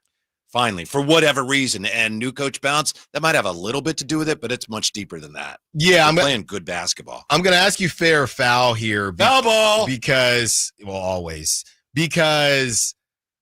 everyone is coming down Mike Brown's road about the Keon Ellis stuff. And I it's not great to sit on the fence, but I do want to live in a world where, look, Keon has been playing with Keegan Murray out, with De'Aaron Fox out, so obviously he's been playing more. But there is something to be said about the doghouse stuff, and Keon was asked about a great job by Brandon Nunez. The doghouse stuff, Keon getting DNPs. Where do you fall on for lack of a better term, the blame on Keon not getting time with as much time with Mike as he is getting with Doug. Even with that being said, De'Aaron Fox has been injured and Keegan Murray was injured too. It's a little tricky because obviously the coach just got let go, a popular coach. You don't want to pile on. And we don't know for sure. I think he may have said some things to a few people, but publicly we're not sure why he didn't play Keon. So it's difficult to say, but I'll say this. We talked to Jerry Reynolds Friday, and Jerry said, okay, look, the Kings didn't shoot the 3-ball very well. Keon Ellis was making 3-point shots. Kings weren't defending well. He's a good defender. So why in the world would you not play? It's a mystery. Whatever the reasons were, I don't think they're very good. Yeah, and I said earlier in the show, if you gave Mike truth serum, I do wonder if that would be the one thing. If, maybe I shouldn't have gone the more old school, no, young kids got to earn it because this ain't the Celtics, right? I mean, we can't find time for them. Well, you probably should because you're losing basketball games. And, it's hard because everything has happened so quickly that I don't necessarily want to keep talking about Mike Brown, but I'm unable to detach. We're still talking about Michael Malone. We're going to be talking about Mike Brown for a long time, no matter what happens. That's true. Speaking of coaches, Antonio Pierce, the newest coach to get canned. I heard that. I heard you guys. Yeah, I heard it from you guys. Fair or foul? What, that he's fired? Yeah. Can it be both? I mean, they shouldn't have probably hired him in the first place. Player coach, and wow, they beat everybody in the division last year. And he says Raiders really loud. And he was a Raider fan, and good for him. But those aren't very good reasons to hire a coach. Plus, I mean, Vince Lombardi could have come back, and I don't think he was going to win a lot of games with that team last year. Yeah. So we were talking with some Raider fans, and the Gerard Mayo thing made less sense than the Antonio Pierce thing. I mean, I just don't know what the Patriots thought was going to happen this season. Yeah, I don't know. But speaking of the Patriots, Tommy's probably going to have a lot to say about who the next Raider coach is. Yeah, that's true. So Deion Sanders. That's true. Deion. Maybe Tom Brady will decide, you know what I think I should do. I would take it.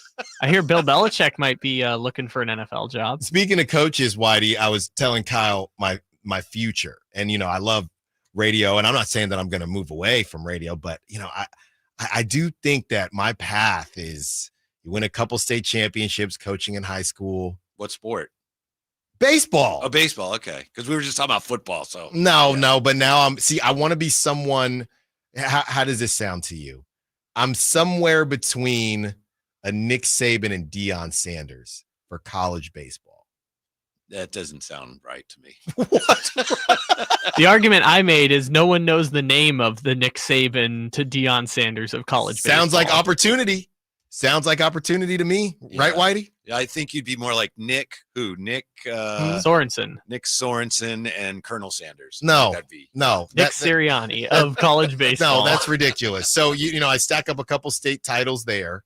And then after that, I decide, oh my gosh, do I want to leave the hometown high school or go to the big lights of the NCAA? I don't think you'd be a very good coach because of those people. There's a lot of people. If you're a really good player, people say you can't really be a good coach. Yeah, I don't know if I was that good. Plus, Whitey, I think he's going to succeed because he's the first semi-pro former baseball player to decide, you know what, I think I'd be a really good coach. So right. He's got just a leg up over everyone else. Right. Come on, man. I got the chops. Yeah. Can I hire you to be my wiffle ball hitting coach? I'll start there. Okay. That adds to the story, actually. All right. Okay. It adds to the story. Yeah. Look. Because I'm, are you lefty? Righty. I've hit both ways, baby. Really? Yeah. You have to in wiffle ball. What do you mean you have to? Because the ball moves so much. So you have to learn. Are you actually in a league? No, but I used to play a lot more than I do. Yeah, but the ball moves so much. If you just go one way, you're toast. That is interesting. Yes. I did not know that. Well, Jay won't even let me be on the softball team. Maybe I could start by We're going to get wiffle ball going in the big garage in the dome. You know where to find me. In the Cottingham Dome. Yeah. If you hit a bird, it counts extra. You know where to find me. Last but not least, Whitey, DeMar DeRozan. I was watching the game last night, and I was just thinking, this is what you brought DeMar in for, right? And he was missing shots early, and I would say early towards the end of the game, even in that fourth quarter. But that second OT, he turned it on. This is probably not going to interest anybody. But two of the shots he made late, both times, he's a right-handed shooter. Right. He got his left foot in front, which is like shooting across your body. That's not how you shoot, right? And both times he did that. I was like, what's he doing? And he goes up and he nails it. It's like, wow. Yeah. That is not easy to do. But he did it twice in those big shots. He's just a bucket getter. Yeah. He's just a bucket getter. I saw this text. I actually didn't read it at the time, but somebody said, watching the Kings without De'Aaron, it's clear that there is kind of an old conversation. It's clear that there is an issue towards the end of the game with De'Aaron and DeRozan as far as who's going to take over. And I didn't necessarily think that, but it was so clear because it was just DeRozan that it was going to be DeRozan. They were either going to win or lose when he did it. So I was trying to think back to some of those games, but I don't know. I feel like they make a decision and they kind of stick to it, even when both of them play, for better or for worse. There will be some times, though, and I got on De'Aaron about this early on in the season, where De'Aaron hadn't taken a shot for 6-7 minutes, and then it was time to tie the ball game up, and De'Aaron takes a shot and misses it, and I'm thinking, all right, well, is there any rhyme or reason here? So maybe there's something to that, but I don't know. Yeah, going back to Beam Team 1, they would run their offense, DHO stuff, zoom action for 3.5 quarters. Then it got to the end of the game, and then it was De'Aaron Fox time. Right. And it worked. They won that way. Yes. And even Domas said, he said, yeah, once it comes to that point, I just get out of the way. Right. So there's always been that element to this offense since De'Aaron Fox has been there. And now having DeMar and even Malik to a certain degree, it's, hey, who's it going to be? I don't know. I don't feel like it's been a bit of an issue. I think they just ride the hot hand. And it's hard because I don't think you can do it with two guys. Right. Well, I think they decide. Yeah. If it's been your night, yeah, it's going to keep being your night. I don't think it's not tea party back and forth throughout the fourth quarter. So, that was just something that I saw, and it made me think about it a little bit, but I don't think so. I think at the end of the day, they're just riding whoever's been playing well in that game. By the way, Allen says the Philly cheesesteak we had last night in the media room, he says it's the best he's ever had. Very good. Yeah, it was very good. It needed a little salt, though. I'm a Cheese Whiz guy, and it definitely was not Cheese Whiz. You were looking for Worcestershire sauce. I saw Worcestershire, and I gave it to Chris. I said, "You're going through the cupboards. I didn't know there were cupboards there. I'm gonna have to put something on this sandwich." Well, because there are certain, and I think Draper's one of these people. They'll put ketchup on their cheesesteak. So in Philly, some people put ketchup, some people don't. I believe Draper is a ketchup guy. I'm not a ketchup guy, but I thought last night I need some ketchup. They had mayo, relish, and mustard, no ketchup. So I opened the cupboard. I see like an Asian glaze and Worcestershire sauce. Yeah. So I'm thinking, hey, it'll juice it up a bit. Wasn't bad. All right. These guys are far from bad. The Drive guys. Whitey Gleason. Swing and a miss on that segue. Whitey Gleason. I did it on purpose. Whitey Gleason, Kyle Draper, Jay Johnson. Thank you to Kyle Ledbetter. Great job as always. Thanks to all the callers, texters, sack chatters. Until tomorrow, let's get the bag like the beat. Gotta go. The only place you'll find Keegan Murray is